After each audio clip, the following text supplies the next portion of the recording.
Hey, guess what? I'm Shaggy Tudo, and I'm the other guy. And we want you to remember where to go for the greatest podcast right on Carnival Spirits. It's a YouTube channel, and you'll get right to it.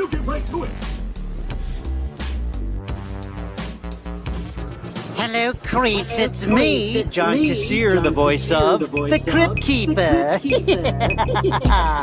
Sending a shout out to the BeastMaster and the Juggalo family at Spirits of the Dark Carnival.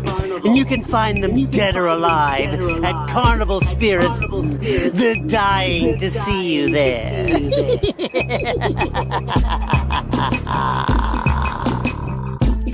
Shut up, Carnival Spirits.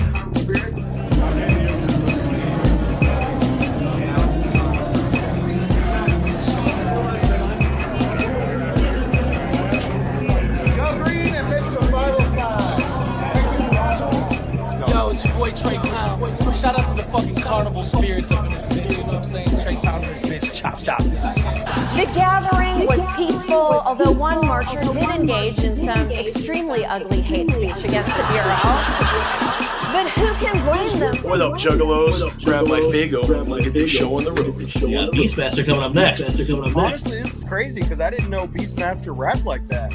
I thought it was dope, man. He kind of creates that immersive world, kind of like storytelling universe. It was dope. That's one of the ones you got to sit back and just absorb the message and shit. It was dope. I loved it. This is BeastMaster. Woo! Carnival Spirits. With your own eyes? Son of a bitch. We got Carnival Spirits. Carnival Spirits, hey! Of the grill. Let's go! Let's get it. You're watching Carnival Spirits. Subscribe! Know what I'm saying?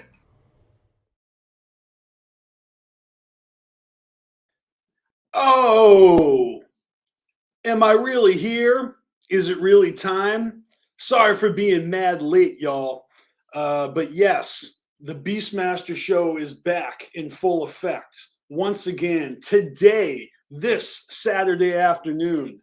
And as you can see, I am lamping in the Millennium Falcon like I always wanted to.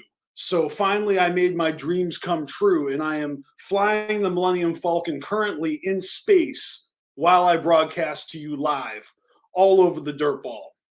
And man, does it feel good to be back. Again, I apologize for the late start, but I got a whole bunch to talk about because I have not been on a live stream for like a month and a half.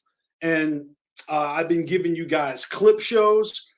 Scotty Balls has been doing takeover streams a couple of weeks, and I appreciate that. Thank you, Scotty, for helmsing, the Saturday afternoon live stream for me when you could, and I know that those clip shows were a blast for me to put together. So if you had not already seen all of the In the Tunnels interviews, all these other things that we've done, Bloody Birthday album reviews. There's so much more to share. Don't think we're done with the clip shows, but I am done with my hiatus, and I am back live with you guys right now, and I'm still catching up on the chat. You guys left me so much here. I couldn't even share it all before I went live. Jared from the Clue era silhouette. I promise you my special guest today is not Jared from the Clue, so sorry to disappoint. But yeah, I'm extremely excited to be back, y'all. I really am. And I'm glad to see that you guys are here. These are still old comments from before I showed up. Ninja with a pencil. What up, dude? Yeah, so, all right, let me just fire through the rest of these. Ivy Killa in the house. What up, brother? And, of course, Don Chaos, who might be joining us later today. Who knows for sure? Who knows for sure what's happening? Because a lot is going down. We have a lot of changes. We have big announcements. Of course, we're celebrating Carnival Spirits' 10-year anniversary just next month. Hell, next month. It's less than a month away at this point. I haven't done the math, but we are so close to our 10-year anniversary here on this YouTube channel that I can taste it. I can taste it through my rose gold grill. All right, so let me just see here. 10 years strong. That's right, Chaos. Where the fuck are you? All right. So obviously there's a lot to catch up on since it's been 4, 5, 6. It's been a month and a half. There's been a month and a half of events going down that I have not yet spoken on, and we just might have to, go through the list and play a little catch up, because there is, hell, there was Hallowicked. Hallowicked went down. What else happened? Can't think right now, but I'm sure it'll come to me later. Oh yeah, the release of the 5th Joker's card of the 2nd deck, the Yum Yum Flower with Yum Yum Bedlam. We're going to be talking a whole lot about that. Trust me. I put it in the title of the video. But first and foremost, some people actually want to know where in the world I am. And the answer is I am not in the world at all. I am out of time and space right now. I am in the Millennium Falcon and I am cruising at a smooth hyperspeed. Okay? So you can't even pinpoint me on on the chart, on the astro field. I'm completely out of the stratosphere at this moment in time. But I made a whole flyer about it. I posed the question, where in the world is TJ? Kind of like that Carmen San Diego game that I used to play back in the day. Did you guys ever play Where in the World is Carmen San Diego? Anybody remember that but me? Or is that like the Berenstein Bears? Mandela effect. What up, the struggler? Now, all right, let me just ask you this, because I see Nobody Man in the chat. Man, Nobody Man, you were in an accident recently. I saw the hospital picture. I hope you're doing well, man. I hope you're recovering quickly and swiftly.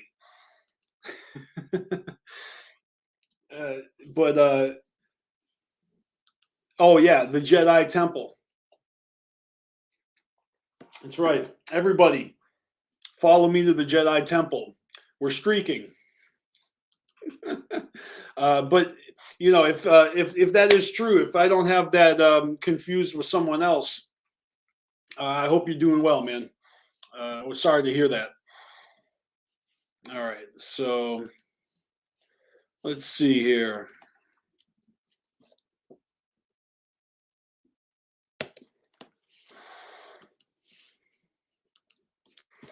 I am just going to shoot off a couple of links here, and that ought to do it. All right, one more for the Karma Millionaire. All right.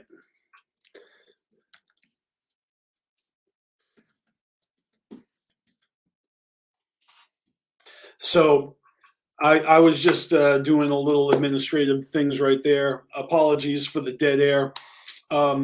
Today I do have a special guest, a mystery special guest for y'all, but it is a pre-recorded segment that I'll be playing a little later in the show.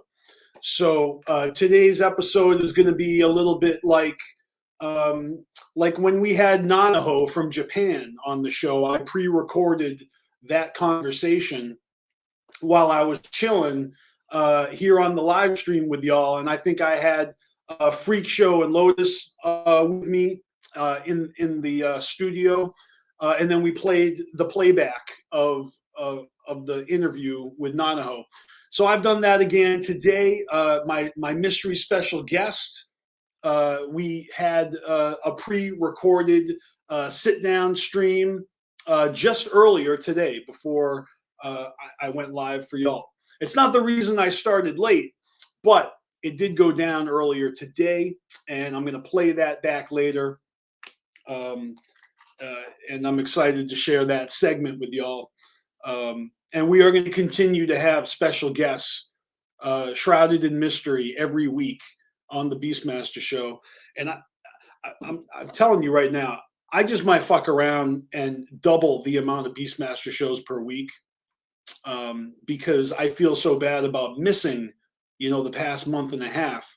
And I had this whole plan to do a show every week, all year long. And I fallen so far behind now that, it's late November and we're only on episode 43.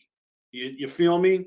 So I was planning on doing the whole shebang, and I'm thinking that possibly, maybe, if there's interest and if it's convenient, I might add a second show, a midweek BeastMaster show added to the remainder of the year. And if I am able to pull that off, then really that just means that there'll be twice as much content for you guys starting this week, going right into our 10-year anniversary. So let me know what you think about that. If you're interested, if there is interest for a midweek live BeastMaster show on top of the regular Saturday afternoon stream, let me hear your opinions on that. Would you guys tune in for that if I did maybe an evening stream during the week? Or do you guys like afternoons? These are the questions I'm asking myself. All right. Oh, what's up, Chaos? How you doing, brother? Good. You? I'm doing excellent. As you can see, I mean, how could I not be? I'm in the Millennium Falcon. This is like bucket list shit, and I'm doing it live. Hell yeah, you're on your way to the first Jedi Temple, I see. You mean, so when you first said that, I was thinking of something else. I was thinking of like the Juggalo Jedi Council, but you're talking about the tree with the first textbooks, right? Oh, is that where you've been in exile? Is that where you're going? Yes, BeastMaster's been in exile. He pulled a Luke Skywalker and Yoda. He's hiding. Well, I'm popping my head out, okay, like a gopher, popping my head out like the honey badger. I don't give a shit, okay? Or he's going to Exegol to visit the secret world of the Sith. Well, you know me. I'm Jedi all day, okay? Fuck a Sith. Yes. I mean, I'm just keeping it real, all right? Maybe if you're talking about like a kayfabe, like a Sith as in being a heel, then okay, maybe sometimes I got a little Sith in me.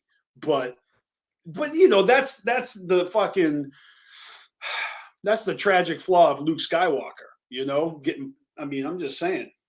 No, it's just the tragic flaw of the Skywalker family. Well, that's what I mean. Like his destiny, like I wish they did the original canon story where they had I'm just saying, the story of the shit that they scrapped, right, with the Solo twins.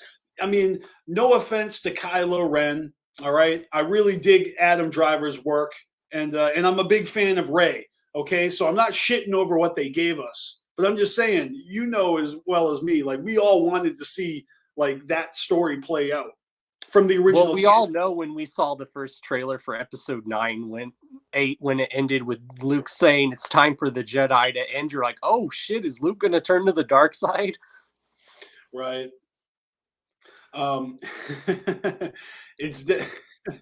Yeah, no one's turned into the dark side. Like, let's reel it back a bit, okay?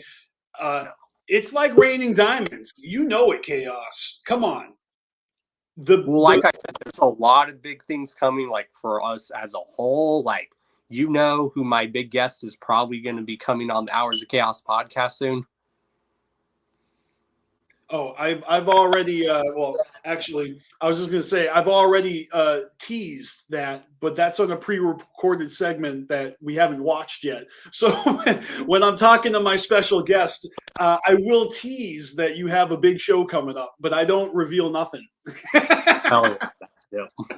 I'm keeping your you know, because that's something we talk about, like how as juggalos we kind of just do things in certain ways. You know what I mean? There's always a way to kind of play it out, so that and then you play out what you planned. You know.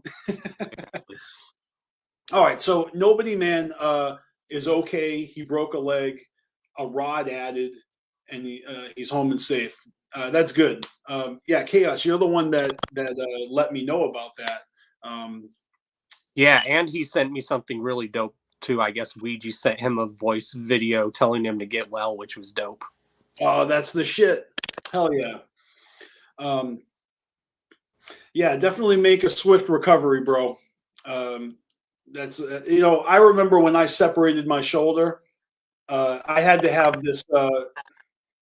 It was like a rod, but it was like a screw. It was like a long screw, and they put it in to hold my arm in place. But then they took it out a few months later, and they let me keep it.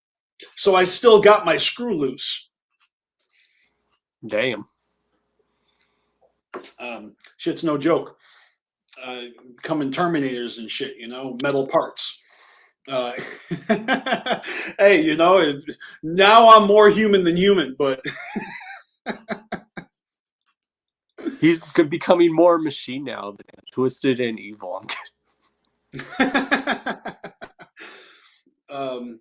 All right, so here we go. This is the first feedback I'm seeing when I pose the question. I want to know what you think about this, Chaos, because I'm flirting with the idea of doing a second show, adding a second show to the week, just to be able to hit my milestone that I set as a goal for myself.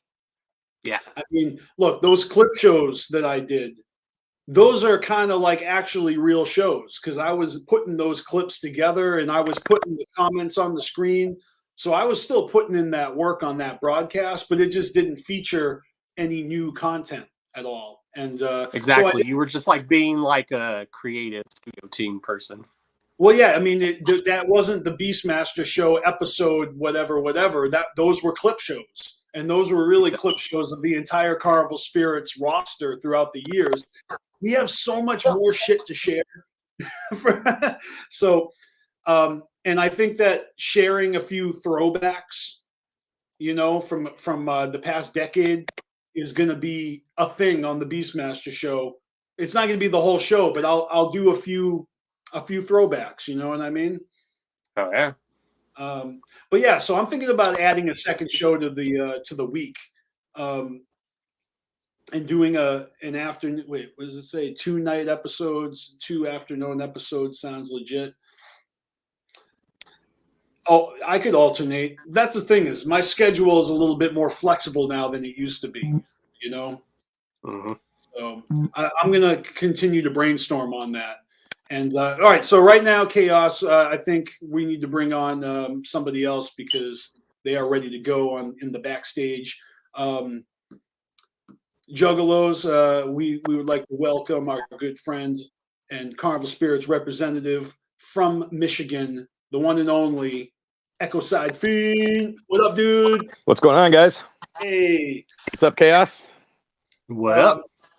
It's good to see you, and you're repping that new Halloween. Is that Halloween or? Yeah, it's the Halloween Kills. I just bought it last week, actually. Dude, so have you seen the new movie yet? I have not. Oh yeah, yep. I've heard I mixed watched reviews. I'm hearing some people talking smack, but other people are saying that it's good. I liked it a lot myself. All right, cool. You liked it? Mm-hmm. All right. Well, I'm a huge fan of the series, but yeah, it was really good. Okay, cool. I mean, the first segment of this new Halloween trilogy was all right. So. Yep. Mm-hmm. Yeah, the Halloween 2018 I thought was great, and then this one is really cool without giving anything away. The very beginning of it is really creative. How they kind of, if you watch it, you'll see they kind of recreate some things that you didn't see in the original movie, like the 1978 one. So I won't give anything more away than that. But that's awesome because it is like a direct sequel to that original movie. It is like the franchise that came in between. Yep, yeah, it's they disregard everything else. There's a term for that. I forget what they call that, but yeah, it's like, so you got the original 1978, then Halloween 2018, which is a direct sequel to that one, and then Halloween Kills, which is a direct sequel to Halloween 2018, and then there's a little bit of a filler, like fill-in like story part of in the beginning of the new one. So it'll kind of fill you in on some things. Well, so it's really cool. Totally distracted by your awesome shirt. Like you're here to talk about some stuff. That's not it, but I had to ask. Yeah. Well, I highly recommend the movie to anybody who hasn't seen it. So. All right, good.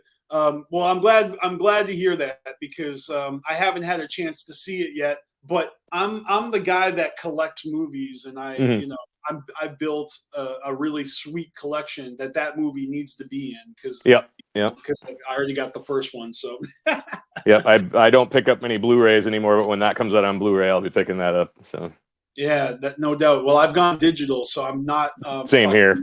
Hard copies, and when it's available and on sale.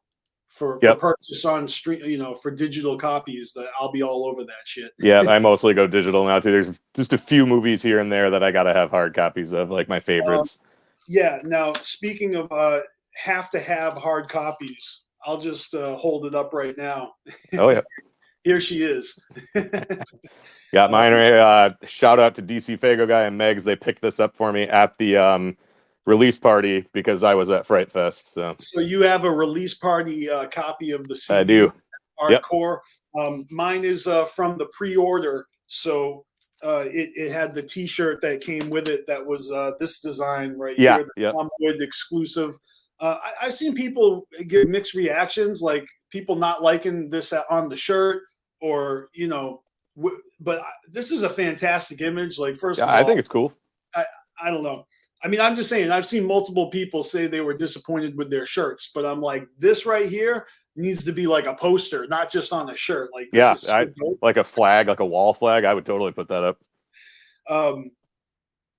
Yeah, I mean, they're wrestling with the tongue, and and you can see the teeth in the background. So it's like, I want to see a bigger scope of this. I want I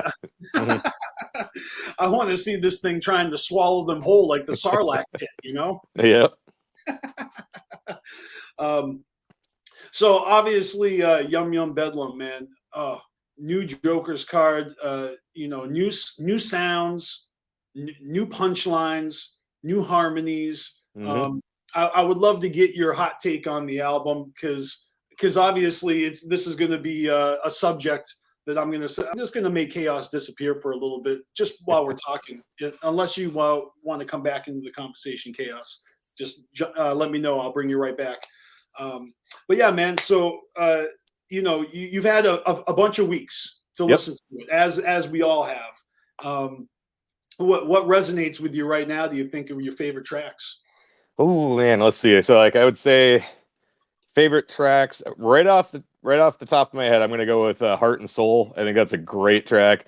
I was not really big into Sponge by any means. They hit like when I was in high school, I think maybe. Is that the original artist? Yeah, the Vinny Dombrowski is the vocalist on it. So the guy who's singing, I don't know this either. Like he's from the band Sponge. Yes, and they are from Detroit. Okay. So Sponge, they had the big hit song they had was 16 Candles. That's 16 Candles Down the Drain. I'm sure you've heard it. I'm sure you've I need to hear it. I'm gonna listen to it and remind myself later. Yeah, they were always pretty good, but they came out in the big alternative explosion, which wasn't really my thing. I liked like Nirvana and Soundgarden and stuff like that, but mostly I was metal and punk and ICP for the most part. So like so Sponge didn't really resonate with me. I never thought they sucked, but I just wasn't into them. They had a couple other big hit songs, but it's interesting. I want to know what their hits are. The guy's voice, it's good. Like he's a great singer. I don't know where it is or isn't appropriate to draw a parallel to like Zug Island, but like I'm used to hearing like Sin singing over ICP songs or Legs Diamond. So this is a different voice, but I like it. So it's like a new singing voice introduced to the gang, if I didn't know that was the guy from Sponge, I actually probably would have thought it was Sin. That's what I'm saying. Yeah, and I don't know if that's like rude to Sin. Like, no, it's not me. Like, yep. They the other is it in Yeah, the Say a Prayer for Me in Wretched. I believe the Say a Prayer for Me is also a Sponge song. So when he's like, say a prayer for me, I'm pretty sure that's actually a Sponge song as well. Oh, that's I love those kind of Easter eggs. Like, Mm-hmm. I would not have known that, and someone who knows the song would have needed to tip me off. I wouldn't. Yeah, I knew it was a song, and then the more I was like looking into it, I was like, I think that's Sponge. I probably could have just Googled it, but I just didn't. But yeah, I'm pretty sure that's Sponge too. Do you know the band Chaos? Do you know Sponge? Do you know this dude Vinny? Sounds familiar. Mm-hmm. Yeah, they had a handful of hits. I think they were. I don't want to say they were a one-hit wonder, but I think they kind of died off, after a while. But yeah, they were big in the '90s. I mean, they hit it pretty big. So I don't know, since no one else from Carnival Spirits is here to defend themselves.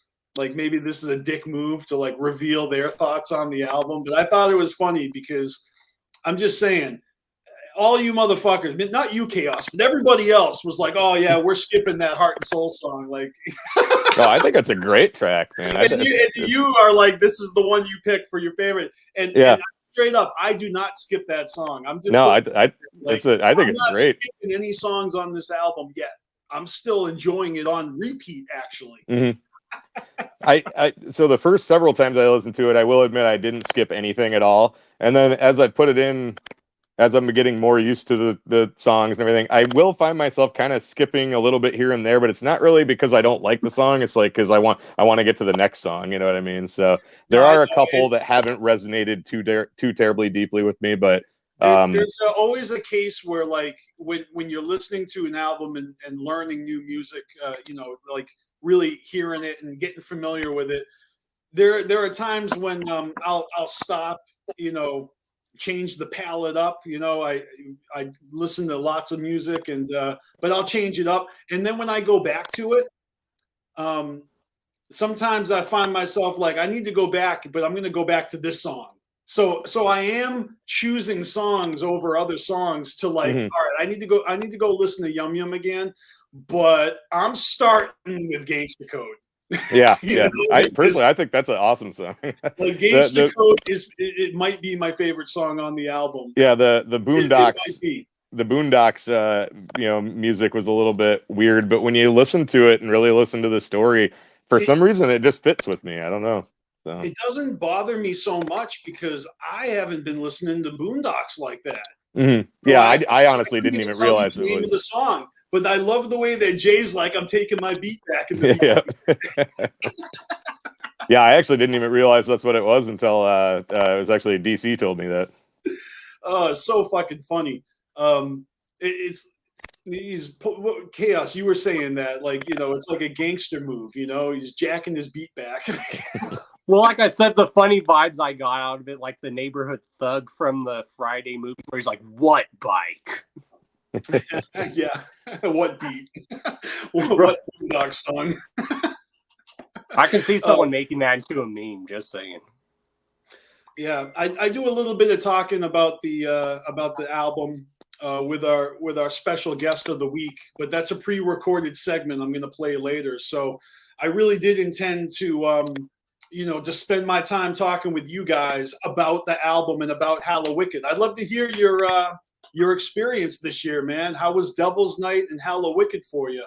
After last year, I mean, you weren't one of the people that went to Jay's house on Halloween, right? So I wasn't even trying. yeah. So you kind of, but you're not breaking a streak when it's like that's the whole what I said to you. Field got pulled out from under our feet, so nobody missed anything last year. I still watched it live, so I was like, I still was there. Not really, but you were actually there again. So how good did it feel to be back? It was awesome to be back this year. I mean, like as the weeks were counting down, I was just like, oh, come on, man. It's like, obviously I've made it clear I look forward to going to that every year, but this year was especially good to be able to be back. Yeah, and that's how I felt about the Gathering. Mm-hmm. The Gathering this year felt so good because I know we all missed out last year, and it's not like we missed out, but the gathering missed out on us. Yeah. So let's see. Did you do the record release party, or you were at the Twisted show? I would have gone to that record release party for sure, but I already had my Fright Fest ticket. I've had my Fright Fest ticket since they went on sale. So, and then they announced the album release party the couple days after Hollow Wicked announcement. So I had already had my Fright Fest ticket for 3-4 months at that point in time. So, and I wanted to go to Fright Fest. Plus, I already had not only the rest of my crew, but I also had 2 buddies from here in Grand Rapids that just spur of the moment decided to come out to Fright Fest that night to hang out. So they didn't go to Hollow Wicked, but they both came out to Fright Fest. So I couldn't bail on them. They were coming to hang out with me. So if I'd have been like, "Oh, sorry guys, I'm going to the record release that's party," what you should have done. You should have taken those Twizzlers to the release party. Yeah, but come on, you jerks. So I wanted to go that, man. It's all love. Like I know other ninjas. They were telling me like when I went to Lethal Weekends in New Hampshire. This dude he was telling me that he was kind of salty because he had bought his Astronomicon tickets before they announced the gathering, and he was upset because he wanted to go to the gathering, but he already invested in Astronomicon. Yep. So I mean, I get the struggle if you're trying to support both. Oh, sure. It's exhausting. And I'm really not interested in that kind of I got to choose between these two. I don't like it either. Competing with each other. It's like, do you go with this wrestling federation or do you go with this one? Like, exactly. You can just enjoy wrestling. I'm enjoying the shit out of wrestling. It's just definitely I got my signs made for my favorite fucking villains and heroes. And then. And then the rest, they're getting middle fingers and batteries. No, I'm just kidding. Cups of piss. That's right. Yeah. All right. So Chaos, let's hear your, like after all these weeks of hearing Yum Yum, what's your favorite song right now, do you think? The song that's really resonating a lot with me is that song Ain't No Time. Ain't No Time. And yeah, that's it was cool because I was able to get the dudes Roadside Ghost. Yeah, I was gonna say that's one with Roadside Ghost. Yeah, that's a good track. All right, now Chaos, you just had those guys on your show. That's dope as fuck. I honestly wasn't able to like look at liner notes for a while. I just had the music, so I had not been able to like decipher and know who produced what. And I mean, I know who produced what because of it tells you at like 10 it times tells you on the song. I know that. Ain't No Time has the Devereaux watermark in the beginning, so he produced it. And then I didn't know that Roadside Ghost was on it because it didn't say Roadside Ghost at the beginning of the song. Well, I think on like the song Ain't No Time, Devereaux actually played the guitar on there too. That's what's up. Well, that's very cool that you had them on your show. If anybody had missed that episode, I'll throw a link in the description. Which I learned something new from that group. Actually, one of the dudes is actually an engineer for Psychopathic, so he actually did engineering off of Fearless Fred Fury also. Oh, word. Okay. Nice. There you go. I mean, if your engineer had a dope band, ICP definitely had got their networking on. Yeah, I get that. Yeah, I got to give those guys a good listen. I'd be interested to check out more Roadside Ghost. If that's the sound, if that's the vibe. Again, I don't know if it's rude or appropriate to draw connections to Zug Island, but I like the Zug Island sound. So what I'm saying is I like the Psychopathic rock sound. Mm-hmm. It always sounds just the right amount of rock and melodic shit, that I like. Yeah. Exactly. And then the subject matter, well, forget about it. I think this is the perfect time to bring that up because sometimes people, they will judge a song by whether or not they are vibing to what's being said. So like if a song is about a breakup, it's like a love song, or if a song is about, just being a wicked clown, silly, ridiculous, you know what I mean? Like certain people are drawn to different songs, right? But ICP are always putting out these songs that are really deep, like Hater to Death, I mean, it's simple concept, but he really plucks it. Or the song Another Love Song. Yeah, or Underneath the Moon, right? I mean, he portrays emotions, and this one Ain't No Time. Oh man, like you don't have to be in a relationship or have your heart broken to feel what Jay is going through in that song. You know what I mean? Well, like he said this album was really like therapy for him. I think this is great because a lot of times we're all vicariously living through Violent J's songs, and this is like for anyone out there who's had their heart crushed, or the little details about, child support and, like that doesn't apply to me, but just because my daddy didn't whip me with the phone cord, and I didn't sell crack to my sister, that doesn't mean that I don't fucking enjoy that song and and that moral story. Like this right here, this is the story, and people are going to get out of it what they need to. Maybe somebody who dealt with it too, Well, that's what I'm saying, because it's an old story. Mm-hmm. Like I have a buddy of mine, actually a guy that I met through being a fan of ICP, and I watched him go through some like horrible child support shit. Like him and his wife split up, and I won't go into too much detail, but he was paying all of his child support. Then he got laid off from his job, missed one payment, and she went right to the friend of the court, and they just raked him over the coals. You know what I mean? Like they suspended his driver's license. So how is he supposed to go out and find another job? And then when he finally did and got it all caught back up, then he had to spend $200 to get his license back. So it's like, isn't the state of Michigan, or they're saying, hey, you didn't pay your child support and now you owe us $200 too. So it's not, they don't even give a fuck, and then when he got custody of his daughter, his ex made one child support payment and then never paid again. And he contacted the court and they're like, yeah, we'll look into it. And they never did a fucking thing about it, but they like threw the book at him, and he loved his daughter. It was, he just lost his job. It was like he had to pay his rent or pay his child support, and I'm looking at Yum Yum, the Yum Yum Flower, and these songs about these relationship songs, or this like men and women, and the whole like Don't Touch the Flower. That is the ultimate song for the album. Like that is the Yum Yum Bedlam, the Yum Yum Flower fucking anthem, and it's so well written.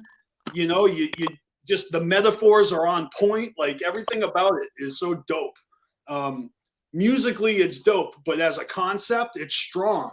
You know? And you look at each Joker's card, and you look at the actual fucking lesson they're teaching you. The Yum Yum Bedlam lesson is fucking crystal clear. You know what I mean? ICP at their best, delivering the good. Like, it's so fucking good. And I find it funny that people are saying this album's all over the place. I'm like, aren't all ICP albums all over the place, but in a good way? And that's what the word bedlam means. It's a state of uproar and confusion. Mm-hmm. Yeah, I've always said their concept albums don't necessarily always, okay, this is the only thing we're talking about. It's just kind of like the overall overall message that's encompassing what they're. That's why we always call ICP like a cake. There's more than one layer. Mm-hmm. Yeah, that's a good analogy. Layer cake, delicious, creamy layer cake with frosty layer cake. Yep, exactly. I prefer ice cream cake. Ice cream cakes. That shit's awesome. All right, we got Yum Yum Bedlam, like Shaggy. You notice he's like singing more on some songs, and he actually has a good singing voice. Shaggy is amazing. Shaggy is amazing on the fucking album. Like they both are, but Shaggy stands out. And dude, don't even get me started. But the Struggler sends a $5 super chat. Much clown love, homies. Thank you. Oh, we got MC Snacks in the chat.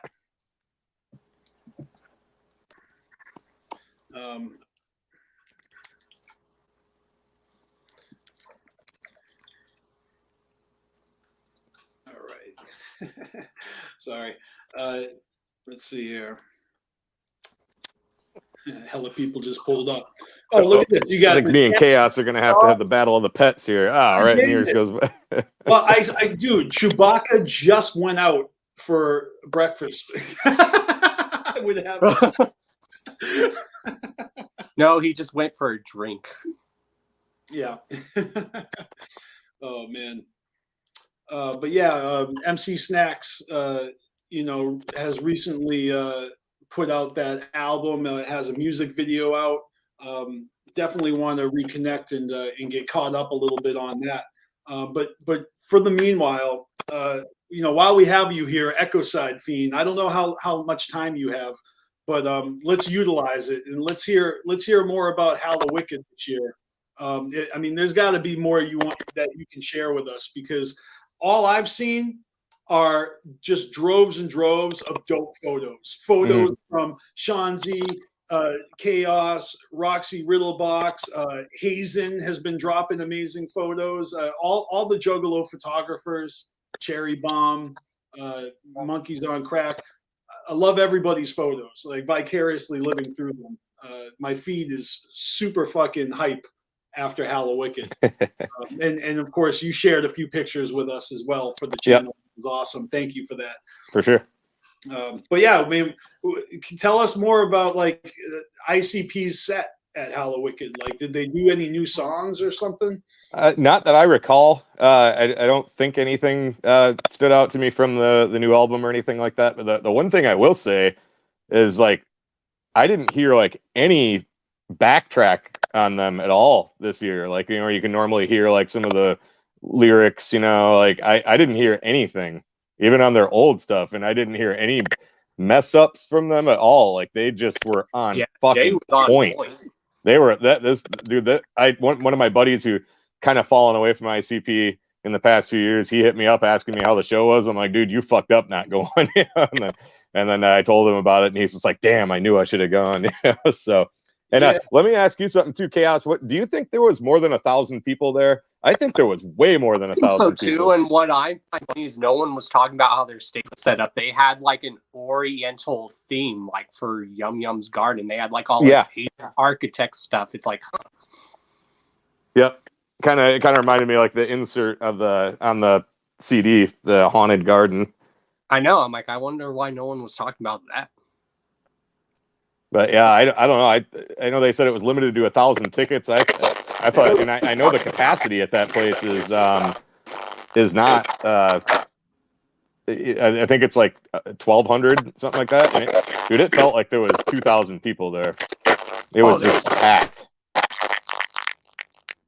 I was able to get on stage this time again too. Oh yeah, I didn't even notice. At one point, I was literally standing. Nice. But yeah, it was fun because it was actually my first Hallowicked. For those who don't know, it was my real first time in Detroit. All I gotta say is the food in Detroit. Oh my god. Yeah, Detroit's got some good shit, man. Yep. A lot of the craft breweries around there just have like bomb ass food, and I wish it was open. It would have been open Monday, but that little the Bread Basket restaurant that's right in the parking lot of the hotel that we were at, where you guys came over, that Bread Basket is so good. But apparently they were not open on Sundays, and then on Monday, then of course we went to the Farmer. What was that? Farmer Jack's or whatever. Farmer Frank's, I think, which was really good. That was awesome. That was really good. But yeah, man, I this thought alcoholic drink I had like across from Ford Field. I'm trying to think what it was called. I think it was called like the Zug Island Funnel, but they said the best way to describe it is it's like a Long Island but Detroit style, and it's called Zug Island something. But it's really good. Yeah, I'm not a big Long Island iced tea drinker. I know a lot of people that are, but I'm not really a big liquor drinker myself. I'm a beer drinker, so I'll try a mixed drink here and there, but yeah, overall, I thought Hallowicked was just awesome this year. Again, my complaint that I talk about every time I talk about a psychopathic event is the merch line was insane. I literally was in line the entire set of Ouija. I went right before he started, and right when I got up and got my stuff and back out into the, the hall, the venue hall. He was just getting done, so the entire Ouija set, I was standing in line for merch. But and there's dope footage of Chauncey and all of us smashing that pumpkin and me almost falling fucking on my face. So what did he grab that pumpkin from stage? Yeah, I guess like someone from like the psychopathic team like just handed it to him. And they're like, "Here you go." Nice. Yeah, I mean, it's like not really gonna be able to take it home, so you might as well just smash it. So there's funny footage where Chauncey literally talking to the pumpkin, going, "I love you. Enjoy being smashed." I'm like, that could be taken so many ways, bro. Yep. Yeah, I was out there when he tossed it like as high up in the air as he could out in the parking lot there. That was fun. And then me being drunk as hell, almost falling on my fucking face. Yeah, I always keep the drinking to a minimum on actual Halloween night because we got to get up and get going the next day. So I'm just glad I can control myself when I'm. Yeah, I'll usually party a little harder at Fright Fest, but even that I was still. I don't drink as much anymore, so I kind of kept it pretty chill. Yeah, that was like the first time I ever smashed a pumpkin since I was probably like, in high school? Yeah.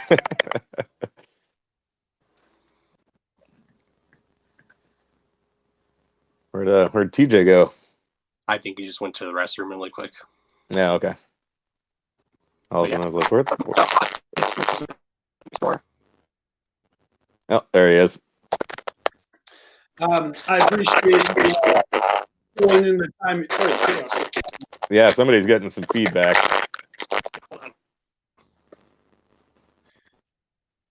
All right, we good? Oh, is that me? Let me try that again. Yeah, I don't know. You got some chaos feedback. That chaos always brings that chaos, so that's appropriate. But yeah, I heard what you were saying. That's a bummer that you had to miss out on a Ouija set standing. Yeah. Like, I feel like that's always the case, when if you want that merch, you got to wait in that fucking line. Yep, if you want to get something. Before ICP gets on. Yep. Yeah, that's what that was. I love Ouija and I hated missing him, but it was either that or risk not getting it. Now, however, I will say I bought a shirt. I got the very last large shirt of the one I wanted. I go, he's like, "You have a large?" He goes, "I got one left." So I took it and got home, wore it a couple times, washed it and dried it, and it shrank so much, like it's not even wearable. So I don't know what the hell happened. So I'm like, oh, well, I guess I'll just hang it on my wall or something. It was dope seeing Ouija and Chunk painted up. Oh, yeah, I saw their face paint, yeah. I don't think I noticed that. And then Ouija made a post right after that. He's like, "Unlike some people, I earned my paint." I'm like, oh. I just realized I didn't send the link that I was supposed to send. My B. All right. So we're going to have somebody else jump on here and join us in a little bit. But I just had to quick eat some space breakfast. Right, because you're in space. Yeah. Yeah. So there is a question posed: where in the world is TJ right now? And I promise you that at the end of the show, I will reveal that for real. But in the meanwhile, I'm still just shooting around in hyperspace, as far as y'all concerned. He's a space smuggler now. He's delivering spice. Right. Oh man, have you seen the new Dune movie? It is incredible. Yeah, I saw it. Me and my buddy watched it on his. He's got just an insane, huge TV home theater system and shit, and he downloaded it and we watched it at his place. It was really good. Yeah, definitely should watch big screen with good audio. Mm-hmm. Yeah, he's got a just massive home theater system, so it sounded incredible. That new Resident Evil is going to be dope because it looks like it's going to I can't wait to see that either. Feel like a legit horror movie. Yeah, it looks like it's going to follow the original game a little closer. Oh, that's Ninja with a Pencil. You need to definitely see that shit. It's good. It's real good.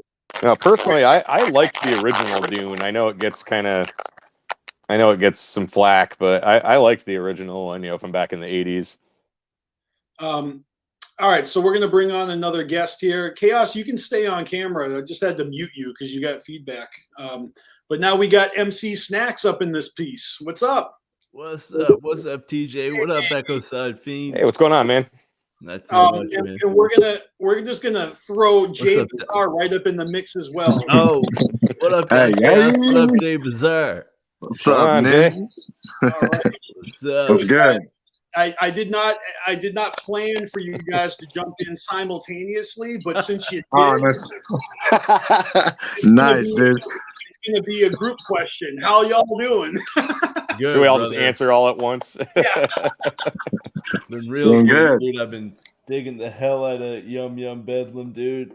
It's been rocking my world. I've been bumping it nonstop. I heard you guys talking about it earlier. It's so fucking fresh.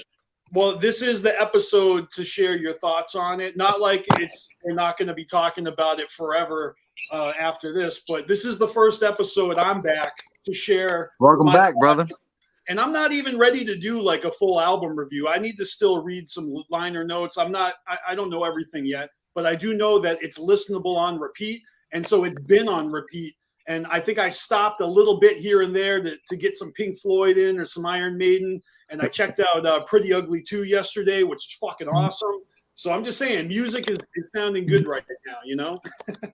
Hell yeah. The new Mastodon album came out right at almost the same time as the new ICP, so I had to like balance between both of those. I'm just kidding.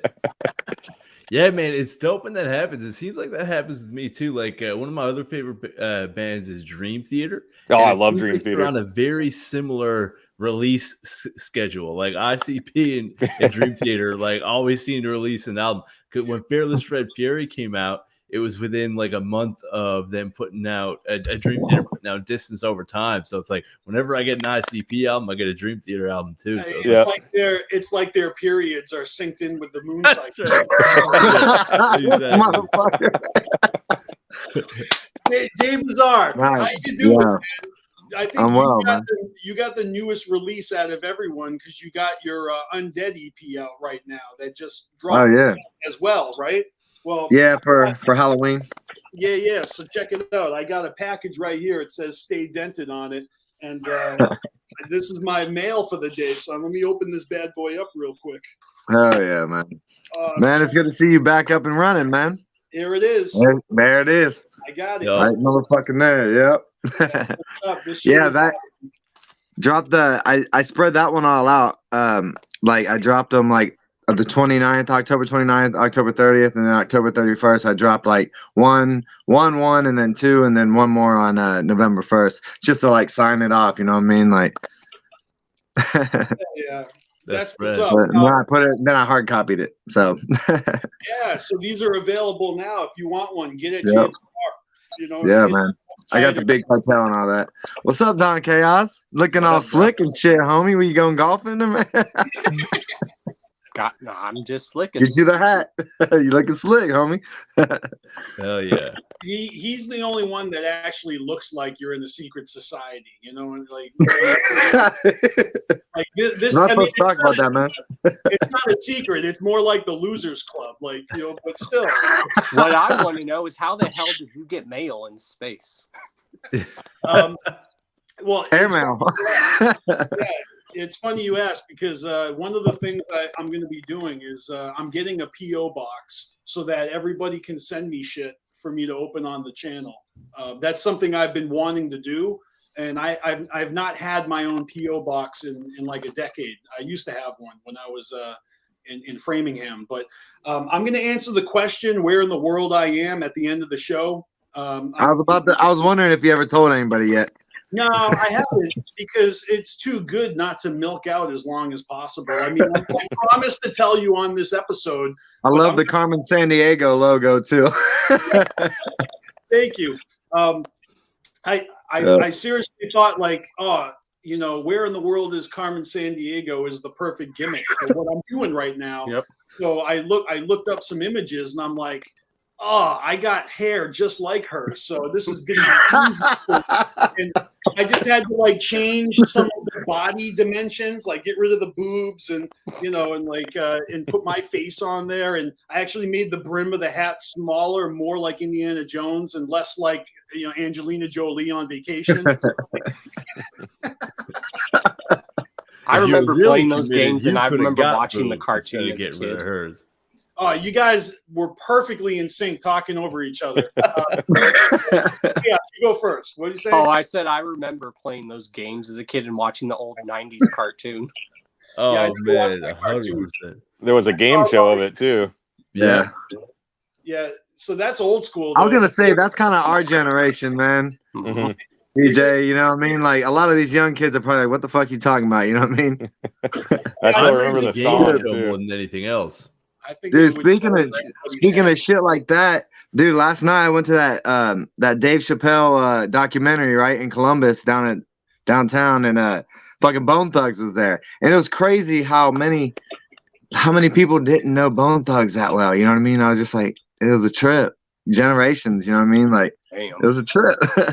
Man, and especially like in hip hop years, you know what I mean? Like 5 years is like 50 years in hip hop years, it moves Yeah. so fast.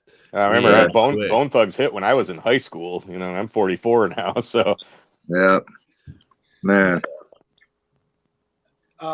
Yeah, so I actually am just looking here in the comments, and this is awesome. I totally wanted to put this guy on blast because Yum Yum is back as fuck. Besides a few beats, is maybe not an unpopular opinion, but I really don't care because I am loving the beats and the songs and pretty much everything about it. Like, yeah, I know a few people that weren't super into it, but it's subjective. When I first heard it, it's kind of just like that second deck shock you get every time you listen to a second deck because first of all, being a first deck low, it's like you already know that's not happening. So then you have to zone in on, okay, this is the second deck, and so I entered it and I was like, okay, I want to like every song, and then I listened to it, and then like the first couple I was really liking because I liked that wretched, and then like then I got through it more and I was just like, I was kind of let down.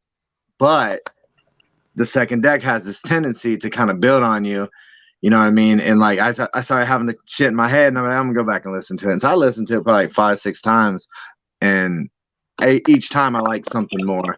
There's a couple things I don't really care for, but pretty much I like most of it at this point. I don't so think it's one of those pretty much the same as me. Anyone's supposed to like everything about it, but they are giving you every type of thing they do. Like there's songs in every genre, wheelhouse that they got. I feel lucky that I actually enjoy like that whole spectrum of shit they do. Like none of those songs disappoint me. A couple of them were underwhelming at first, but then the more you hear it, like again, the punchlines, they rope me back in, and I'm like, I'm either loving what they're saying or I'm vibing to the beat they're saying it to. And when they have that what they're saying over oh man, it's just like it's magic. They're making magic in my ear, it's fucking crazy. Oh yeah, man. It's a very varied album. Like, and when the Wretched single and music video came out, I was like, holy fuck, this album was darker than I'm expecting it to be. That was like Hell's Pit style almost. Yeah, but then it opens up with Here Comes the Carnival, which is like a really celebratory track. And I think I don't know if I'm reading too much into it or not, but like, the whole theme of the album when it comes to like betrayal and stuff like that, maybe that has something to do with it. Like it's unpredictable track to track because the first time I listened to it, like every song was just like felt like it was coming out of left field, but in a dope way, Talk about coming out of left field. I have a conversation about the album with my special guest we're going to watch later, and I talk about the song Slap Nuts. And I feel like that song is deserving of more conversation because I said, and I'll say it again, you'll hear me say it later, if somebody who like knows who ICP, but they fell off and they're like, well, what do they sound like now? Are they any good now? Like I would play them Slap Nuts and be like, yeah, just listen to this. It's fucking amazing. Like it just sounds so good. Kuma fucking is a god. You know, it's like the way that they got the Wicked Clown, like woohoo, woohoo, you know what I mean? At the end, like it's so fucking hype. That's what you do a Fago Armageddon to, like Hell that yeah. ICP, like giving us like just this, like the sound is amazing. Like anyone that's not feeling that, like you gotta get on some depression meds or something. Like you need to start enjoying things again. Like you're not going to enjoy that. Like that's fucking incredible. Yeah, man. And the hook in that song is devastating. Yeah, I love the hook in it. I was just gonna say that. Hell yeah, man. What y'all think of that "fuck the world" thing? Oh, sorry, James. Is that what you say? Richard Cheese. Yeah, the Richard Cheese. Oh track. yeah. I think it was placed perfectly after Panic Attack, because that song Panic Attack, it brings you like a That's roller just dope. Yeah, it gets like super heavy and And then it mellows you out. It mellows you the fuck out with Richard Cheese, and maybe it's my generation that I've heard Richard Cheese do that shit before, and I love his you know, he's done like Guns N' Roses, like he's done a lot of good stuff. So for them to put that on there, I just think that cool. it's perfect. It's like putting the Jerky Boys on your album. Let's get Right. Richard Cheese to do what was on the 5th Joker's card on the first deck, on the 5th Joker's card of the second deck. yeah, Right together. 100%. yeah. He's got quite a few albums out. His Richard Cheese and Lounge Against the Machine is this band. Yeah, a friend of mine was telling I've me never that heard he of him had a personally. song in Dawn of the Dead or something. Yeah, Dawn of the Dead. Zack Snyder Dawn of the Dead remake. They about halfway through the movie, when there's like a montage after they're all settled into the mall and they're all doing their own thing, they do they play Down with the Sickness by right, Richard Cheese, and then at the end in the credits, then they play the Disturbed Down with the Sickness. So cool. Yep, I think that might be how I was exposed to him too, because he's been around for a long time. Dope. Yeah. What's up? I see my homeboy Josh in the comments. What's up, brother? Oh yeah. Right out of Columbus, man. What's up, dude? I see you, doggy. Amblin. All right. Yeah. Scotty says, "What do you think they're trying to say in Slapnut? What do you think they're trying to say in Slapnut?" That's a good question. I've been seeing people debate this online a little bit, but that's why I love that song so much, because if you listen to what they're saying, then it's like their best offering of music, but in the song they're pulling the "I'm a fucking clown," you know, "I'm the jokester, and you can't trust me, and we're not sorry if we tricked you, and it's all fake, or is it?" Like, so it's Right. almost challenging you to be honest about yourself, about how you feel about music while you're listening to the dopest music. Like, Yeah, like I think it just fits into like the Dark Carnival theme, where like, you know, evil souls who are deceived into like, you know, sinning or doing bad shit, so then they, you know, get punished by the Dark Carnival. Like that's what I think the most like I guess obvious meaning would be. But there's definitely, like, you can argue, like, if there was like a non-juggalo that listened to it, like you could think like, wait a minute, are they talking about like the juggalos? We're not sorry. If like that, you could look at it more cynically like that. With well, I read the liner notes after pondering. I went to the liner notes, and after reading a couple of bars, I was like, oh shit, like the picture they're painting here, it's not what I thought it was in the lyrics. Like there's the line about hanging himself, and that reminds me of you know, Zug Island, suicide, you know, like you should try suicide, you know. Yeah, it just it's not mean to be taken like that, you know. Yeah, no, but what it is it's like a fuck you move. It's like yeah, you're gonna come home and find me hanging in the living room. That's fucking morbid. Yeah. And they're doing it as the jokester. Like, yeah, that's what I kind of look at it as. Like, it's just playing into like the vigilante, you know, clown kind of, you know, their whole vigilante style. That's what I kind of look at the track as. The line at the end of it, Shaggy says, "Your blood in our paint."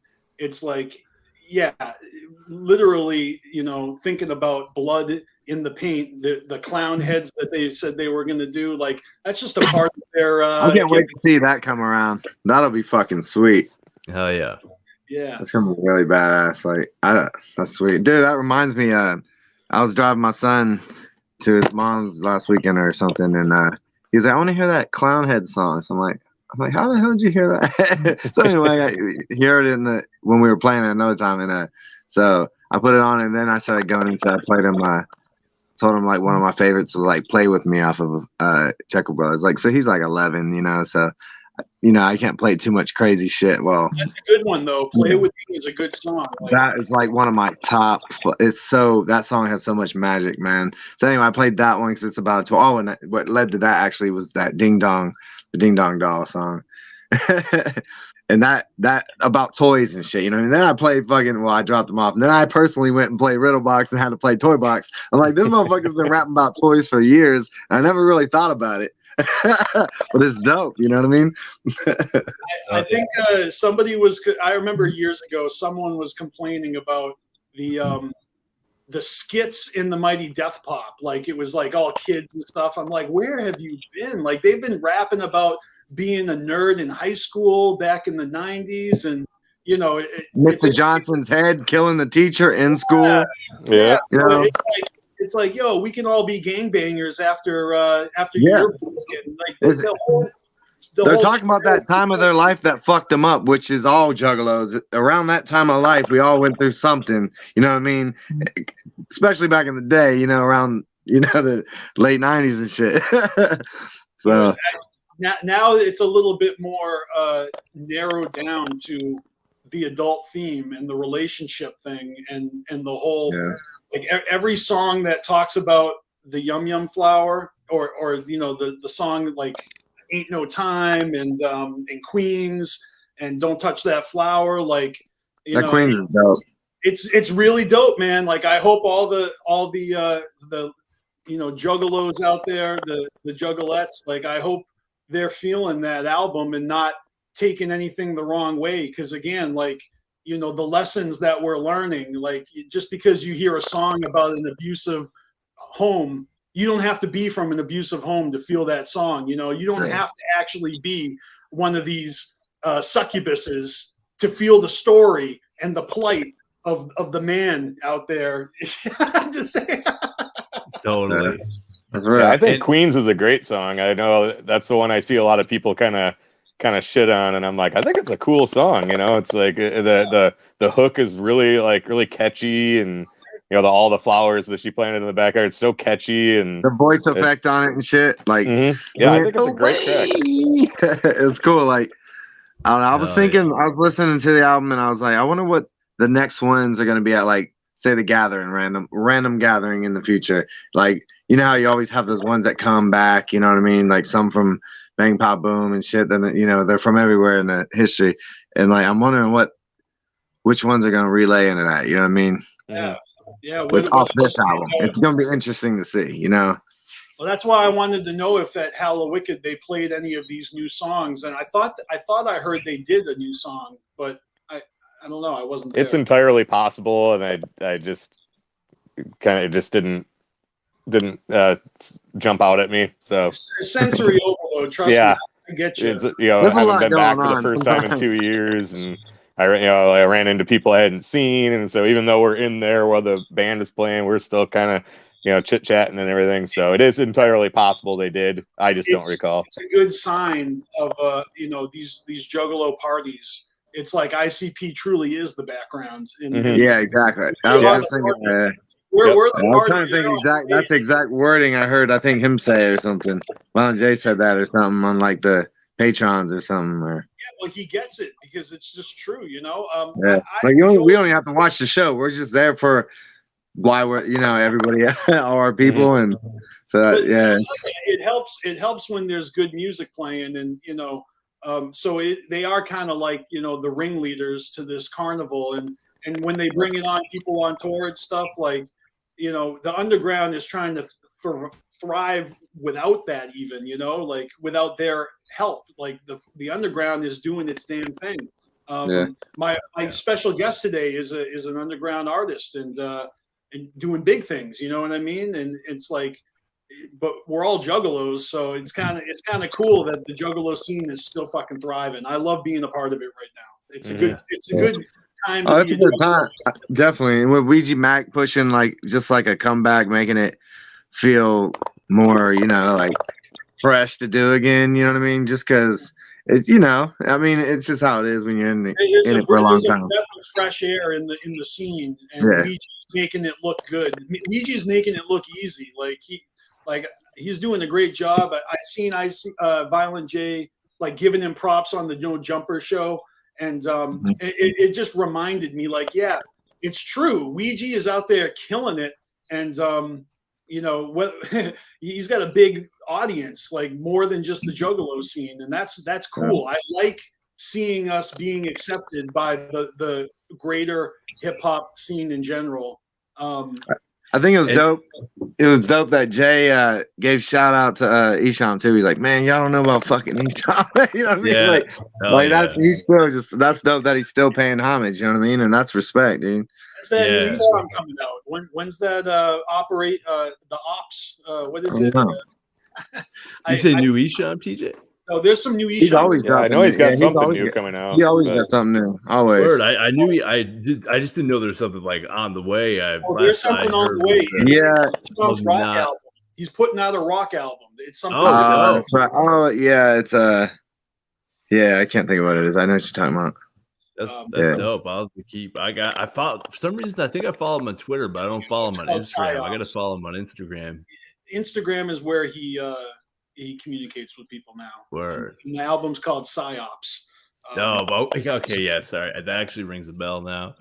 But one thing I wanted to say about Yum Yum Bedlam is I fucking love when, and I think it happens less often, but when they do the main Joker's card song near the end of the album, for example, they did it with the Wraith and this one, Don't Touch That Flower. I just find it hammers home the theme.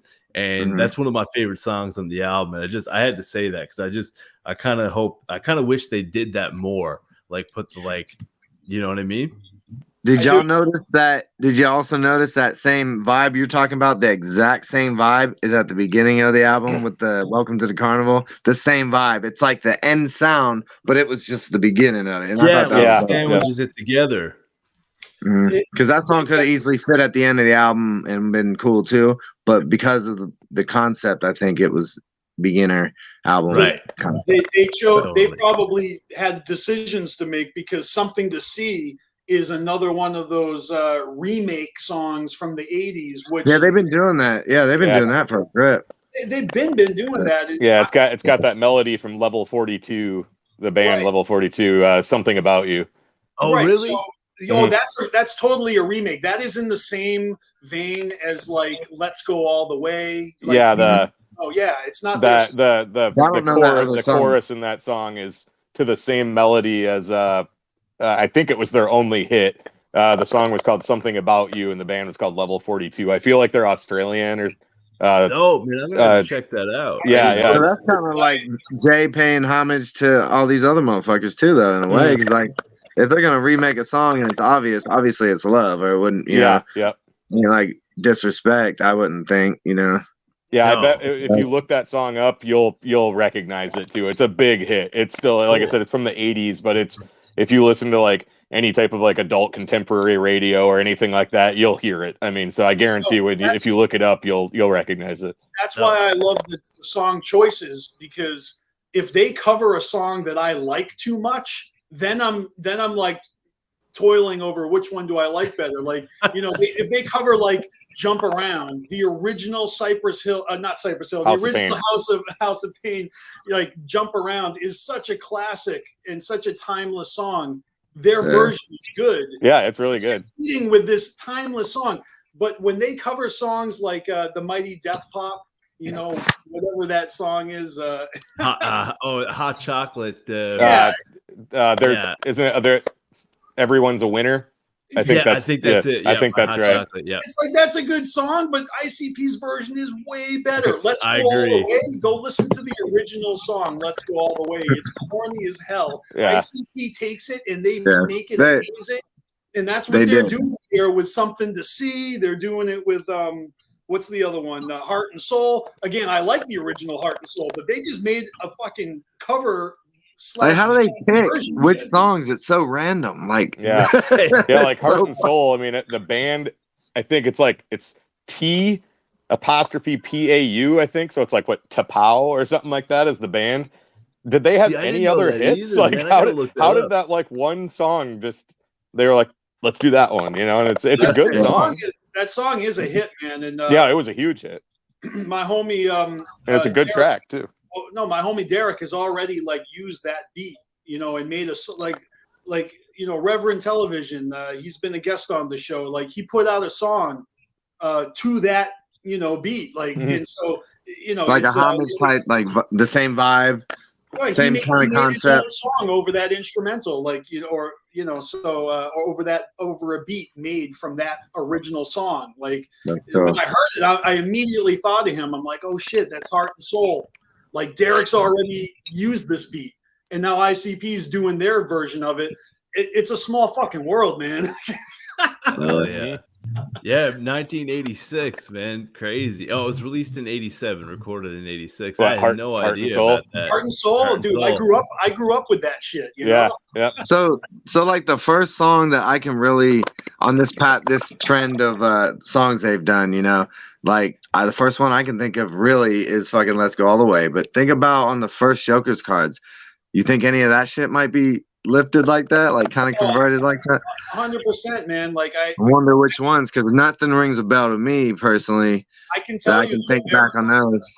there are instances where they're taking and pulling from all sorts of songs on all of their albums. Like I would love at a later time to just do a stream where we point them out and talk about them all. That'd be because badass. that's the shit that I like doing. Well, I the- put it the- before on the channel. It's The been big 10 one, the big years. one that stands out in my mind is My Funhouse on Ringmaster is Hey, Rage that- Against the that one? Machines Bullet in the Head. Yeah, Yeah, the baseline. I know that that's right. it didn't make it to Carnival of Carnage, but there was one. It was released on either Incredible Collection, Worthy of an Erection, or like one of the later Forgotten Freshes. But there was a song that was going to be on Carnival of Carnage's or Carnival of Carnage that was a cover of some like pop song, but like it was like an overly sexualized version. I forget what one it is. Huh. I think it was like "I Be Fucking" was the name of. Oh the- yeah, it's And it's from back then. It's It's from yeah, Carnival of Carnage days. It Yeah, was. it's It like was going to be on Carnival of I Carnage. Be Banging or something Wow. is the Yeah. actual song. Yeah. And And it's one by that- God, Yeah. I know who the original is. The Jay? No, it's not Jay Giles.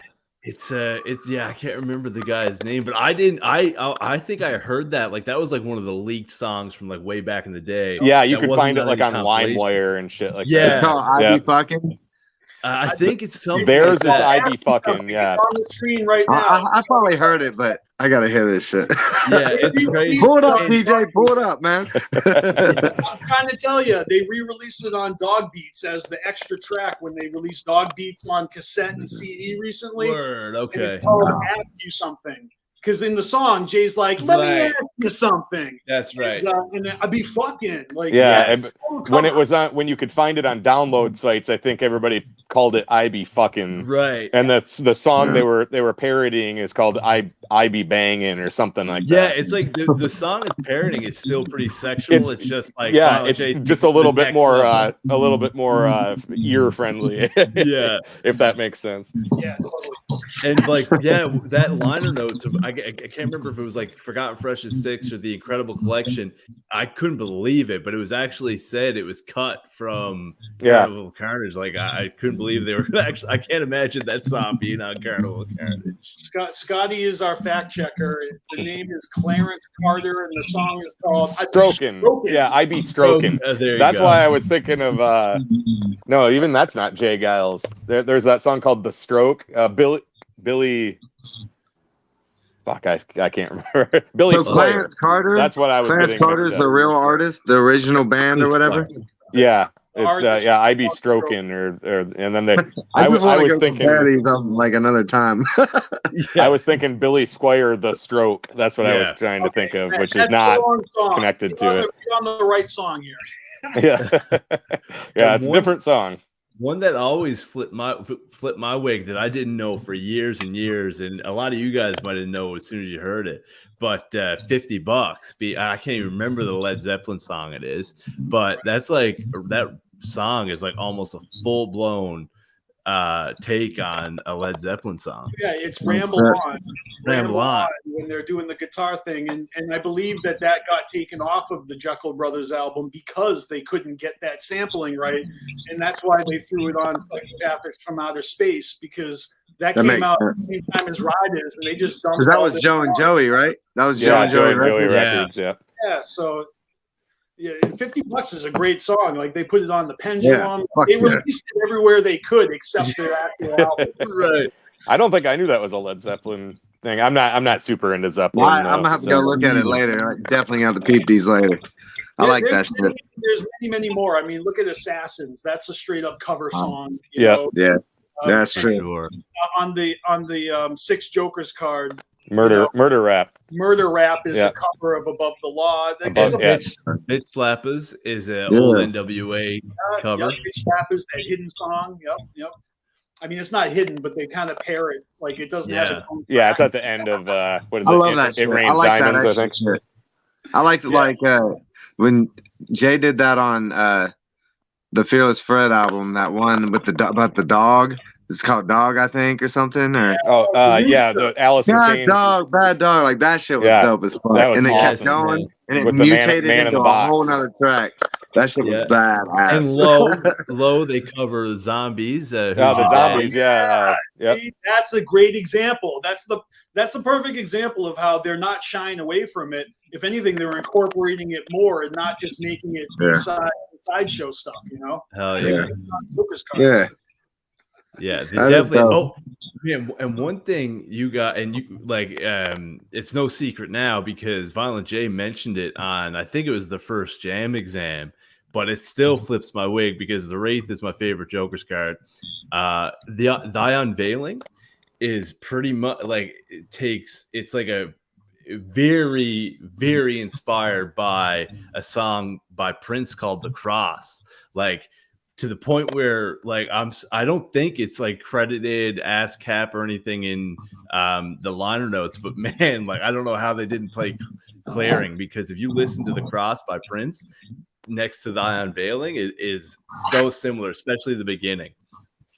That's awesome. Check that out. I'm not even aware of that. Yeah, I wasn't either until Violent J was like, Juggalos, like, listen to he just said it on a Jam Exam randomly. Yeah. I had no idea. That's crazy. Because like Prince I was like one of the Prince, ones that but was I'm hard not as familiar fuck. with everything. He was all about getting his fucking rights and shit. You know what I mean? So like, I'm surprised that wasn't one of the lawsuits. Yeah. I got another example of that for you, and this one's recent.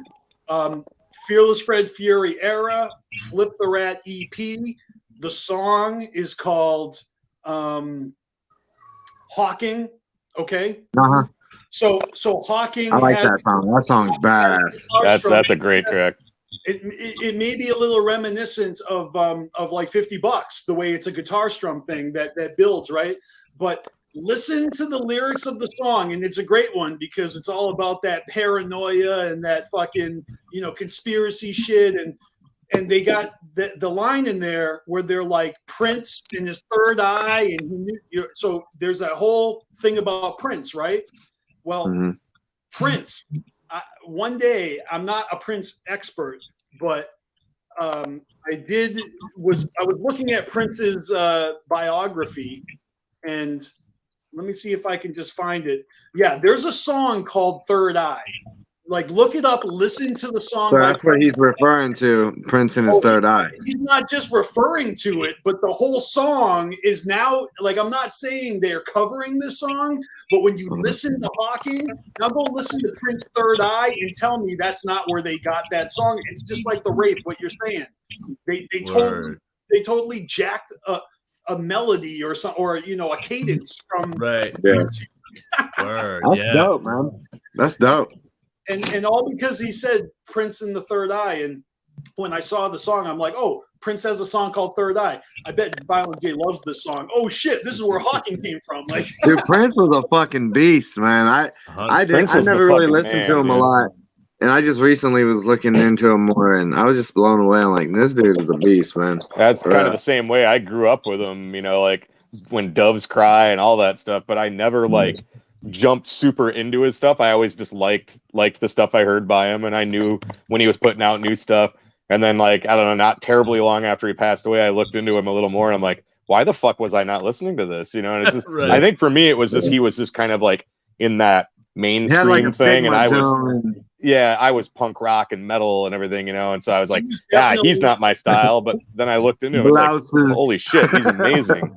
He's an amazing musician, amazing writer, you know, just creator, totally. I really like that song 7 when it came out. Like, that was on the top of the billboards, all 7, and you watch them fall. Like that song I loved, and maybe I wasn't really drawn to anything that he'd done after that so much. Like, and he went through the whole name change and the artist and all that. I was like, what the hell is this, you know? And then looking into him later, I was like, his reputation precedes him because he's so quiet.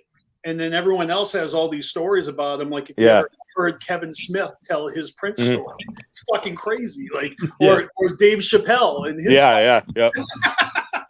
He seemed to be very private. You never really heard a whole lot about him in the news. He kind of kept himself out of the kind of the to liken it to the band Tool. You never hear anything about them because they're just like, we're over here and just stay away from us. And he was Prince was very, very similar to that. Like, you didn't hear a whole lot about him unless he had something new coming out that he might do an interview, and then he was just do his tour, and then he was just gone again, you know?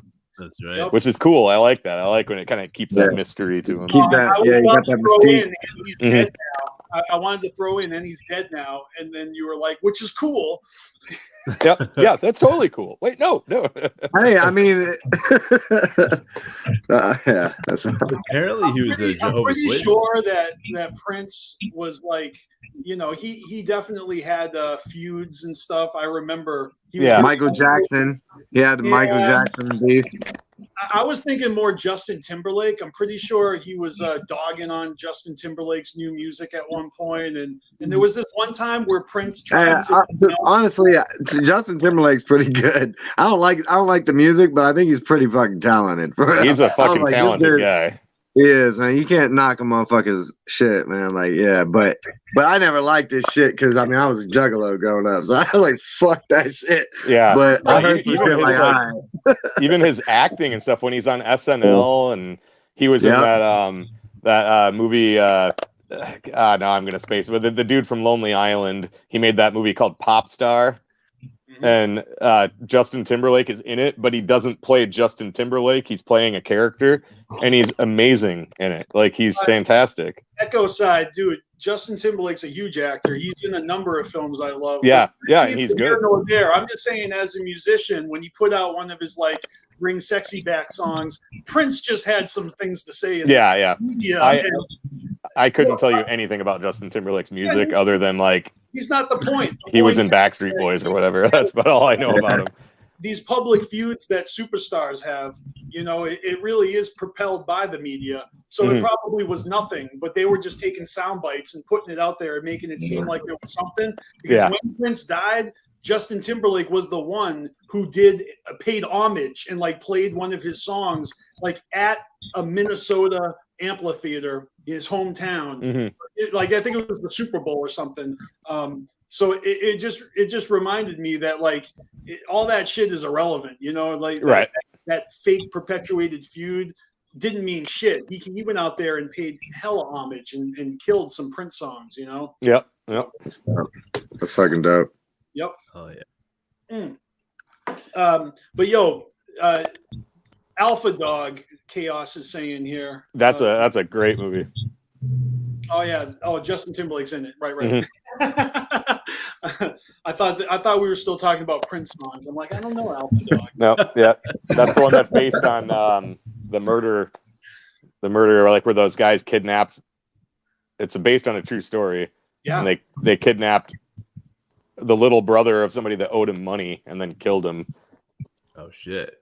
That was Jesse James Hollywood. That's what it's based on. And the kid who the actor who plays the kid is Anton Yelchin, Yes. who's also one of my favorite up and coming actors. You know, got into the Star Trek movies. Yeah, like that man. Fucking that was tragic how he died too. If you guys don't know, like he got crushed in between his Hummer and like the front door. Like, yeah, it's like the parking brake on his Hummer or whatever like failed. Accident. Like I think he was just going to lock his front gate. Yeah, it wasn't even any. Women crushed him. Mm-hmm. It wasn't like he wasn't intoxicated or anything. It was just the park. I think it was the parking brake just failed and it rolled backwards when he was like locking his gate or putting in a code or something. Tragic. Apparently, I got some dislikes on the show today. So shout out to my haters. Shout out to my haters. Like, come on now. Are you kidding me? Put your middle fingers up if people hating on my motherfucking homie. Oh yeah, I was one who disliked it, TJ. By the way. Oh yeah, me too. It was me too. No, so two of them are right here. And I created two of the other accounts that disliked it. Hey, because we want to, you know, we gotta have a balance out here, dude. Exactly. I mean. I love my haters. Like y'all don't usually fucking bug me too much, you know. But a dislike I'll take it, you know, and that's fine. That's just at least they paid attention for a little bit, you know. Yeah, they still had to click on it, you know. So like I heard that they were removing the dislike button, but I keep hearing that They too. They should. It's pointless, man. It's pointless. What's the point, you know? I did wonder that too. I'm like, what? Like, just so you can say I don't like this. Right, Yeah, but like I can still see. But it, what though. part? You know, because there's like parts of every video. There's probably some good parts in there. So now you just said dislike to a whole video, and you only disliked like one little scene or something. You know what I mean? Like, no, it's just too deep, person. man. It's just one person. You don't take it personally. It's not about your appearance. It's about me. There's 4 people that don't like me. I'm okay with it. Yeah. The only thing I heard that's like a good argument for keeping the dislike button, I guess, is like for tutorial videos. If a bunch of people like this, like you can like view right That away. like reviews would be. Bullshit. That'd be more on like a review level. Like, did this help you? Exactly. Dislike. You know what I mean? Yeah. Right. If all your videos were tutorial videos and you saw like a really high like on one, and then you saw one that was like lots of dislikes, and then you watched it would inform you. So I guess it is kind of cool, you know, let the people have their vote. And I've never. I don't know if I've ever seen a video that had a shit ton of dislikes and not any likes. You never watched Rebecca Black's Friday video? Or the Ghostbusters the trailer video. Yeah, right. with the women in it, like that got like dislike bombed like a motherfucker. I don't think. Yeah, I didn't catch any of that shit. Or if I did, I don't know. The one with like Kate McKinnon and everybody. Yeah, that's right. Like Scotty says, hit that thumbs up button, hit that subscribe, click the bell. Definitely, you want to not miss what Carnival Spirits is going to be pumping out for the end of Y'all the are year. killing it. We're just going to go hard for our 10-year anniversary, right, Chaos? Yes, sir. That's right. So I killing expect more hate because you're going to see more of me. So there's going to be a Just lot. bring it on. Bring it on. Yeah. I missed like a month and a half of doing shows, so I'm seriously thinking about doubling the amount of shows I do for the rest of the year. Hey, if you can, fuck it, do it. I'm going to do a midweek show. I think I'm going to do a midweek show, maybe a Tuesday or Wednesday night.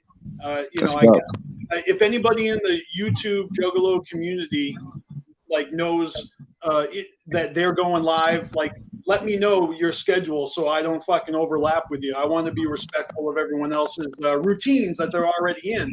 I'm just going to jump on and get in where I can fit in. And it goes a week now because that way I can make up for the past month and a half. Are you going to do like a second theme or like a specific theme for this other one? Like maybe like it's more about this or that topic changes or something? Yeah, I think that maybe shows might be shorter. Like I won't go live for like 5 hours in the middle of the week. It might just be 2 hours or something. And but I want to have a special guest on each episode. So I'm just saying I'll be able to hit my milestone. I plan to do a show every week all year, and now I'm trying to, and I want to deliver what I said I was going to deliver, and I have all these special guests that I still want to bring on. So if I do a week, that's 2 mystery guests a week, and that's dope, man. That's dope. If you got it going, go, man. Run, man. That's dope. I support it, dog. Dedication. Yeah, for sure. What's up with you, Don Chaos, brother, man?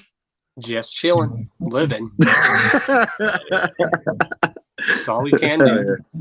Yeah. So did you dig Yum Yum? I do. Hell yeah. What do you think, man? I've What's already your had favorite track? Chaos's favorite. I think we've covered favorite tracks from everyone except you, Jay Bizarre. Did you give us your favorite track yet? I think Wretch, honestly, Wretch is like dope as fuck. But I don't know. It's a different. That's my favorite one like that. You know what I mean? But then there's, I don't know, man.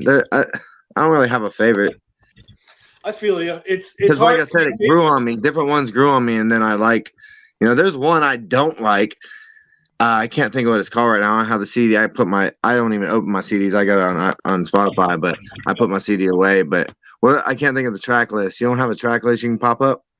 Yeah, I got it right here. I mean, let me try and guess. Let me see if I can guess. It's towards the end. Vonda J's rapping kind of like he didn't have any energy that day, and it's just different. Gotta be Ain't No Time then. Is that? Oh no, I don't know, man. I'm blanking on it right now. Fuck, because I don't know. When I listen to the album a bunch, it's mainly to be towards like the first half and. Well, not past that too, but and then I skipped a couple. The one with the dude singing, I didn't really care for. But then I did start to like it a little bit. And then there's another one though where he just sounded like he was I don't know, like the videos he does on the like the cameo videos when he's like fucked up or like spectatorily fucked up. Everybody says he's fucked up. Like, I don't know. I felt like he did it when he was in that mind state versus like, I don't know. I listen to that type of shit because I've been high doing music. I've been fucked up drunk. When I drink, my cadences change. I try not to drink when I record and write. So I start to look at shit like that and like Jay, because he's fucking this shit I've been listening to since before I knew to do this, And now I'm like, I bet he was fucked up doing that song. I see people like critiquing the album like producers, like, oh, I'd like this song if it was a better mix. And I'm like, I'm not an engineer and a producer. Yeah, I don't think about that shit. Like, I think of lyric delivery. I mean, look, the song sounds good on my shitty speakers, and then I got a car, so I got different ways I can listen to it. You put on the headphones, and then you actually hear it really loud. I think this album is meant to be heard loud. Whoever they have out in California, they have whoever it is out in California that does all that mix and mastering for them. I think they send it out. I think because it says in the credits, it says something about. Or like, under each track, recorded in California or mixed in California or something. I think they do a lot of mastering work with like Jim Kistling. Let me see here if like I didn't look at this one. Okay, it was mastered by Jim Kistling, but I do think it was recorded in multiple spots. Yeah, I'm sure they record. I mean, I record in the same spot, but all different times. So I'm sure they kind of do the same. Depends on where they're at. Well, think about this. Like they're making an album over the course of a couple years. So they're also making other albums too. They're they make their songs and divide them where they want them, like in little cups, and then they take them and pour them this album time. Pretty much how it goes. It's like this. We don't know when they are or aren't working, but it's apparent to me, and it's been apparent to me for years, that they're usually working. Like they do not sit on their laurels. Especially now that touring's not going on, I can only imagine how much music there really is there. You know what I mean? Like back in the day, we knew there was a lot of music because it kept coming and coming and coming, and then Forgotten Freshnesses come. Like what? See, we got this, and then we got the next one is where's the next one? See, I never opened my Bizarre, CD. I think I know what you're talking about because I didn't notice this, but right, we got 3 new EPs coming. This is all a part of the Yum Yum Flower era. Like, that means they have at least some of them already kind of figured out. I don't think they're just pulling this out their ass that wild. I mean, I'm sure they do sometimes, but I doubt they aren't ready for this fucking 3 more albums under Seeds or whatever. these guys are career artists. You know, they do what they want when they want, and yeah, exactly. That's what I'm trying to get to. You know what I mean? Where I can just work on music. I'd have so much shit, dude. It'd be crazy. You guys saw the No Jumper interview, right? Like, I know I watched it a little later than everyone else, but No Jumper talked to Violent J. He was like, "It's just you. It's not Shaggy." Why? Because Shaggy is like on vacation until the end of the holidays or whatever, or until Halloween, whatever it was. And it reminds me, like, you see Shaggy doing all his Shaggy and the Creep stuff, the Palcast. He don't do as much music, man. He's always like that with the Shaggy Show, and he always like doing antics, you know. So right. So my point is that we know that he has a schedule, and we know he's working, and we only get these glimpses of their life when they're ready to give it to us, and when they're doing a regular podcast. That's a big glimpse into your life. Then you listen to the album, and I hear Shaggy, and I'm like, yeah, this is your day job. This is what I come for. And your podcast is awesome for extra shit. But I'm like, dude, Shaggy's on point on this album. Like, he delivers punchlines, and all his Shaggyisms are in there. It's fucking awesome. Oh yeah. He's not in it as much as I wish he was, but he definitely killed every part I heard him in, for sure. Yeah. Yeah, I feel like that's typical. There's always a heavier lean on Jay, like, as a songwriter. Well, because everything's Jay. He solo tracks. Wretched is a solo track, you know. Yeah, but I just want to say real quick what we were talking about before. For some reason, it's so bizarre. I think the only track here, intro, it mixed at Ice Cream Studios in LA by ICP and Daniel Morse. I've never heard of that studio or them working at that studio, but that's so random. Yeah, wonder why one song would be mixed there. Yeah, right. Most of them are in the Cabin in the Woods and stuff. So that is. So which one? What's the Cabin in the Woods? Is that Jay's house? I was going to ask the same thing. I thought that's Rusty's Boom Boom Room. Yeah, I think the name is interchangeable. Sometimes it's called, yeah. Because I used to think Cabin in the Woods was Mike Clark's. Same here. That's what I thought but too. Now Mike Clark ain't really around, so they wouldn't be doing stuff there. I'm just going to say that we were looking at some screenshots on Twitter, and somebody asked Mikey Clark if somebody said, like, will you please produce the 6 Jokers card? And I'm just saying, like, I'm not making this up. I saw the screenshot. I've seen it. Replied and said, I will produce it regardless. Okay, now just I wondered what that meant, man. I wonder what he meant by that, because that leaves a lot of things. I got a theory. I'd like to hear yours first, but I have a theory what that means. Anyone? Theory. I don't know. There's a lot of ways you could go with it, so I don't know. What do you? I'd like to know what you think, though, since you have a. Well, I do have a theory, because I don't pretend to know anything I don't know. Okay, but we all know that Mike Clark works with everybody. We know that he works with Kid Rock. We know he works with, working with Ali Zuliul, right? We know that he's, working with whoever he fucking wants to. He's not ICP. He's got a career to keep up.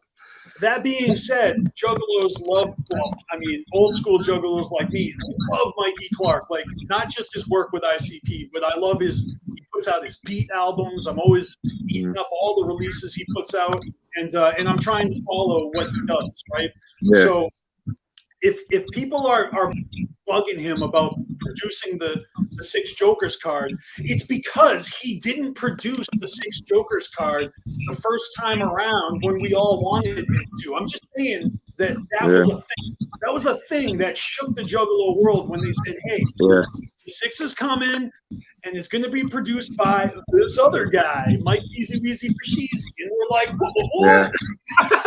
Yeah, I remember reading that, and I was just like, "What the fuck?" But to his credit, Mike P did a fucking amazing job on it. Yes, he did. Yes, he did. So, And I cannot wait to hear that Mike Clark Alazul Elu. That's going to be absolutely incredible.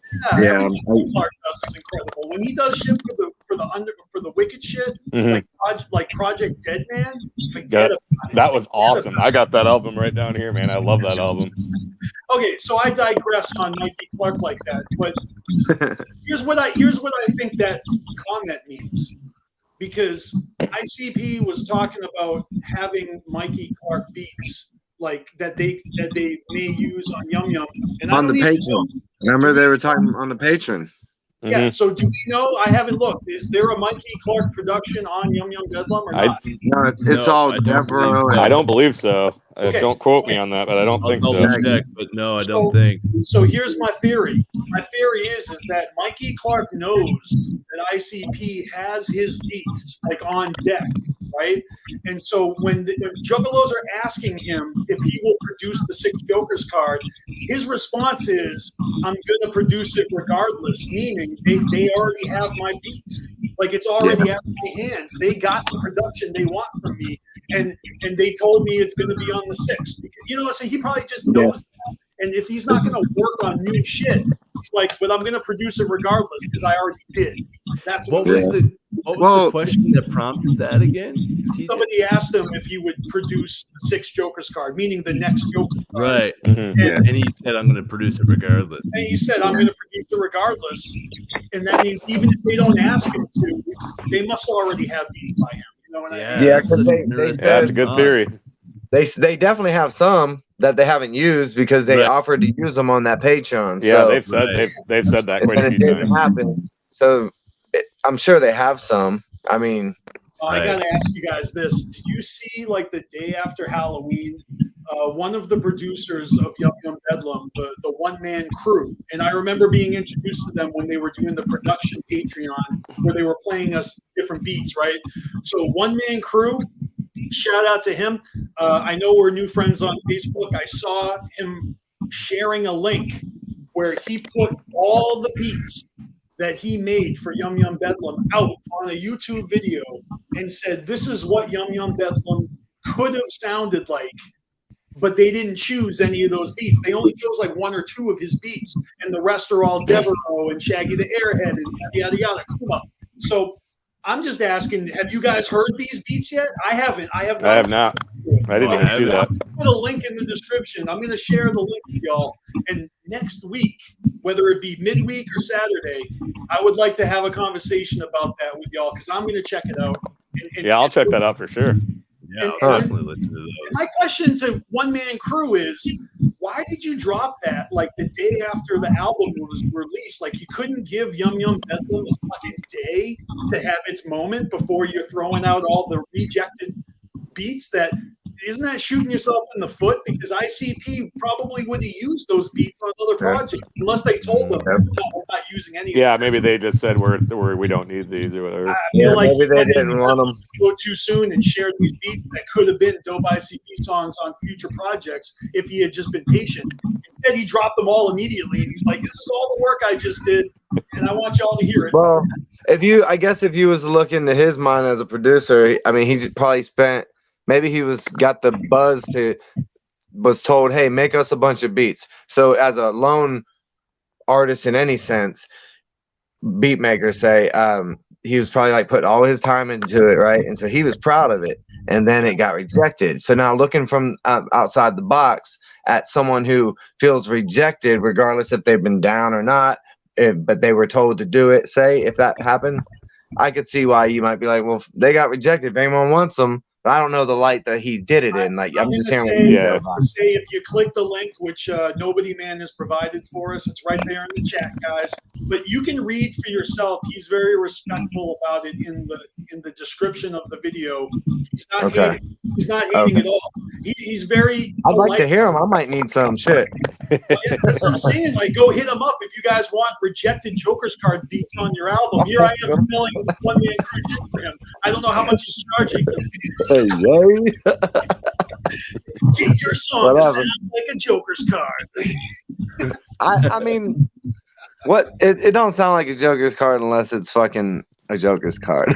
So I don't know. Exactly. Beats are beat. I mean, some songs might sound more carnival-y and shit, but that don't mean, obviously, that doesn't mean Joker's card.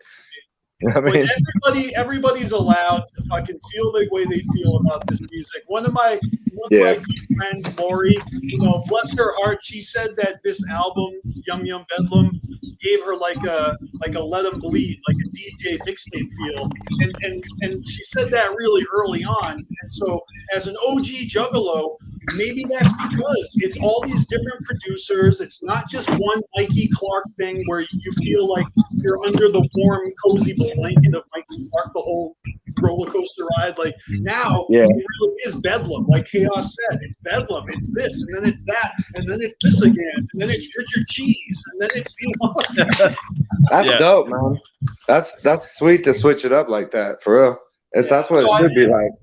It's not a hateful comment, but I don't agree with it. There's a very first of all, DJ Clay produces all the beats on those DJ Clay mixtapes, so that alone makes it more of like like production by one motherfucker the whole way through, just with different artists. This is just ICP all the way through with different production. And man, I am loving this production. It feels fresh and new to me, and I'm just happy that ICP has found their niche in this new sound. Man, you know what I did yesterday? I was on Spotify listening to like ICP other albums, right? And I remember when it's not Phantom. It was okay. It was fuck. It was a song called Willoughby's Bag of Poop, and there's a Devereaux beat on there, and I didn't realize they were getting beats from him. And it's that I can't, I won't. that song is so dope. That shit is so dope, man. That song goes hard in the paint for real. Absolutely. Love that song. They're great producers, Shaggy Red and Devereaux, man, and yeah, I think the production is super good and super varied. My only legitimate beef with this album is this fucking the ad book is dope, but I cannot for the life of me get it back in the fucking CD case. Yeah, once I opened it, I was like, yeah, that's not going back in there. No. How the hell they do that? It's all out. It's not going back in. Yeah, Dude, mine's just sitting down on my stack of CD singles. And you can't even like lay it on top of like the CD portion and close it. Like it's open like that far no matter what you do. Yes, dude. I definitely noticed that it was having a hard time being in there to begin with, so I just let it free. Yeah, even when it was cellophane wrapped, I picked it up and I'm like, wow, there's a lot in there. Yeah, man, absolutely. This is the closest I can get it, which is pretty close, but you can still see it. Yeah, you know what I mean? But that's my only beef with it. I love this album, dude. I just love how varied it is. Something to see. I could really picture that being a concert closer for the foreseeable future. For sure. So let me see here. It's 2:30. We've been going for about 2.5 hours, I think. 2:30 on my stopwatch almost, right? Hey, I'm actually about to pop off, but I might be able to pop back on in a little bit. My daughter just woke up, so she had a good nap.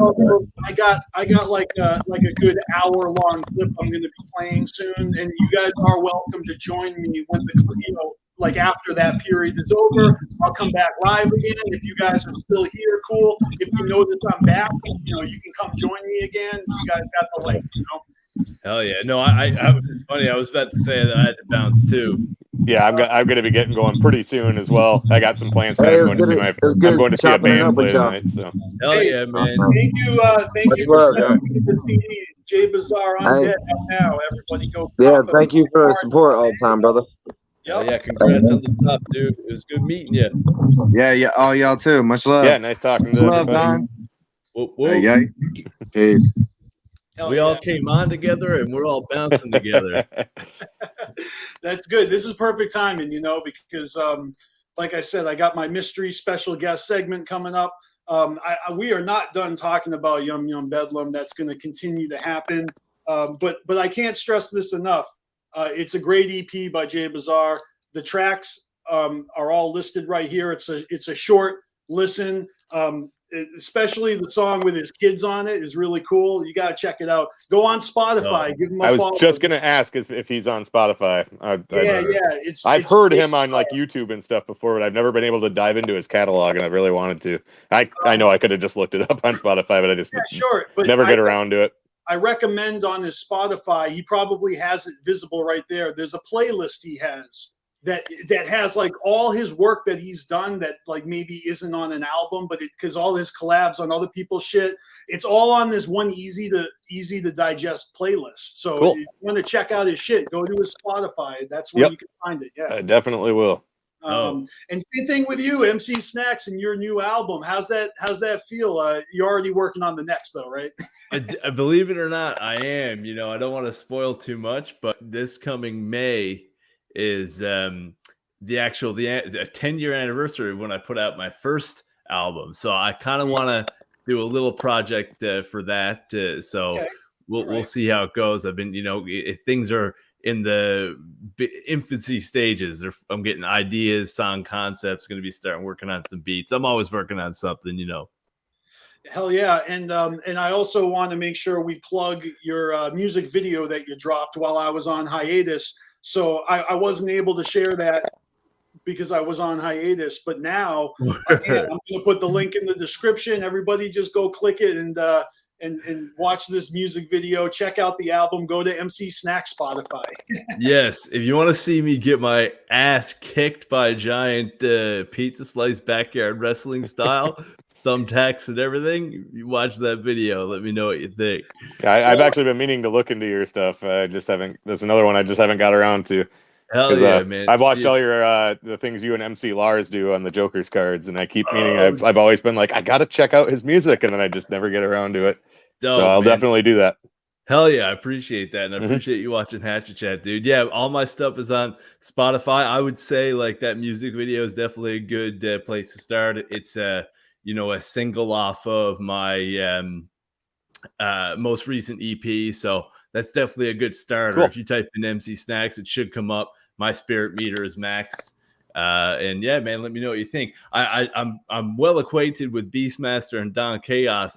We've never streamed together. We've never been on the same stream together. No, I've never talked to you.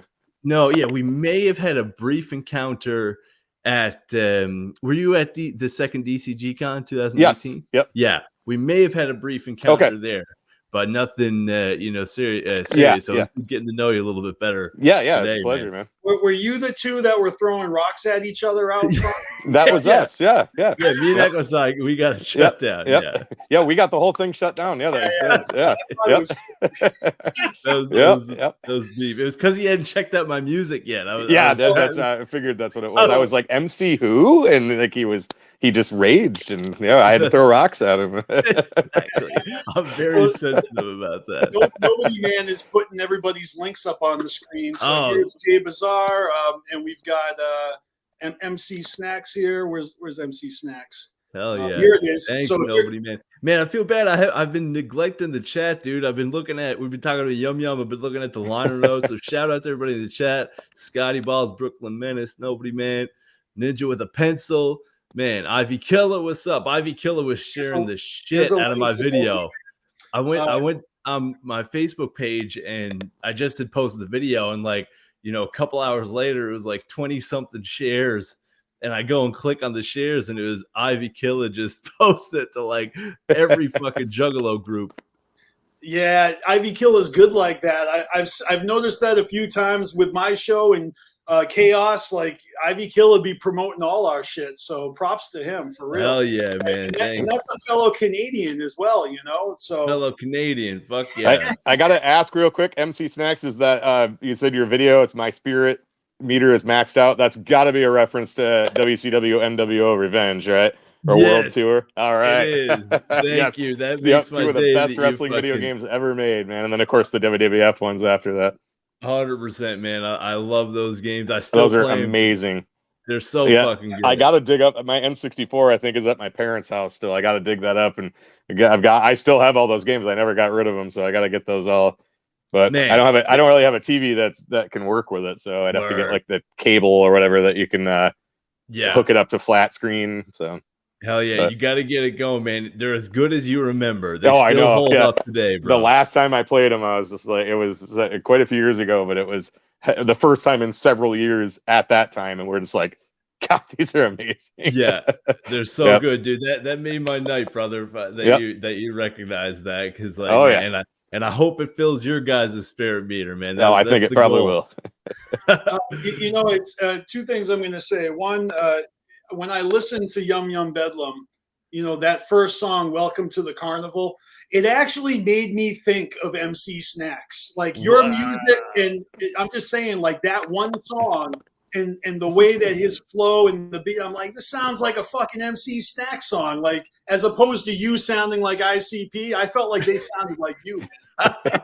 DJ, that is that's one of the best compliments I've ever gotten. I'll tell you, and I would never compare myself to like ICP or creative geniuses, but another homie of mine, the literate Juggalo, was like, man, are you sure you didn't produce some of these beats? Because like the synth, like I use a lot of, like I love synth, and I like a lot of 80s new wave. That's a big influence on me. And I think, you know, you can hear that on some of these beats. Yep. Not that I have anywhere near the skill or talent of ICP, but the fact that I've heard that kind of compliment twice in the past couple of weeks, man, I feel like I can die happy. So thank you, brother. That's awesome. It's a style of music, you know, that I vibe to. It's probably the reason why I like your music. You know, I see where your influences are. And you guys talking about wrestling like that went over my head. But I'll have you know that the segment I'm going to jump into after you guys bounce, my special guest is a wrestler and a rapper, so you guys should definitely check it out. I mean, we're about to jump into that now anyway, but I just wanted you to know that I'm about to have a nice conversation with a wrestler / rapper. It must be John Cena. You all need to know this motherfucker. You must be having John Cena on the John show. Cena, the new BeastMaster again. By the way, John Cena's album is actually really good. It's fucking fire, dude. It's awesome. I've actually got it right up here signed by him. It's not as good as Macho Man's rap album, Be a Man. I would actually say it's probably far superior to No, it is. He can spit bars. This guy can freaking rap. And like when I picked this up, I thought it was just going to be all wrestling references, and it's not. No, man. It's a straight up hip hop album. Yeah, dude. You know, he was I'm going to be checking that out, but it's really good. It's on I believe it's on Spotify. It's dope, and he can freestyle in real life. Apparently, him, Rey Mysterio, and Rikishi were like on like the tour, like on buses traveling together, always freestyling. And Stephanie McMahon heard John Cena rapping, and she thought it was all written. And John Cena was like, "No, that's just what we do. It's called freestyling," and that's how he was able to work his rap stuff into his gimmick. And the cool thing is, his rap gimmick debuted in Grand Rapids, where I'm from, at the Van Andel Arena at a SmackDown. It was at a Halloween. It was when they would record it on like Tuesday and then air it Thursday, and they were doing like a Halloween thing, and he was dressed up as Vanilla Ice, and he started like freestyling, and that's where that character started. So I was right here in Grand Rapids, man. I was like, hell yeah, dude. That's fresh. That's the shit. I didn't know that. That's super cool. Yeah, Stephanie was dressed as a witch, and he had like a big fake, you know, the pompadour, you know, and stuff. And he was that a house show or was that? Like, no, it was a SmackDown. Dude, but I it was look just up a clip. That's awesome. Yep. It was backstage, and they were Stephanie was hosting a Halloween party, and so he came up to her and he started like freestyling or whatever, and then it was pretty soon after that all of a sudden he started coming out with the chain and the lock and the football jersey and all that. And, that's fresh, man. It was really cool. So I always kind of like, hell yeah, I was born right here in Grand Rapids. It's pretty dope that he used Vanilla Ice. Vanilla Ice is like famously shit on by all the other big icons in rap, and but juggalos have the affinity towards them. We all know Jay and him have been good friends for years, and he's always good for a gathering performance, even though I'm still waiting on that album. Well, the time he performed at Hollow Wicked, like, he was great. I thought he was awesome. Man. That's awesome, because it was nice to see him at the gathering this year again. Like, anytime Vanilla Ice is in the house, it's a good fucking time. Yeah, he seems like a pretty down to earth dude. So. Dude, one thing that made me like, and I liked him since I heard fucking Ninja Rap 2 or even Ninja Rap 1 in the Turtles. Ninja Turtles movie. But then when I heard his second one, it was all Juggalo shit. I was like, he's the man. But one thing that won me over like 1,000,000% with Vanilla Ice was my first gathering, 2011.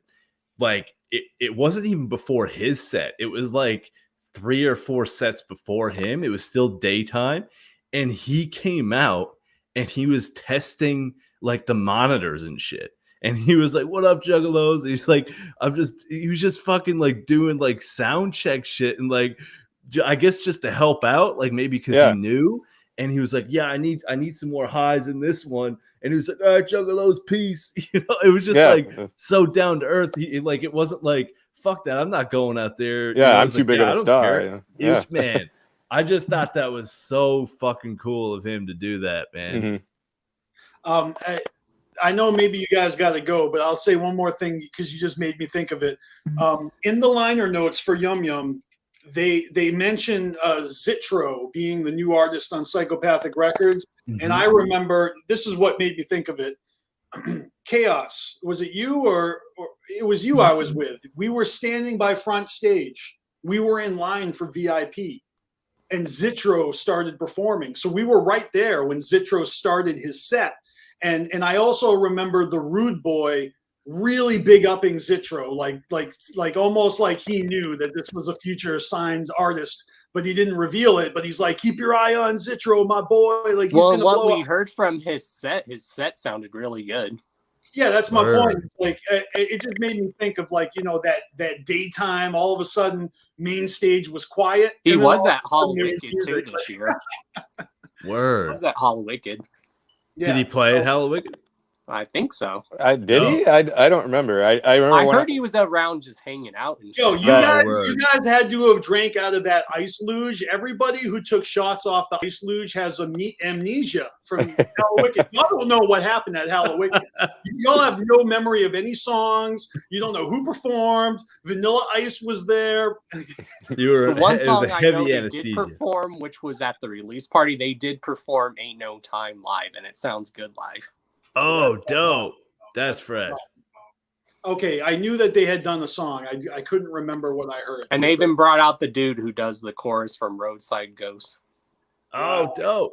Right. So, yeah, if anybody wants to see that episode of the Hours of Chaos, you just had Roadside Ghost on the show. I guess they were working the sound systems for Hollow Wicked too. So, like, the guys that were working the sound thing, those were those dudes also. Gotcha. Because the one opener that I remember from Hollow Wicked was that, I think it's Tier or something, how you say it? Diaz. And then there was that one chick.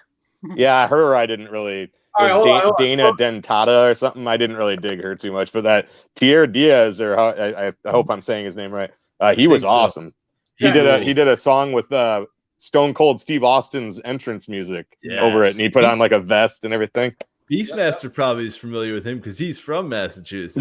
Yeah, he was really good. I am, and we've talked about this. I've talked about this, I think, with Team MUJ, because Team MUJ, with their That Shit Trash, That Shit Fire, they've had Tier Diaz submit some songs. So I've seen some of his newer videos there, but back in 2009, me and him were both on the same record label. I'm just saying, like, old school. Was that Hightown Records? Hightown Records, man. Tier Diaz was on Hightown under the name Be Loco. Well, I was almost signed to, because I lived in Massachusetts. I was almost signed to Hightown Records, man. And it didn't. If you rapped in the underground scene, if you were a juggalo in Massachusetts back then, there was like a 50% chance you were going to be on Hightown Records. Yeah, I didn't like refuse or anything. Like me and B Logo are still cool to this day. It just didn't like I was living kind of far away. It just didn't happen. But that is hilarious, man. Yeah, Killer T. I used to like. I played a couple of shows with him, man. He's a down ass juggalo, man. Like, and he's also like really good on the mic. Right Yeah. now, he's having a great time because he's actually featured. Like he's one of the characters featured in Violent Days Walking Home. So he I forget the name, but he's the pimp. And so I've been noticing on his social media that he said that he got a feature. So ICP is going to be on his upcoming album. He just dropped a Vomit remix, and he's acting, and he got a role in the new Dexter series. So like. Good looks to him fucking for making Juggalos shine. Like he's doing great. Hell yeah, man. Sounds like it. He's the shit.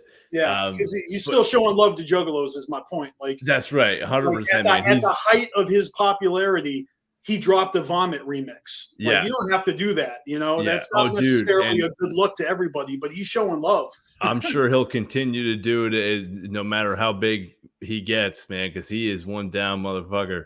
But on that note, I really do got to bounce. All right, thank you, MC Snacks. I appreciate it. Yeah, nice talking to you, Snacks. Hell yeah, man. Thanks for having me, guys. Much love to everybody in the chat. Keep up the good work, guys. Don Chaos, you're killing it. Everybody's killing it. Much clown love. Whoop, whoop. And Echo Side Fiend, are you going to? Yeah, I got to get out of here pretty quick too. I'm going to my local Irish pub tonight to see a Irish rock band play. I got some people I'm meeting out there, so I got to start kind of grabbing a bite to eat and getting around for that. So. All right. Well, I don't know if Chaos is going to be jumping back on or not. Are you back with me, Chaos? All right. Sweet. Because that way we can kind of segue into the next thing. But feel free to leave anytime you need. Yeah, I'm gonna get out of here. But so yeah, thanks for having me on, and I'll definitely be back. So all right, man. Have a good one. See you guys. All right, Echo Side Fiend has left the building. I had to get out of this track suit. Were you getting a little hot in that track suit? Yeah. So for anyone who's wondering what I was wearing, it's a track shirt or jacket, whatever you call it. What do you on your soprano shit right now? Hey, Don, there's a reason why the word Don is sometimes before chaos. Just saying. Have you seen the new movie, The Many Saints of Newark? I haven't, but I really want to. I mean, I'm hearing some people say it was and then I'm hearing some people say it's really good.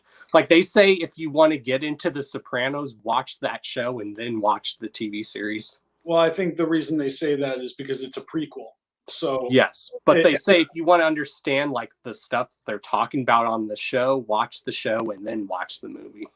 It's informative. It's kind of like the Phantom Menace. Like you want to watch the Phantom Menace in the prequels, and that's going to inform you when you go back and watch the classic, which The Sopranos is a fucking classic. I went and rewatched it this year, and it holds up very well. Like can you still believe that show started being made in like 97, 98 and came out in like 99? Yeah, I mean, what strikes me is you can actually see the Twin Towers in the intro. Like it's pre 9/11 where you still see. Well, because it takes place in the 60s and 70s. That's why. Oh, but I mean, even the original Sopranos. Oh, yes. When you like watch the like first few seasons, yes. Yeah, the first few seasons is before 2001. Sorry. Well, and that's why I think Sopranos was a very revolutionized show because when 9/11 happened, they made it like it was happening in real time in the Sopranos. Remember, they're like watching the TV on one of the seasons and they're watching the towers fall. Yeah, they made reference to it. Yeah, it definitely is a window of time in a time when like technology is changing and I'm amused by that. Like you see their kids grow up a little bit throughout the 6 seasons and we all know how old they all are now, but going back, like, man, that show is just great. So I am looking forward to seeing this prequel movie. I've heard also that it sucks from some people that were like pretty hardcore Sopranos fans. So I'm ready for anything. I'm probably not going to be disappointed because I never had high expectations. I heard it was like a good like historical thing because when it's taking place in the 60s, it's taking place during when the like race riots happened in Newark, Jersey and stuff. So that's like the backdrop of the storyline, is it's taking place during the Newark riots that took place in the 60s in Jersey. Scotty's saying I should save my interview for next week so you can hop on. You can hop on now, man. Chaos is still here. Did I not share the link with Scotty Balls? And that was like, I think Sopranos was like the show that set the tone for like a lot of those shows that run like a movie, but it's a TV show. Yeah, no, just hands down, we don't need to review the whole series, but Sopranos is the shit. And when you dip back into the well and you pick up with old characters and stuff, maybe the movie doesn't hit the same way the show does, but I am very interested in the backstory of Tony Soprano and like his father and his sister and his mother and all his uncles. Because you just hear about his life and a little bit like in the show, and like there's this cool like YouTube channel I watch. It's called like Analyzing Evil, and it like delves into like the psyche of characters, like how Tony Soprano has the personality of a sociopath and what makes him that way. Interesting. I just had to like he like does like all characters. He does the Joker in a lot of the Batman movies. He does Darth Vader in Star Wars. He does the Emperor. He does Walter White from Breaking Bad. That's a lot. What's the name of this channel? I think it's called like Analyzing Evil. I'll have to find it and show it to you. Analyzing Evil. I like that. But yeah, and this dude's like a professional psychiatrist, so it's really cool. Scotty Ball. What's up, man? Hey, what's up, man? Thanks for joining. Tuning into the fucking BeastMaster show after a fucking long ass fucking hiatus. Yeah, man, I'm back in full effect and stronger than ever. And I'm already talking about adding a second stream to the week and doing 2 shows, like adding a midweek, like an evening stream midweek. I'm really thinking about doing that. I feel like I got to make up for lost time. It's been like a month and a half. And it's funny because it feels longer than that. It's been a while. It does, dude. I'm glad you're back on because really, life's been really shitty recently. But seeing you pop up on here today has been like a feeling of normalcy, I guess you would say. Yeah, I feel good being back. We're definitely going to continue with the good times.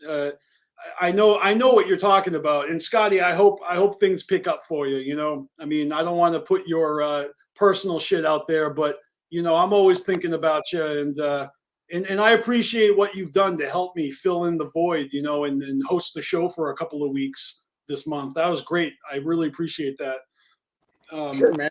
I'm glad I could do it. It's cool.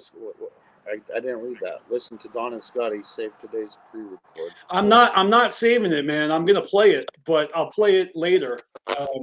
It's less than an hour long. It can be the last segment of the show. That really bums me out, dude. I saw you throw that silhouette up. I was like, man, that's got to be fucking Jared from Jersey, man. He's gonna come back and make his great reappearance. Oh.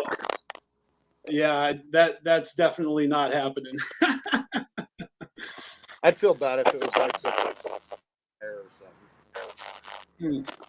I don't think it is. I think I know what it is, but well, you may be able to figure it out, but you know me, I'm not going to reveal it until it's time.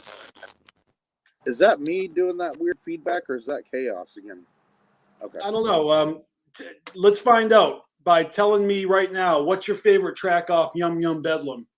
My favorite track.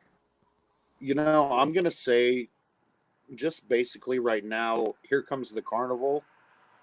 But the reason behind that is because my 8-year-old knows every fucking word to that song. Because my 11-year-old daughter knows too. Because every morning when driving them to school, put on Dark Carnival. And that's the song they're talking about. Because I put on other ICP shit. Nah, I don't want to hear that. I want to hear Here Comes the Carnival.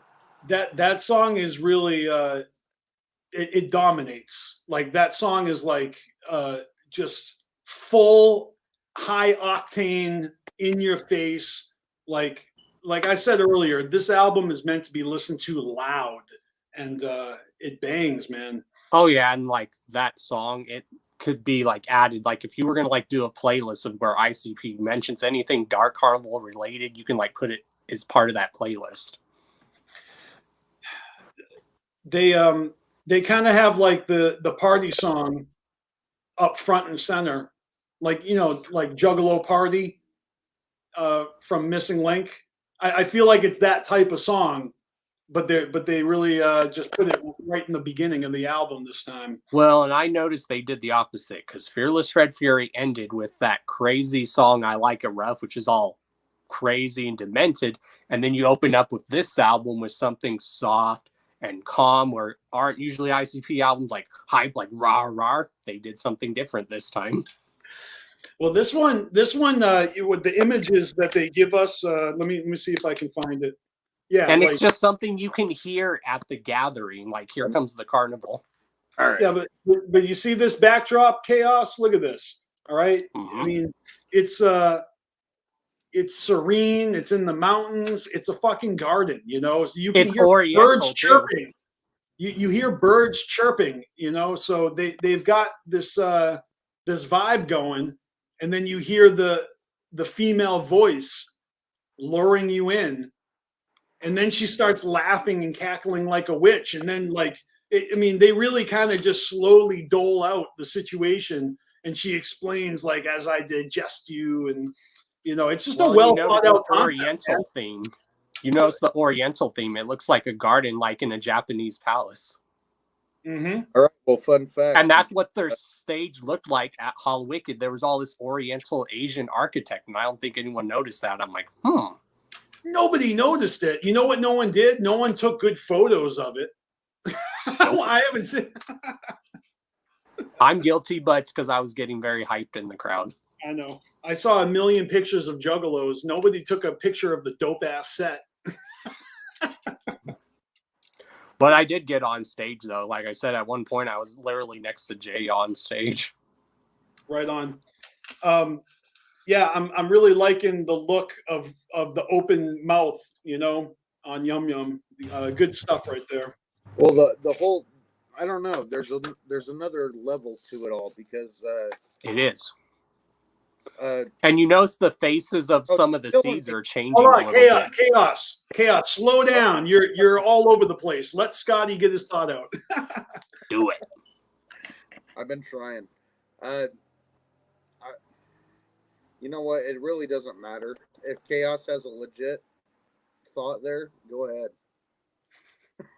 I just said I noticed, like, with the second face, that there's the things are like changing, the faces of the seeds. You mean the design, their facial expressions are different. Yes. Yeah. I mean, look, we get a lot in the liner notes. I haven't even really examined the liner notes properly at all. Like, I can talk about the music in my impression that I'm getting from them. I haven't even really read lyrics for many songs at all yet. But you kind of don't need them. These songs, they all have solid concepts.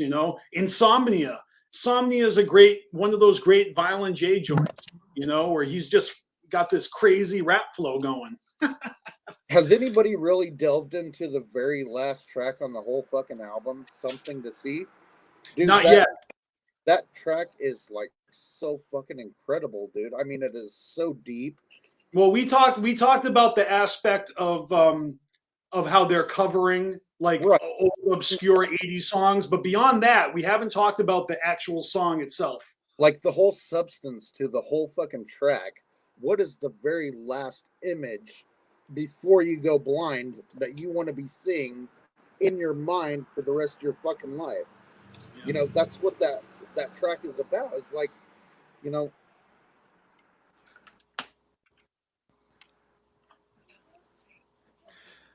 what you're saying is that the question that they're asking you, are people even listening to the question and even thinking about the answer?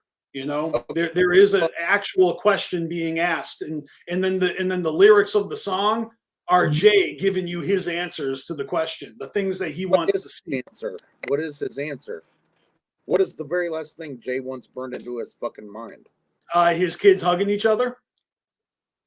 No, it's us. It's fucking juggalos. Yeah, well, that's what I'm saying. The whole verse is him listing off things he wants to see. He wants to see Beyonce butthole naked crawling his way. You know, he wants to see us in the crowd. Yeah. Those are things that you could see. But what he's saying is what he wants to see is the family. Yep, exactly. Burned into his mind. Uh-huh. I mean, you hear, you could see this, you could see that, you could see this, you could see that. What you're saying, Scotty, is that this song is dedicated to us. We are being thanked. We are the chosen ones that if Jay could only see one last thing before he goes blind, he wants to see us going crazy in the crowd. I get it. Absolutely. That's it feels good. The song feels like an homage to me. It is. Us, you know? That's exactly what it is, man. Yeah, it's powerful. But you know, maybe someone's not looking at it that way. Maybe someone's not even listening to the fucking words. Like I noticed that right in the beginning of the song, they got Shaggy dropping F-bombs like they always do. And I laugh because that's just a surefire way to make sure that your song doesn't get radio play. And it really, again, feels like it's for us. It's like they deliberately sabotage the main state, the main mainstream appeal by making sure they throw in the fuck bombs and and they really just are talking to the juggalos here, the ones that are paying attention, you know. Well, in all fairness, they did release a radio edit to Fuck the World back in the day. Yeah, but do you just hear what I'm saying, man? Is that they didn't have to do that. They don't have to fucking do that. And they do it on purpose. They really do put shit in the songs to tickle our fancy and to make everybody else go, like, right. Oh, for sure. You know what I mean? Like they made sure that this powerful fucking song is not radio friendly. They didn't have to throw those random F-bombs right in the beginning. Like, you feel me? Like, yep.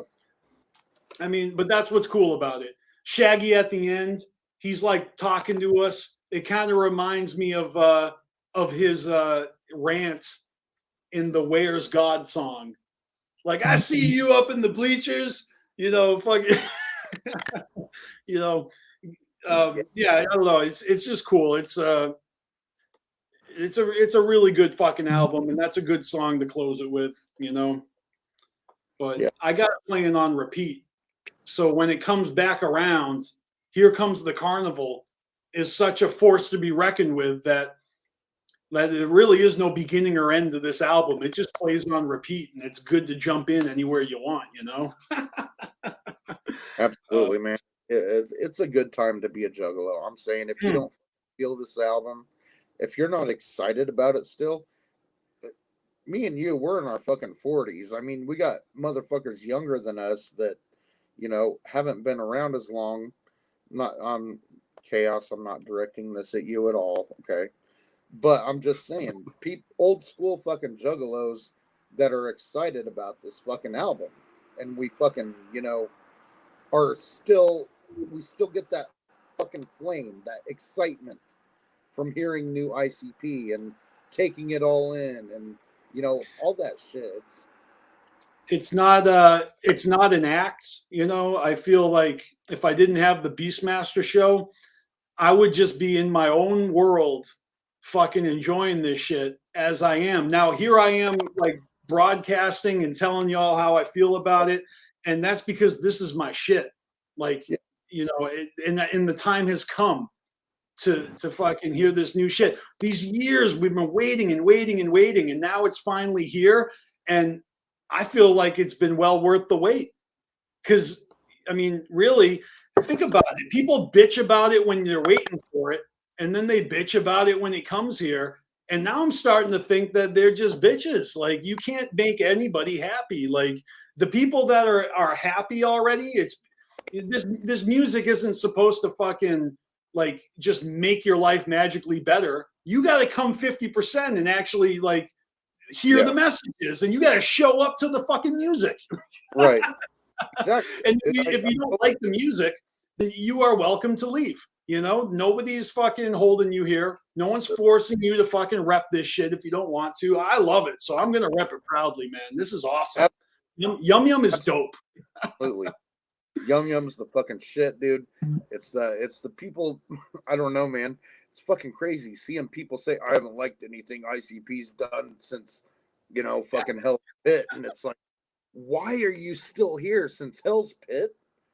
Hell's Pit is like what, 17 years old in 2024, or no, 20 years old in 2024. 17. So look, what the answer to the question is because this shit's bigger than the music, and and a lot of these kids out there, they may be listening to other things as equally, as they are psychopathic, but psychopathic is such a big thing. Like, look at all the Twisted albums that are still being sold on the psychopathic, it's part of that back catalog.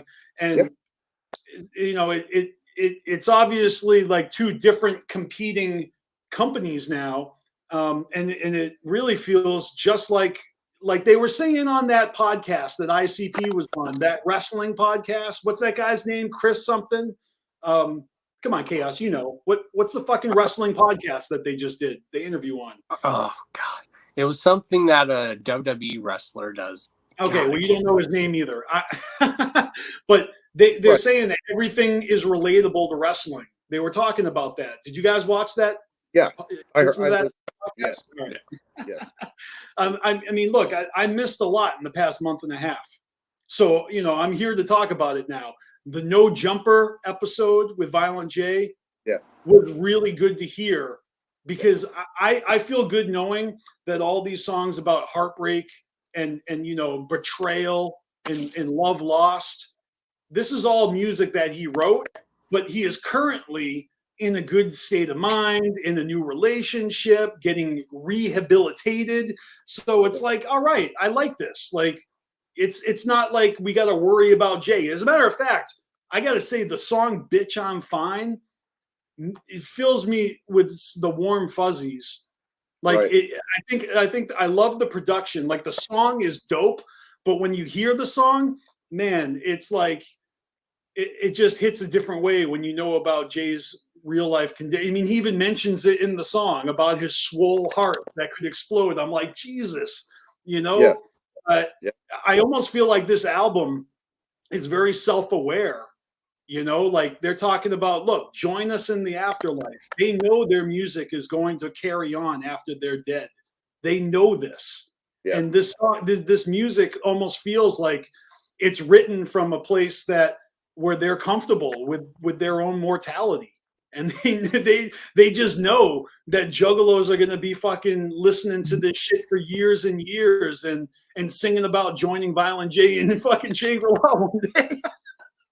It's so fucked up. Right. Like, let's all become maggot feed. Like, I love the hook. That song is so powerful. Yeah, hearing my 8-year-old in the fucking backseat, let's all become maggot feed. It's like, it's fucking weird, man. But I'm like, you know what? Dude, it's a whole it's no different than waiting on the wagons, right? Nothing's left. Like these songs about like the Juggalo chant from the Wraith era. Swing, we'll never die alone. Like, they're always talking about that exit. The final destination. That's the theme. They're always rapping about death. Nothing has changed. ICP is still doing ICP, and something to see is a really nice way to ask yourself, like, what's really important?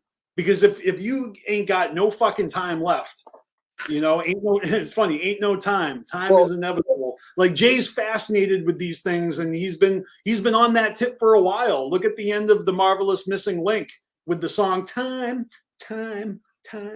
Yeah.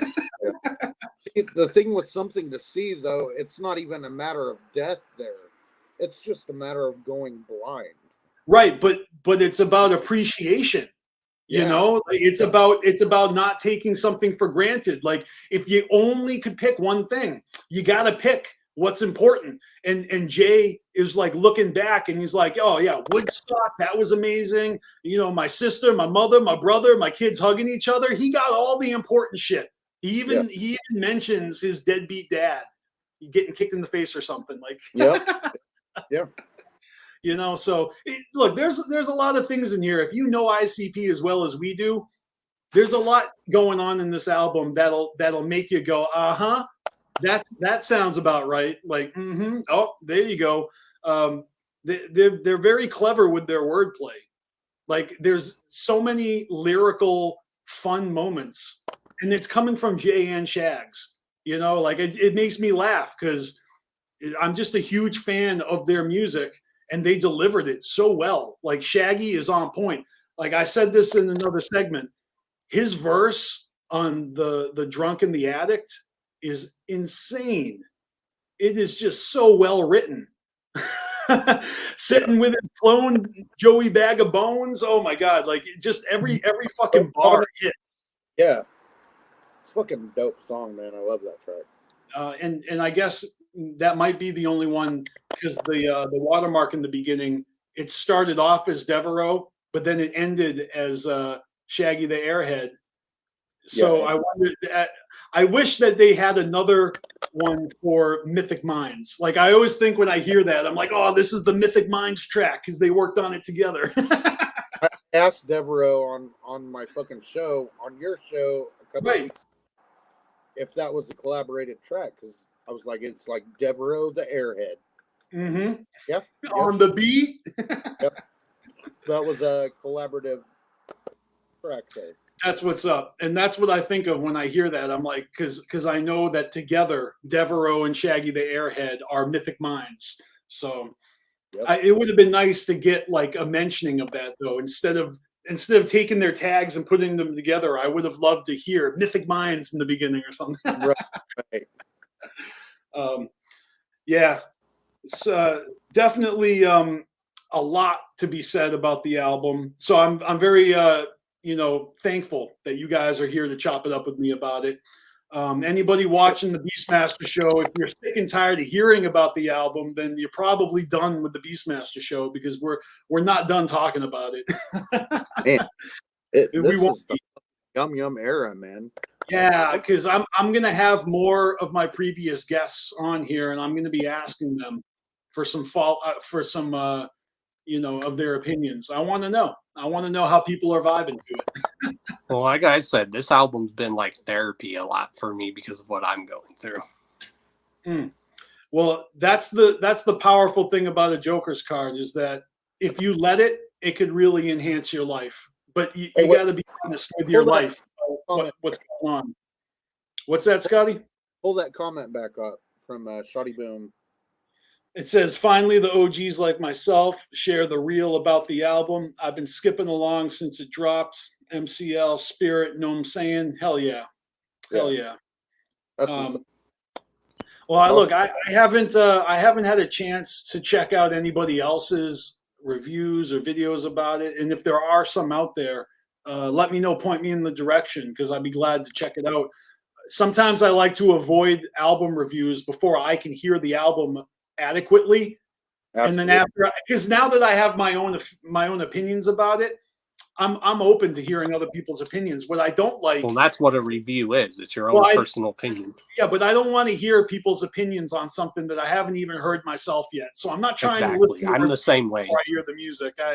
Maybe that's the point of reviews, though. Like back in the day, you would get someone to write a review of your music so that people could read about it and then check out the music later. But nowadays, with music coming out immediately, you don't need a review to make a decision on whether or not you're going to check something out, because everything is so accessible, So a review of the album isn't going to be to put you onto the album that you don't have access to. Everybody has access to it, and even the haters are listening to the fucking album. Okay? Mm-hmm. Juggalos who don't want to appear to be satisfied, y'all are still checking it out. And if you're not, you're doing it like all grumpy, like, I'm not gonna listen to this new shit. Like me. Like, you don't have to. No one's twisting your arm. So all I gotta say for those is if the magic isn't there for you anymore, then yeah, I don't know what to tell you. Then there's just no magic entertainment there for you. I mean, shit. Look, ICP is put out a damn good album, but that don't mean it needs to be your favorite. It don't mean it needs to be on like constant rotation. Like, so if your Juggalo is pining for a time in their life that they miss, a time when new psychopathic music was like your main thing, it's more like you miss the old you. And you miss like your heyday, or you miss the golden years of your life when you were a kid and you didn't have a care in the world, and you know, and so the soundtrack was hitting for you then. We're all a little bit older now.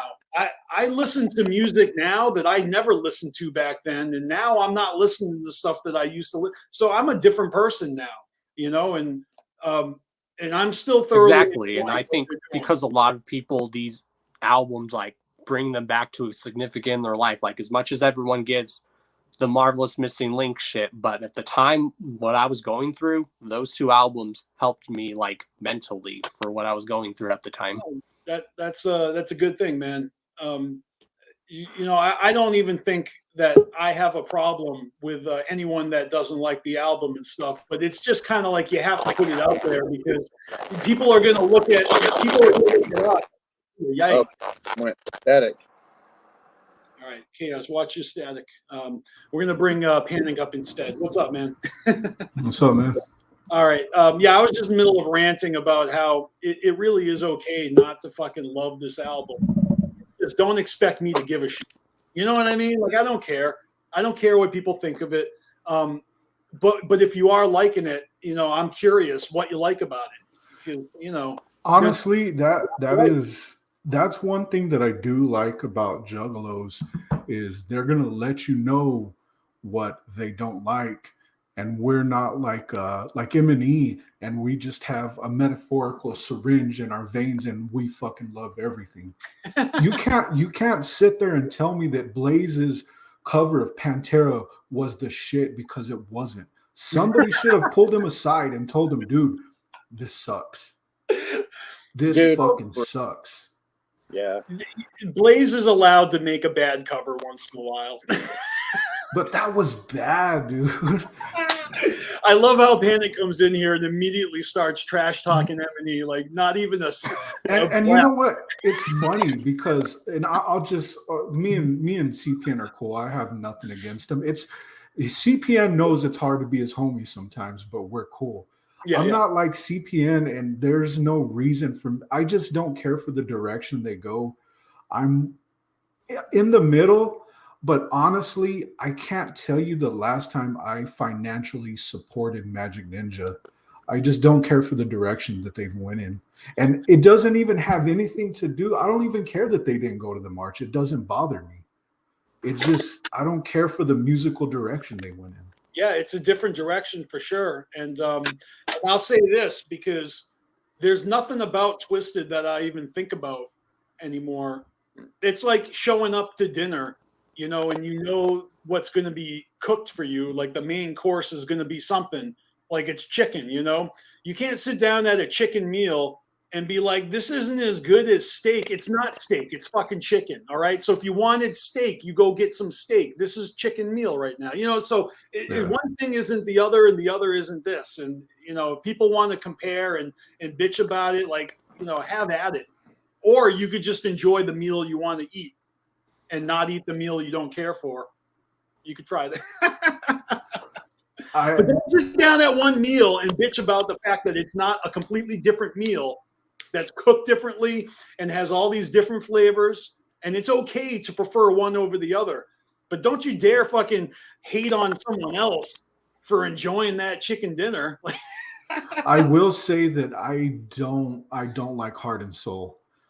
Yeah, Friday. I remember you saying that you were skipping that track. I can't do it. Friday, I listened to the whole thing again, and that song came on. I'm like, okay, I'll let it, I'll let it go through. I just couldn't do it. Yeah, I'm still enjoying that song, but I could probably see myself eventually cherry picking, like usual, like a good 5 or 6 tracks off this album that I'll put on a playlist for heavy rotation. I don't think Heart and Soul is going to make it on that list, to be honest with you, because it's not the type of song that I'm probably going to be bumping a lot moving forward. You know what I mean? It's nothing against the song, but songs that will probably end up on my playlist are going to be definitely Gangsta Code. That song is incredible. Let's see. Fuck Regret is damn good. You know, I feel like some songs kind of get stuck in my head and others don't. The first song that got stuck in my head, I told y'all, was Queens, The Hook. I woke up after listening to this album 2 days in a row on nonstop repeat. I woke up one morning singing Queens in my head. But other songs have got stuck in my head since then. I've had Clown Drippin' stuck in my head. I've had The Drunk in the Attic. The Drunk in the Attic is such a good song, and then I feel like every song after that just keeps getting better and better and better. Like for me, the second half of this album is so fucking strong. Just one. I'm just saying, one after another. Don't Touch That Flower. The Jokesta, Bitch I'm Fine, like all fire. I think people kind of forget this is the first like female Joker's card. It can't have the same like tough and whatever, whatever. Damn, It's a female card. It's got to have a different feel. Mm-hmm. Right. Don't Touch That Flower is the fucking theme song of this album. That is the Joker's card song, It's I think it's one of the stronger songs on the album. So I mean, I'm just saying, like, if I had to pick a favorite, I'm probably going to say Gangsta Codes, but The Addict and the Drunk is like a close second, and then maybe Bitch I'm Fine, because when that just gets into the hook, and just the instrumental of it, I really vibe the Bitch I'm Fine. That was one of the lesser tracks that like really drew me. That's funny you say that. Well, I don't think it was initially. I'm saying it's becoming a song that I need this on my play. I was saying I think that's going to be a song that ends up getting a lot of repeated plays. Dude, are you lyrically the way they're taught name dropping all these fucking diseases and Shaggy's fucking wordplay with the wombats and the fucking it's all fucking crazy. I love it. I think Insomnia is like really growing on me like extremely right now. Insomnia, and a part of that is like the whole fucking front part of that track, and then it's like a dreamscape, right? Yeah, it goes into a fucking dreamscape. Mm-hmm. To where Shaggy the Airhead had to throw his fucking producer tag on the whole fucking next part of that track, You can tell like, difference between like the parts of the song because you're going into the fucking dreamscape. Well, the way that they reference the Joke Your Mind at the end of that song is great. That's like you gotta be an old school juggalo, or you gotta know the old shit to pick up on that. Well, and they're talking about the Insomnia, and we saw the fucking interview with Jay where he's talking like he had fucking insomnia like severely, and when he got to the gathering, he had fucking insomnia. They couldn't do the fucking Inner City Posse shit the next night. That's right. Because of it. So, that's a pretty big track there for right now. No, there's a lot of songs on this album that feel very right coming from ICP. Insomnia, for the reasons you mentioned, yes. I'd say Fuck Regret. Fuck Regret is a song that's like the new Satellite. Like that's them just giving you a little slice of the way they live their life, and it holds true. You know, they don't give a fuck. They are not looking back at anything and feeling regretful.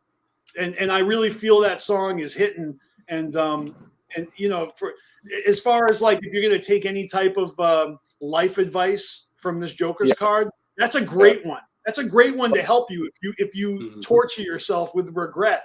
You know, try to loosen up a little bit and move forward a little bit. You know what I mean? To have some more confidence in yourself. You know. Yeah, that's a great fucking fact right there. Yeah, fuck regret. This card is a little different, and you can correct me if I'm wrong, but over the years, certain friends have stopped listening to ICP.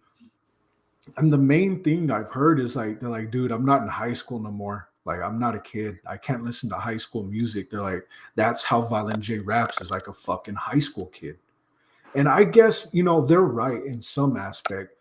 And this almost feels like one of, and you can, you know what? No, I think Fallen or Fallen Apart was another one, but where he's talking about personal issues and getting older and shit.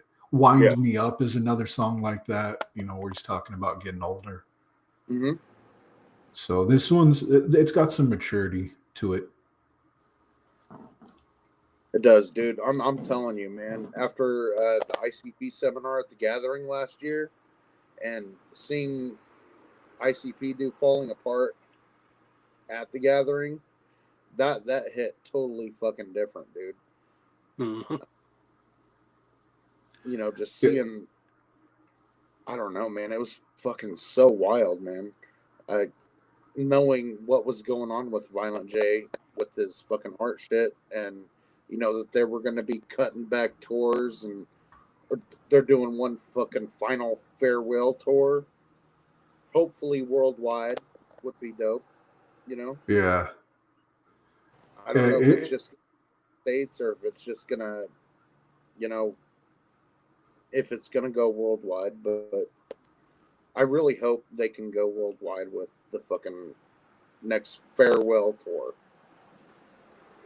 And the thing that sucks is, you know, with health, we never know. Hopefully they can stick to that and do as much as they can. But with health, you never know. I don't know what kind of situation he's in. He could be like fluffing it, and he could be worse. He could be better. I don't know. I don't know, man. There was a point in time where we were all witness to the Patreons where they would do their live show, and you could tell there was something going on, you know? Yeah. You know, he's like he's forgetting all kinds of lyrics, like big lyrics that he should be accustomed to.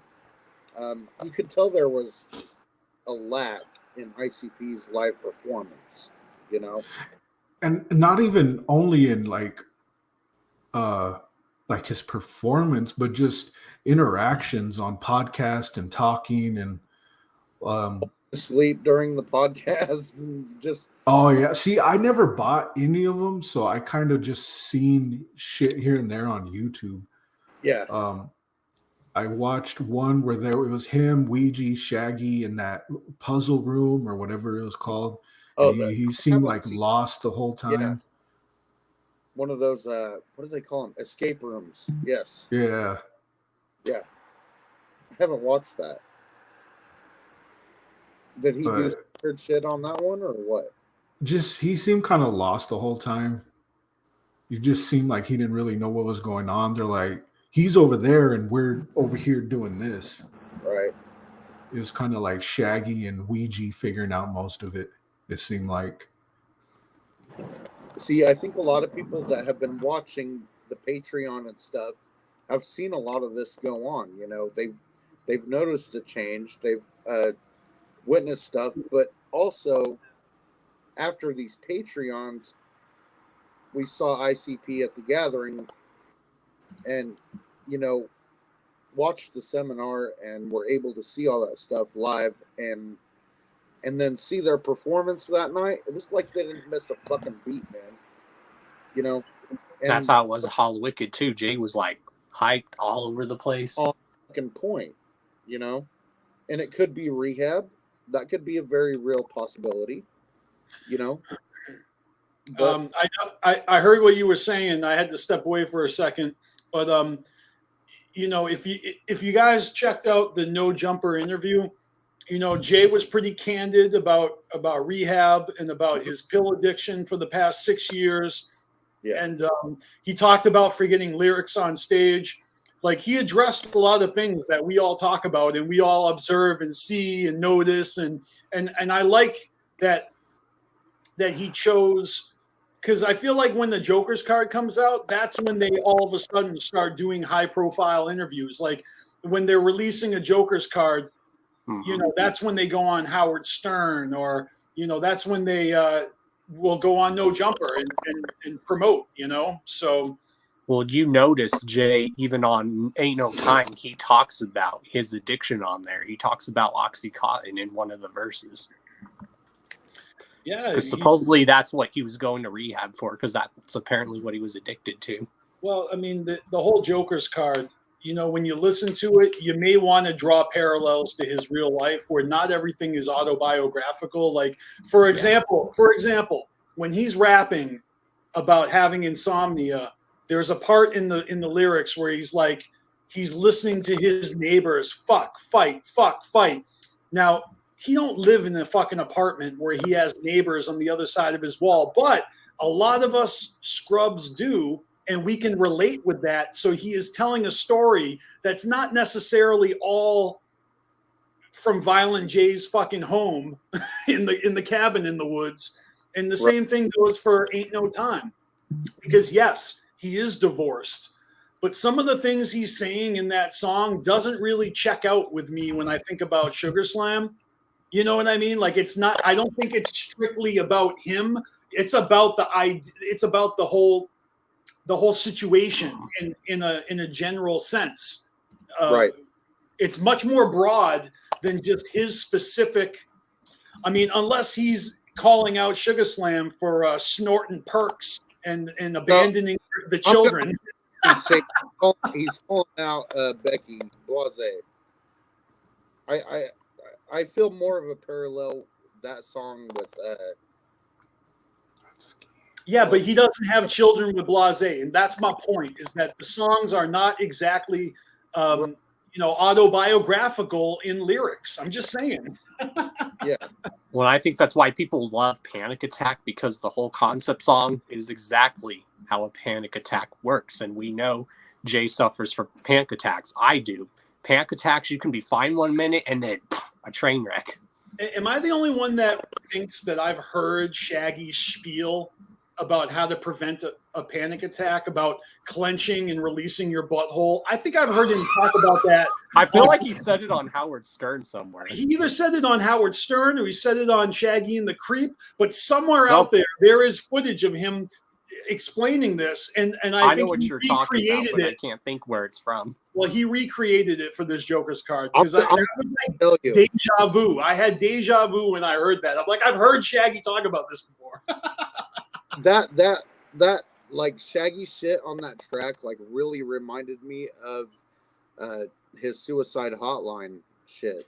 You know, the way he would like break in there and, you know, try to calm him down, but this is how you can, you know, remedy that situation here. But I mean, the song goes down to nothing. Like the music, it halfway through the song, you think it's over, and Shaggy starts talking again, and then it picks up again. I just like the way that song goes up and down. They really do need to like chill you out afterwards with Richard Cheese, you know. Okay, I lied. What it reminded me of was Jacob's Word, where he played that makes more sense. Okay. Okay. I got my fucking thoughts muddled there. Yeah, Jacob's Word. He was being Dr. Jacob during that fucking song. Yeah. Sure, like as if Shaggy is the Jiminy Cricket, talking to Jay. But I feel like it's less of Jay's inner monologue or talking to himself, and more of a narrator talking to us, the listener. Right. Because he really is directing it. Like, so now that you know, like a tutorial, like now that you know how to better handle yourself during a panic attack, you might feel better about it, except when you're filled with terror, there's nothing much you can do. And then Jay goes back into his experience, and it's awesome. I think the attack can make you have a panic attack. Yeah. He's like, oh my God. Yes. It's a well-crafted song. Like, that's a song that belongs in ICP's catalog. Like that. It stands alone as a song that checks out for them. Really relatable. Just like insomnia. If you suffer from insomnia, you're gonna get something relatable out of that song, whether it be the part about just your imagination going, or I like when he's like, "Oh, you think I toss and turn? No, I just sink into the mattress." Like, yes. Yeah, I didn't expect to like Gangster Codes. The beat's a little weird, but that's actually one of my favorite tracks on there. And Is the that end. Boondocks tracks? Do what? Is that one of your favorite Boondocks tracks? I can honestly say that I've never finished a Boondocks album. So I wouldn't even know if it was one or not. Well, I'll school you real quick. That's actually a track off of Abaddon, a Boondocks track called what? I can't even think anymore because how you get Scotty's the only one who's like, I'm going to school you on something. I don't know what it is. Well, I think it's the song that actually has Jay and Jelly Roll on there. Yeah, it has Jelly Roll. You guys got to get your fucking facts straight before you just come here going, I don't know, it could be this or that. Like, people are watching. They want to know too. Well, there you go. It's Jelly Roll. Like, who cares? At the beginning of on Yum Yum Bedlam, the track Gangsta Codes, Violent J will say, "I'm gonna take my beat back," and it's like a old track from Abaddon. Yeah. So obviously Abaddon was one of the last, or maybe the last Boondocks album to come out on Psychopathic Records. It was. It was. Yeah. So So at the end of that song, he says something like, "I'm the one you're mourning on the floor dead, on the floor dead." That reminds me of Bizarre Bizarre. The Pendulum's Promise, right? Yeah. Yeah, I thought of that too. And I like that because that's almost like an old tactic of Jay's, to do a little sleight of hand. You tell a story, and then at the end you reveal the truth. As, oh shit, that's me, not. Yeah. Yeah, I like that. It was very well executed. Well, and you both are wrong because it was Shaggy who revealed that it was him. I'm the one who cheats on my wife. Right. Well, but it's the same concept though. Yes. Yeah, you're nitpicking, but the idea of that in that song is what they recreated here, and it's dope. Yes. Because they both do it, Jay also is talking about him fucking self in his verse. So what are you talking about? Exactly. It's a mirror. It's a reflection. So, but Gangsta Code, like from the jump, like I like the song, okay, and the hook and the singing, it's powerful. But man, after the wake of the whole, Juggalos versus the FBI thing, you remember how butthurt people were when they were trying to call the after party a gangsta party, just because they were calling it a gangsta party. Like, this song has some balls to it, but like, I feel like ICP just won't stop, making music about this shit. like on some Ringmaster shit. You know what I mean? Like they're still rapping about it. In this one, he really is taking the, like a kid or someone who's like in a gang and how there is no fucking good outcome from that. It's not glamorizing it all. If anything, it's clowning on it, but doing it in a non-judgmental way. Like, you're really gonna follow these directions without question and fucking live by the code of the street and get yourself fucking killed? Like, I'm just saying the whole thing is. Yes. The whole thing, it's a very it's not pointing fingers, but it's just spelling it out for you. Is that really the life you want to live? Like, I don't know, man. Like, it's a beautiful fucking song. It makes me think, and I feel bad for people that are like stuck in gangs and it's not good for them. Like if your gang is your people and you're happy with it, then maybe you can relate with this song too. And you're like, yeah, it really sucks when one of your soldiers end up dying, but I ain't changing shit. We go to that funeral and then it's back to fucking business the next day. Like, you never learn your lesson. It's fucking tragic. Yeah. I'm just saying the song is fucking deep, like it's talking about some real shit that people really live. And like juggalos are not a gang, but yet the ones who are, I bet they fucking really feel that song. Just saying. I'll tell you, man, that is one of the tracks my 8-year-old fucking loves, dude. It's highly singable. I mean, yeah, it's it's probably one of my top favorites, man. When I think about it, and I can't say enough about Slapnuts. I think Slapnuts is just one of the dopest songs ever. Like Kuma fucking slaughtered that song, and just the crazy clown laughing at the end and all that. It's just. We can talk about this, okay? This is one of them tracks that a lot of people are conflicted on. Yeah, for sure. Maybe you can explain it to people, because I can't. We've already, it's funny because we've already talked about this track earlier, and I'll be talking about this track with my special guest later in the segment. And this song is going to get talked about a lot, but it's. Well, there's a certain verse in there that some people are like, "What the fuck does this mean?" Okay, which verse is this? We're not sorry if we tricked you. Everything magical we sold you on is fake. Right. All right. So, I mean, is that what people are bugging out about? I think so. Well, and what's your interpretation of this song? Who was it directed at? Because my feeling is this song is not directed at juggalos whatsoever. No, I had to look at the lyrics, man. I talked about this earlier. There's a line in here that makes it crystal clear to me that I was misunderstanding this song at first. Like when I heard it, I heard the hook and I'm like, oh shit, that's reminiscent of the Wraith, right? The unveiling. We're not sorry if we tricked you. That's what they said when they revealed that they follow God.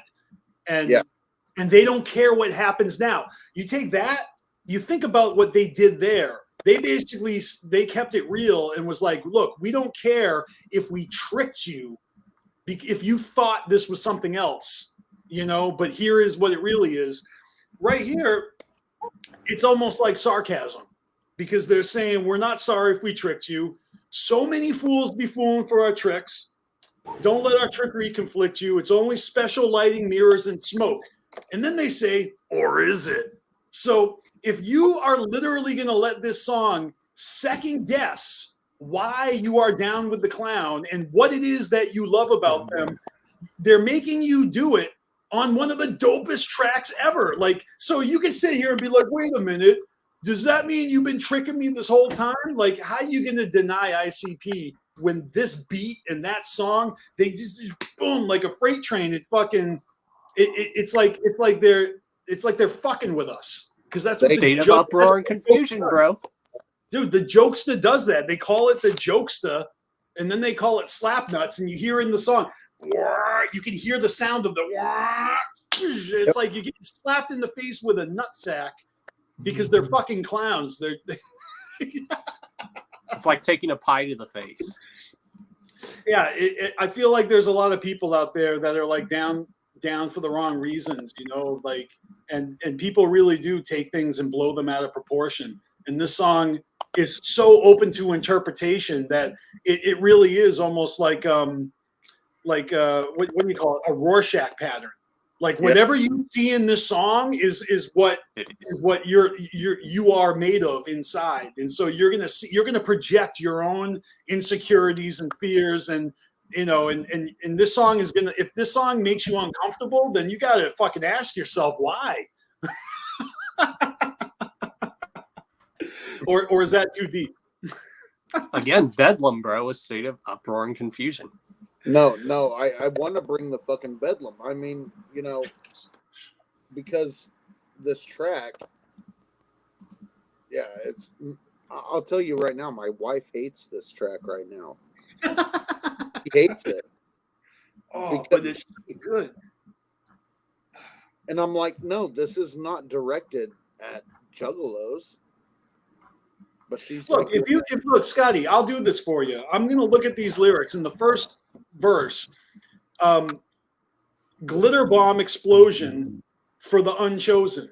So right there in the first line, he's saying glitter bomb explosion for the unchosen. So he's talking about everybody else, man. Right. Right?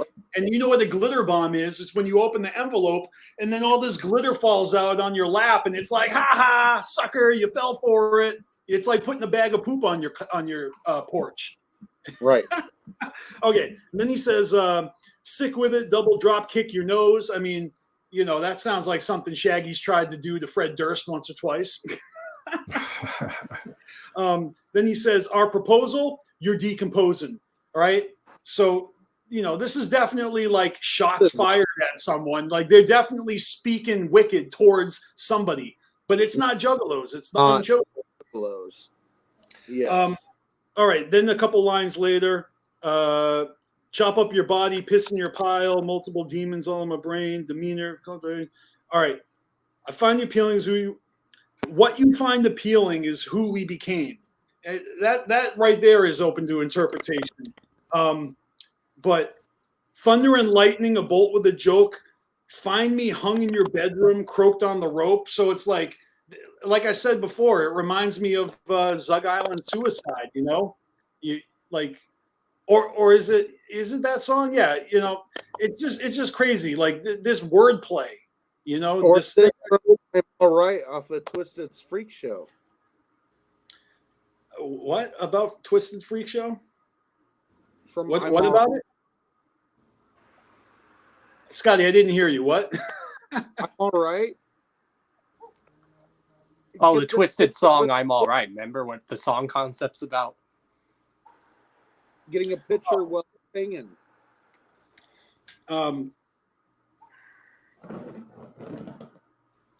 Get the picture with the cord around my neck.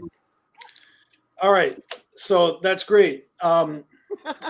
Dude. Yeah, thanks, Scotty. Thanks. I mean, there's a lot of Suicide references in other songs. I have nothing to say about Twisted, though. We're talking about slap nuts here. The first time. This track is directed at who? I feel like Scotty wants us to say something. You should just say it yourself. I don't know who it's directed to. It's not directed towards me. I know that.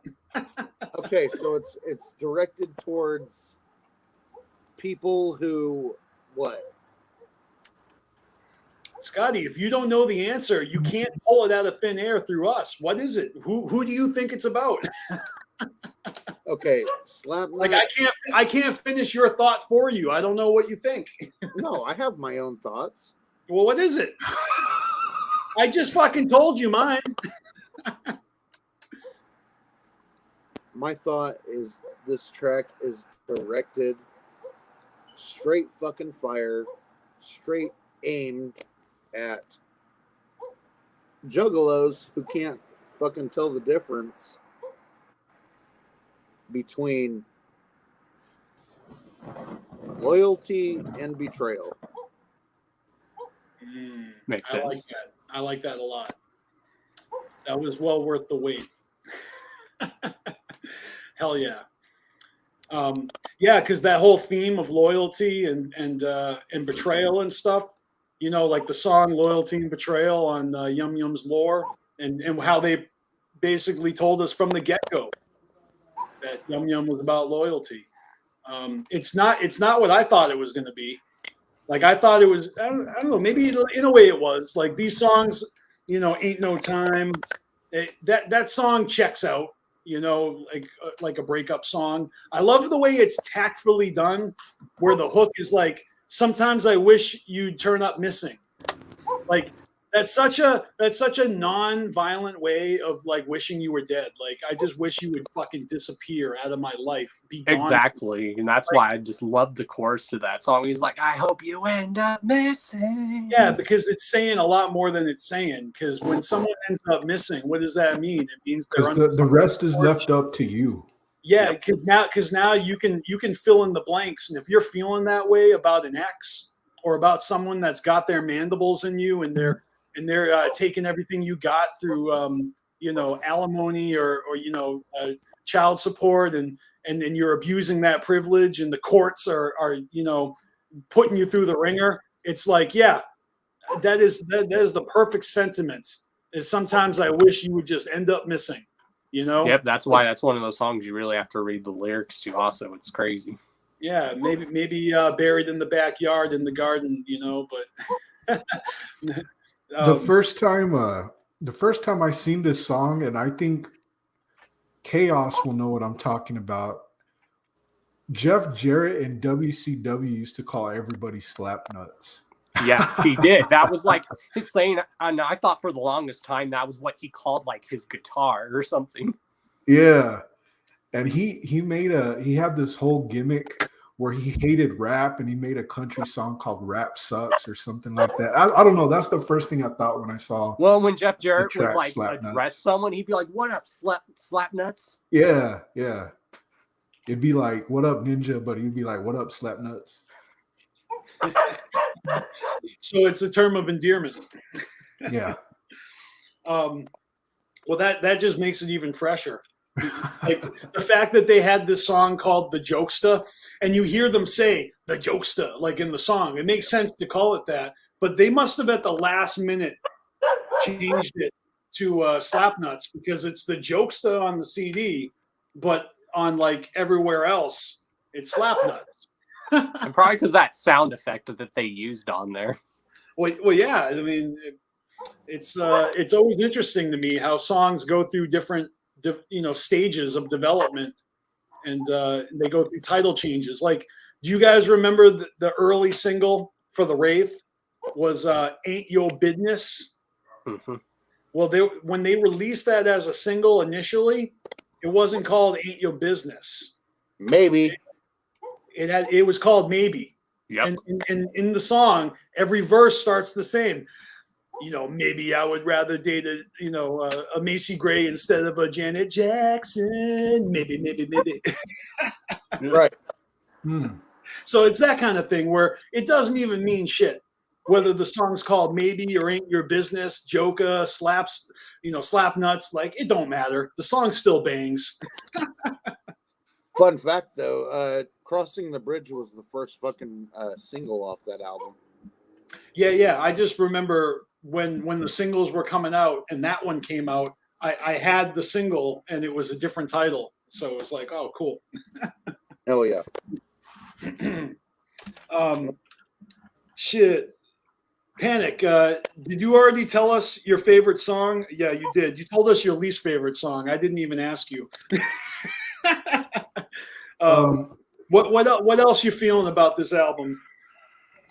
I would say the ones I like the most is Gangster Codes for sure, and the second to the last, Ain't Got Time. Is it? Yeah, Ain't No Time. Yeah.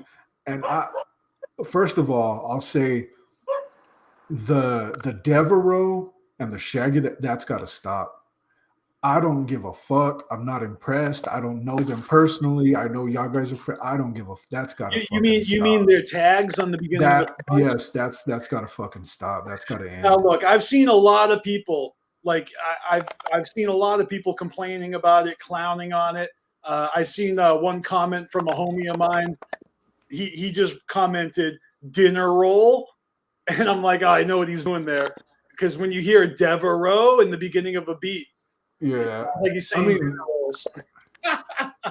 I'm sure they're good dudes, but I've just never, even before, like whatever. Okay, that's Ouija's thing. You kind of expect that, but to throw it on us out of nowhere on a Joker's card is just I think like there's no denying that is irking a lot of people. People are being vocal about that. I can't even be mad at anyone that feels that way, because I low key feel that way too. I'm not used to it. And even though I like those dudes, I can do without hearing that tag. And but it's not taking away from my enjoyment of the song. Yeah, it's not taking it away. No, but I do feel that in my mind it gives it like a mixtape feel. But maybe that's me thinking that mixtapes are the only place for those producer tags, when clearly Ouija Mac and maybe a whole bunch of other new school rappers are using producer tags on their beats as a way of, you know, as a way of flagging everybody and letting everybody know, hey, this is a beat from so and so. It's like I'm just saying that's like a new school way to do it. And ICP is playing ball by these new rules and made an album in that same style that all these other SoundCloud rappers have been doing. So and rappers did that back in the day. They wouldn't do producer tags, but when you had those producers, you could like tell who produced that just by the sound. Like you could tell when something was produced by Dre or Mikey Clark back in the day too. You know what this makes me remember is that you know, on Dark Lotus, Tales from the Lotus Pod, there are no producer tags, but there is also no liner note credits. And isn't it kind of like the story is that Mikey Clark wasn't happy about not getting credit and people not knowing which ones were his, which ones were Mike P's, or, you know, I'm pretty sure that was when he exited Psychopathic and he didn't produce The Wraith. And, you know, and eventually he came back. He did like one song on the Green Book, but then it was 2006 when he did the full Fuck the Fuck Off album. And then, you know, shortly after that, it was The Tempest and Bang Pow Boom. But in that time, I'm just saying there was a little bit of bad blood, you know, people fall in and out of each other's graces. And so it is guaranteed not to make anybody upset when there's a producer tag, except the ones that don't have a producer tag. Now, was that like One Man Crew, or, you know, there's no Kuma tag in the beginning of Slapnuts. Yeah, but you just know that's a Kuma track. I think CPN kind of said it best.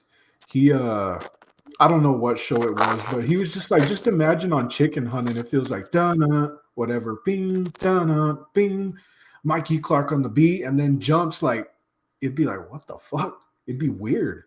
It would. Look, this is a case of just something new that we're not used to.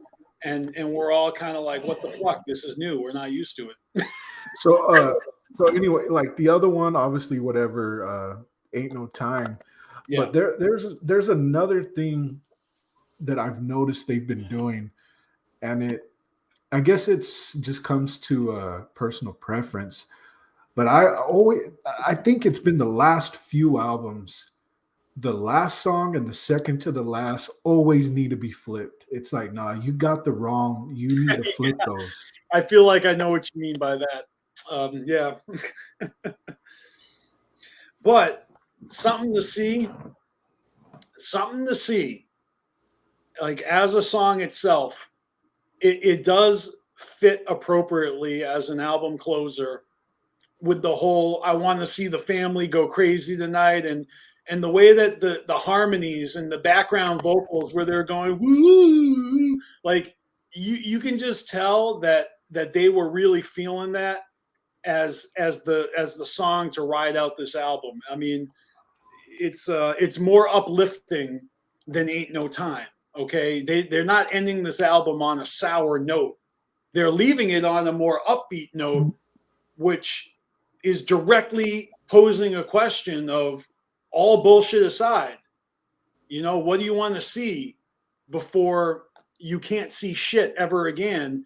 And you can't bullshit yourself, you know, because this is it's completely different for everybody. And if you're bullshitting, then you're only bullshitting yourself. It doesn't matter to anyone else what you personally would like to see before you die or before you go blind. So it's just a cool kind of open-ended question. And then for Jay to basically say that we are what he would like to see, you know, because basically we're his livelihood. And this feels like it's a thank you to us. And it feels like it's coming right from, you know, the horse's mouth. At the grand finale of a Joker's card, the Juggalos are getting their flowers, you know? So that's how I feel about it. And yeah, have Carnival chills. Yeah, it's well produced.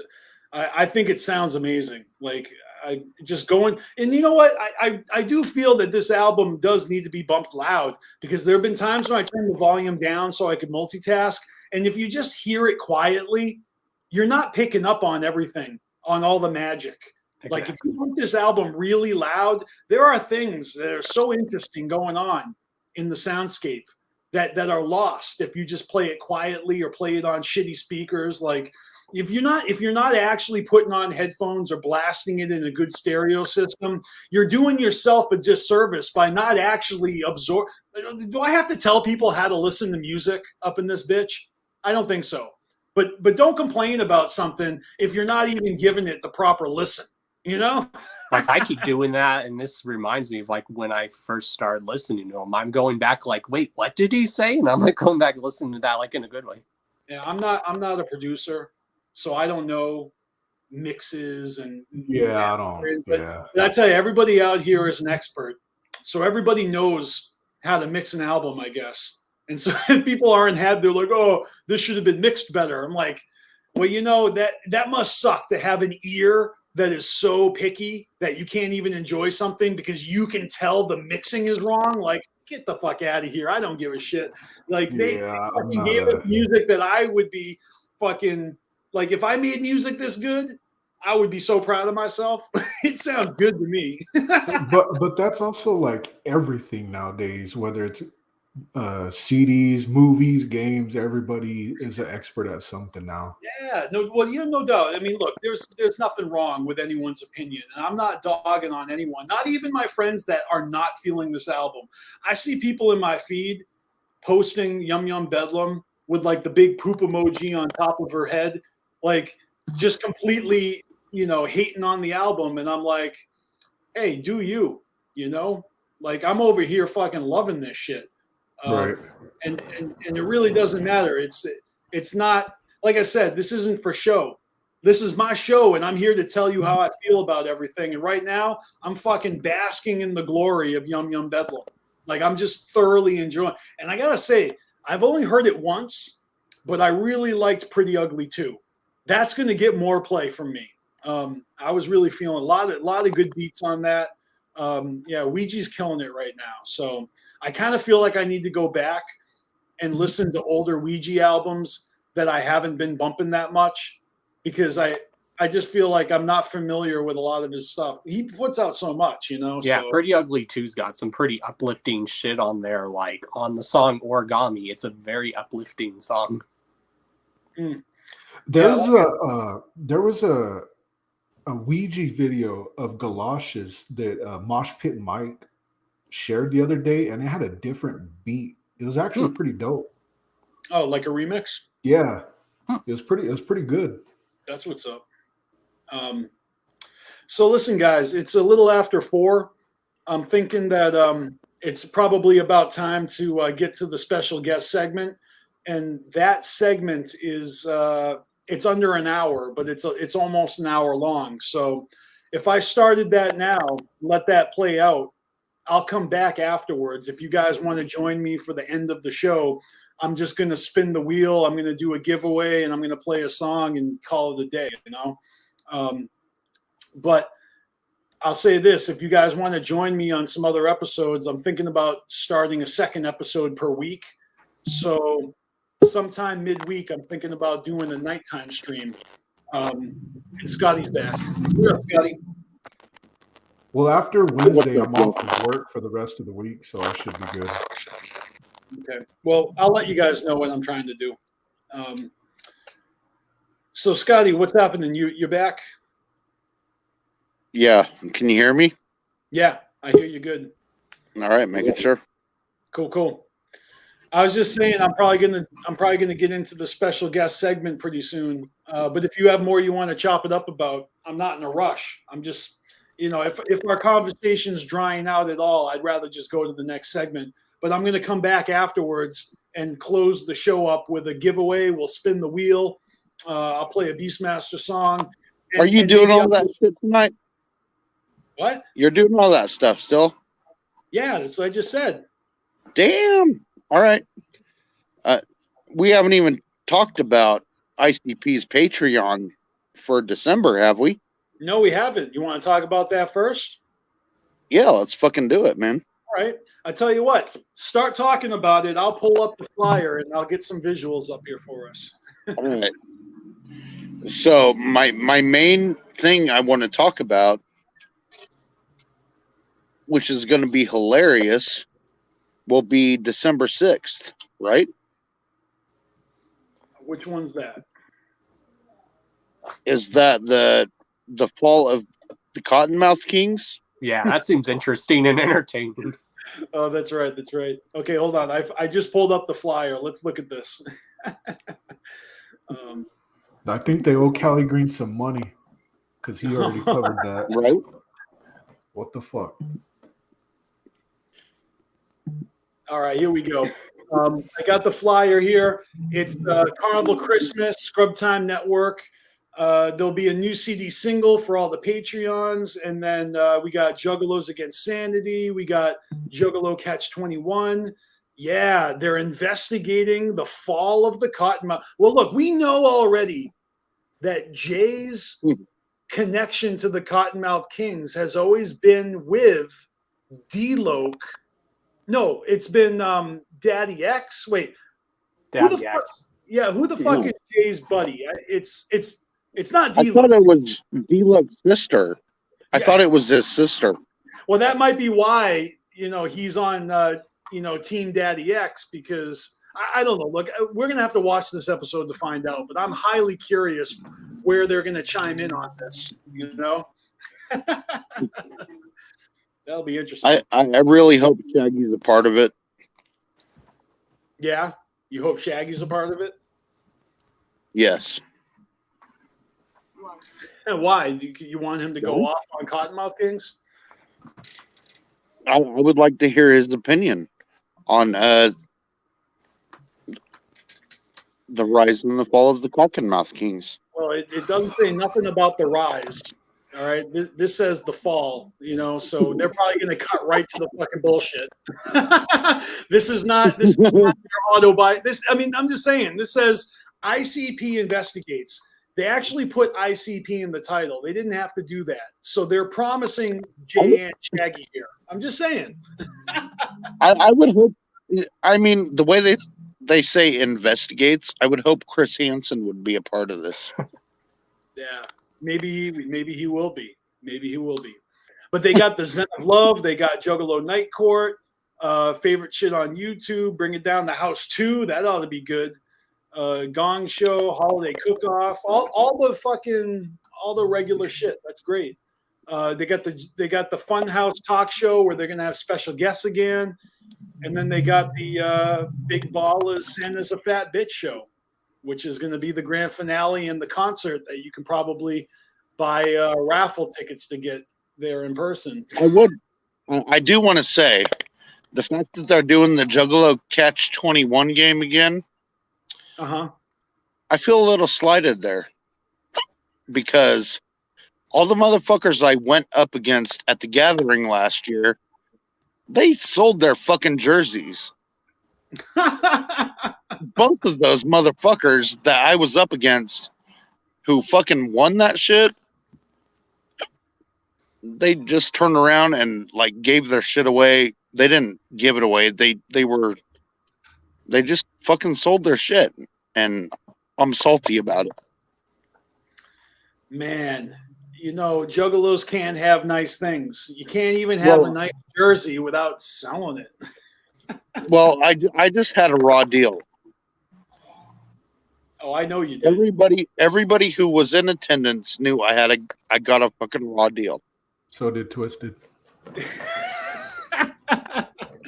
Scotty, you're gonna have to just tell us what your raw deal was, because I know not everybody watching knows what happens. But please enlighten us. What happened at the gathering? Because it's tragic as fuck. It's tragic. It was tragic, but I don't know. Go look up Fago Lovers Juggalo Catch 21 at the Gathering 2021. Yeah, 2021. Yeah. Okay. I forget what year this is. All right, but your point is that there's footage. Okay. Here's the thing. I schooled every fucking question, and you know, I knew every fucking thing. Every question that was asked,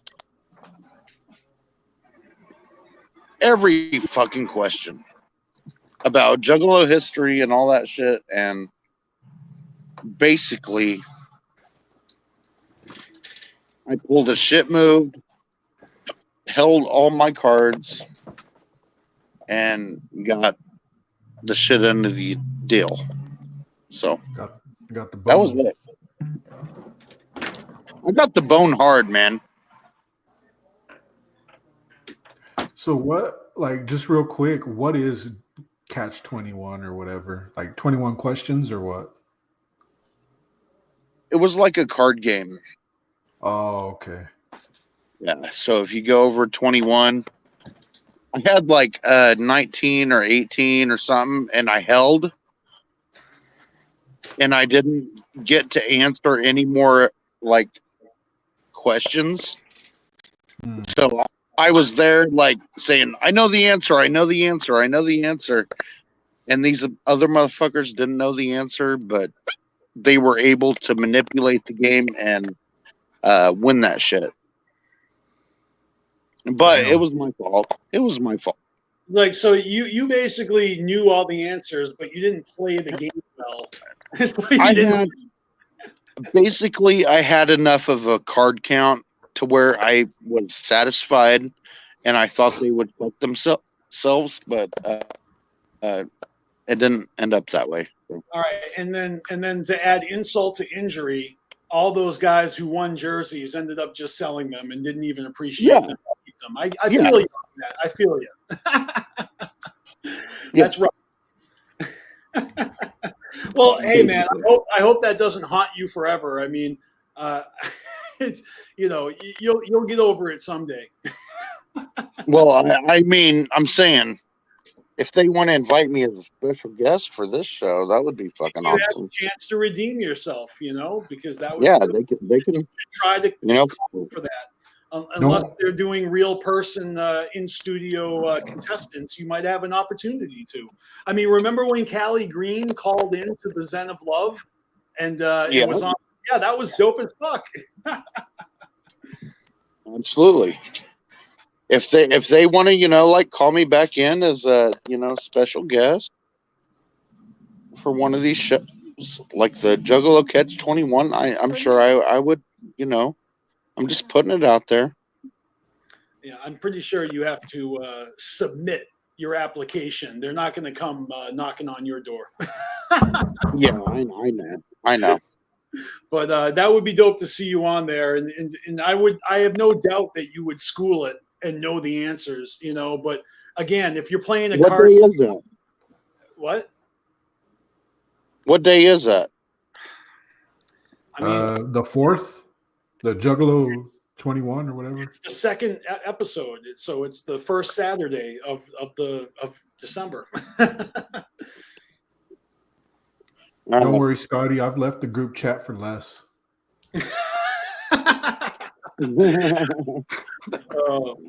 I'm interested to see what's their favorite shit on YouTube. I mean, that too. we could see we know Jay's gonna be we're gonna be watching fucking what is it, Bigfoot videos for 30 minutes. And I'm sure Shaggy's gonna want a bar ass hot dogs segment. Well, I'm telling you right now, Deadbug is going to be on there. Who? Deadbug. I have no clue. I have no clue that Okay. who that is. Deadbug says, dude, that's the dude who like did the whole Wretched video for Yum Yum Bedlam. Like who made the video? Yeah, he was a YouTuber, man. He does like documentaries and shit. Oh, okay. Yeah, he Subscribe makes, to him. He's fucking amazing, dude. Yeah, apparently he makes does serial good killer documentaries and stuff. Oh, Yeah. that's pretty cool. Oh, so he has like a YouTube channel? Yeah. Oh, okay. I feel like I'm subscribed to that dude. Deadbug says, I subscribe to him and I listen to his shit. He's a little vulgar and he says a lot of naughty words, but if you're a juggalo, it shouldn't be a problem. Oh, okay. I see it right here. Deadbug says. Yes. In Oh, fact, yeah. Wretched is one of his videos he has on there. Nice. Oh, yeah. Yeah, I see it right here. 4 weeks ago, Wretched. Yeah. Hit that subscribe button. Yeah, there's a lot of true crime. I see a podcast. Yeah, so I guess if you're into things like horror or like true crime, you'll like his stuff. Right, which is crazy. What? Did I not subscribe you to him? All right. Also, the Impossible channel got shout outs in ICP's Yum Yum Bedlam liner notes. And I actually hit the dude up on Instagram and he responded. Nice. I was like, I don't know if you know or not, but ICP shouted you out in their fucking liner notes for Yum Yum Bedlam, their new album that just came out. And he messaged me back and shit. And like, this dude has like millions of subscribers on his channel. It's called the Impossible channel. So I'm sure he's going to be. Did they work together, Scotty? I mean, he's being thanked, but was ICP on his channel at one point, or? No, he has no idea who. Well, he might know who ICP is, but I put him up on game for that shit. You're saying he didn't know he was in the liner notes?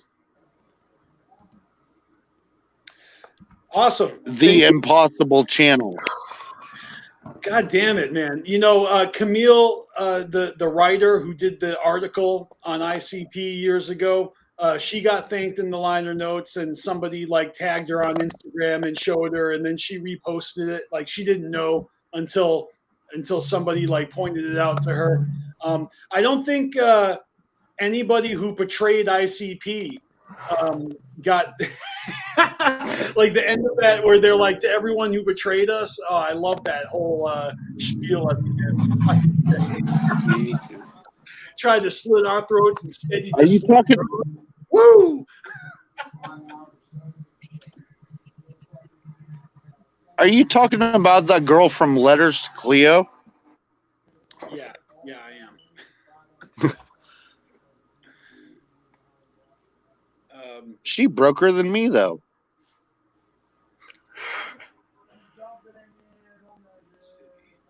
Yeah, Patreon's going to be good this year. I can't wait.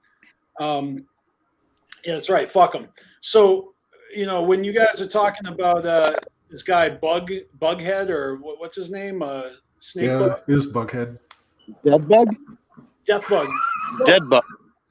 Look, I never heard of this guy. I never Me knew neither. about the channel. So, I appreciate you kind of like put me onto that. I kind of wish, someone had explained that earlier to me. This whole time, I had no idea that, that was a thing. Like, I just watched the music video a couple times, and I see they got that creepy serial killer in the video, that old man. Yeah. So it kind of reminds me of like the Chris Benoit video, where it's just images and visuals to go with the song that kind of give it a creepier subtext when you look up, who that old guy was. But I didn't know who Deadbug was. Yeah, me neither. Well, even in that music video, they show like an Al Capone image. They show Jeffrey Dahmer. Mm-hmm. Yep, on that serial killer shit. Yeah, fucking A. I'll probably have a lot more to say about Yum Yum after I actually sit down and look at the liner notes and break it down a little bit more. So there's going to be a continuation to the conversation. We're definitely not done talking about Yum Yum by any means. Boy, Scotty's having a hard time seeing.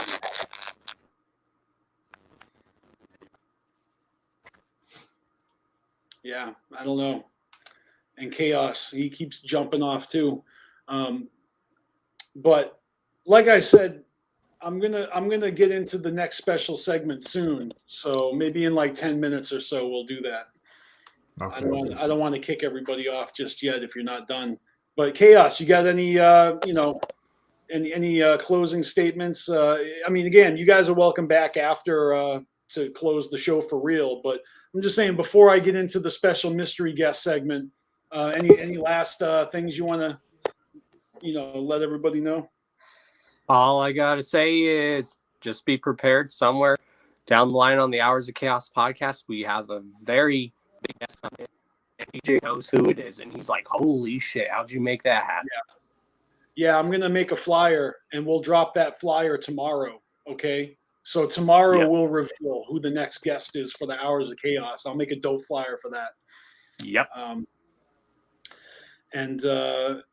Panic. You got any? Are you gonna come back later, or are you gonna bounce? I'm not sure. I'm not sure yet. Well, it's all good if you do or don't. I again will reveal where in the world I am at the end of the show. So if that's what you tuned in for, to find out where I've been and where I am, then definitely don't leave early, because I'm gonna drop that knowledge at the end of the episode. But if it's all good with you guys, I'm probably going to go into the next segments because. Because I want to get that. I want to get that out there. My guest is really dope. I can't wait to share it. But I got to see if I might have to download something first. Let me see here. So I'm gonna have to play a little segue video first. So. When we come back from this, I'm going to introduce the next segment. You know what I'm saying? We're like, yo, fuck that. You know what I'm saying? You know what I'm saying? You know what I'm saying? You know what I'm saying? You know what I'm saying? You know what I'm saying? You know what I'm saying? You know what I'm saying? You know what I'm saying? I got much clown love for the Cannibal Spirits crew. You know what I'm saying? I got low love for BeastMaster. You know what I'm saying? I got much clown love for the Cannibal Spirits crew. You know what I'm saying? I got low love for Scotty 2 Ball. You know what I'm saying? I got much clown love for the Cannibal Spirits crew. You know what I'm saying? I got low love for Roxy Riddlebox. You know what I'm saying? I got much clown love for the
sorry. That's what I say. You know what I'm saying? You can't help it. It's a fucking unconscious thing. All right, Scotty, it's you and me right now. But I'm going to be jumping into the next segment pretty soon. Just wanted to let you know.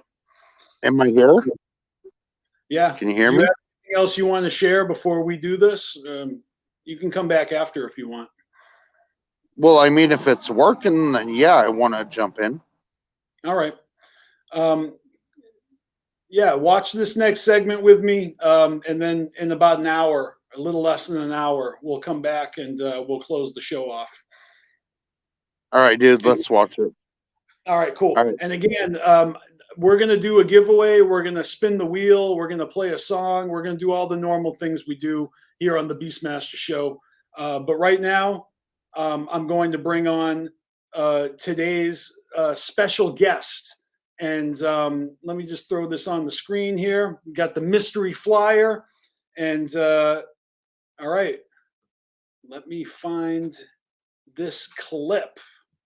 And boom. All right, so who we have here is the one and only Young Strife. Welcome to the show, man. What's going on? Not much, man. It's really good to be here, bro. Hey, I'm glad to have you. This is my first show back after like a month and a half hiatus. Right, you're in space now. Yeah, I'm in the Millennium Falcon, so right now I'm shooting around, but I'm looking for a new planet to infest. That sounds good. I hear really good things about Earth, brother. I have too, but I have also heard some pretty scary shit about the dirt ball, so I might be staying far away. You're not wrong, bro.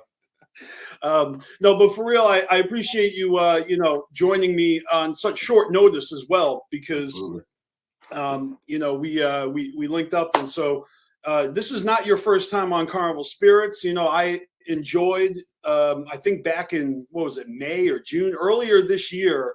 I think it was around June with Don. Chaos. Yeah, Don, that's the brother, bro. I love Don. Yeah, Don Chaos is the shit. His show next week is going to be amazing. Keep your eyes out for that flyer that I'll be making for him soon. I can't reveal it. It's not my place, but next week, Chaos is going to have an awesome show. Really cool guests.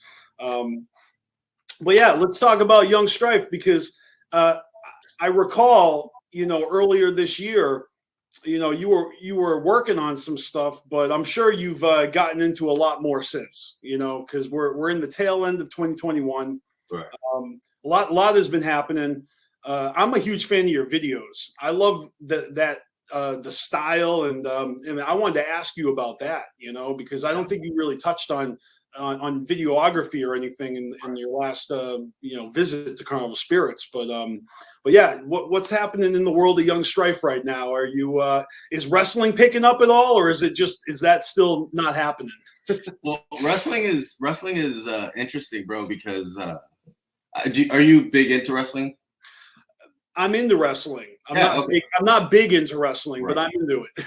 So like there's Brock Lesnar. He is kind of like, on it, it's weird, but he's kind of like a model for how I treat wrestling. He will only wrestle, every like big show. And on like weekly shows, if he's ever on, people are gonna buy tickets. But he's not gonna wrestle on a Monday or a Friday. You know what I mean? Because he's a marquee like player. Mm-hmm. So he knows his worth. So for me, wrestling takes so much out of me, especially because the type of wrestling that I do, I'm willing to like really put my body on the line. Like I'm really willing to like eat a table, you know what I mean? Like last year, I fucking took like a body slam onto the ground, onto some chairs, you know what I mean? And it's dope, but that shit hurts, you know what I mean? And so like for me, I'm not trying to do that every month. I'm not even trying to do that every week, you feel me? So there's one promotion in Seattle called SOS Pro Wrestling, and they run shows like every 2.5 months, which is like perfect for me because like I'm legit not trying to wrestle every weekend anymore. Especially with like music and videos like popping off so much, it kind of doesn't make sense for me to put my body on the line like that. You know what I mean? So yeah, I could see it making sense if it was something that you really love doing and you wanted to, hurt yourself every week. right. And I love doing it. I just, but I feel that pacing yourself, spread it a little thin, like, and that's nice, like to have an outlet. So if you're wrestling every few months or so, that's great that you're staying sharp with it. Absolutely, you got it. But music is picking up, and I think from what I remember from your interview with Don Chaos, you were talking about kind of making a shift. Maybe you changed your name, and maybe your music style also evolved in that time. So what's the new Young Strife all about right now? Are you on a set course, or are you actually working on something new? Or is the new Young Strife out like in front of us right now? Yeah, man, you're getting 2021 Strife for sure, and I think 2022 you'll see different things happening. But it's definitely a cross that bridge when we get there thing. I'm Swamp Society, that's me, Frankie Goldie, Darby O'Trill, and Devereaux, and everything that we do is like extremely calculated. So anything that we're doing was planned out 2 months ahead. You feel me? And like, we also love like we grew up Juggalo, and so everything is done a certain way. You tease it and then you give it, and so there's a lot of really dope things that are happening in 2022 that the team has decided it's not good to talk about it yet. But right now, you're getting Strife that is just dropping singles and dropping videos, and yeah, man, I feel really good about it. When it comes to wrestling, this is it, man. I'm just the biggest asshole in the Pacific Northwest. But people love to hate me, bro. Like anytime I have a match, man, people can talk their shit, but like when I get clotheslined, people go crazy. When a normal guy gets clotheslined, they're like, "Oh yeah, this is great." But because they hate me so fucking much, my bro, it just means more. And it's funny because like people think I'm not doing much, but they don't realize like the psychology that's going behind everything that I'm doing. You feel me? So you're a heel. I don't like using the term, but yeah, don't expose the business, brother. Come on. Yeah, I mean, like I said, I'm not huge into wrestling, so I'm just like, I'll throw the words around. I don't know what I'm saying. Oh, okay, gotcha. I love it. I understand the concept of kayfabe.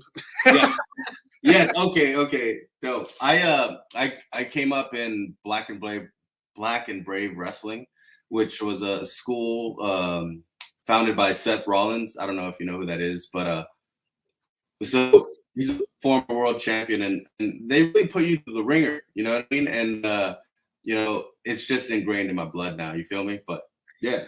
Yeah, and I know that the whole Juggalo thing is deeply entwined with wrestling. Have you ever tried to audition for a JCW or Wrestling at the Gathering anytime? Because I know a couple of people who have done that, and I even have a friend who actually made it, and he wrestled on the bill. At JCW at the Gathering a couple of years now. So it's something that's doable if you've ever tried. For sure. So it kind of goes back to that Brock Lesnar thing, right? So like I'll explain like how this last gathering went.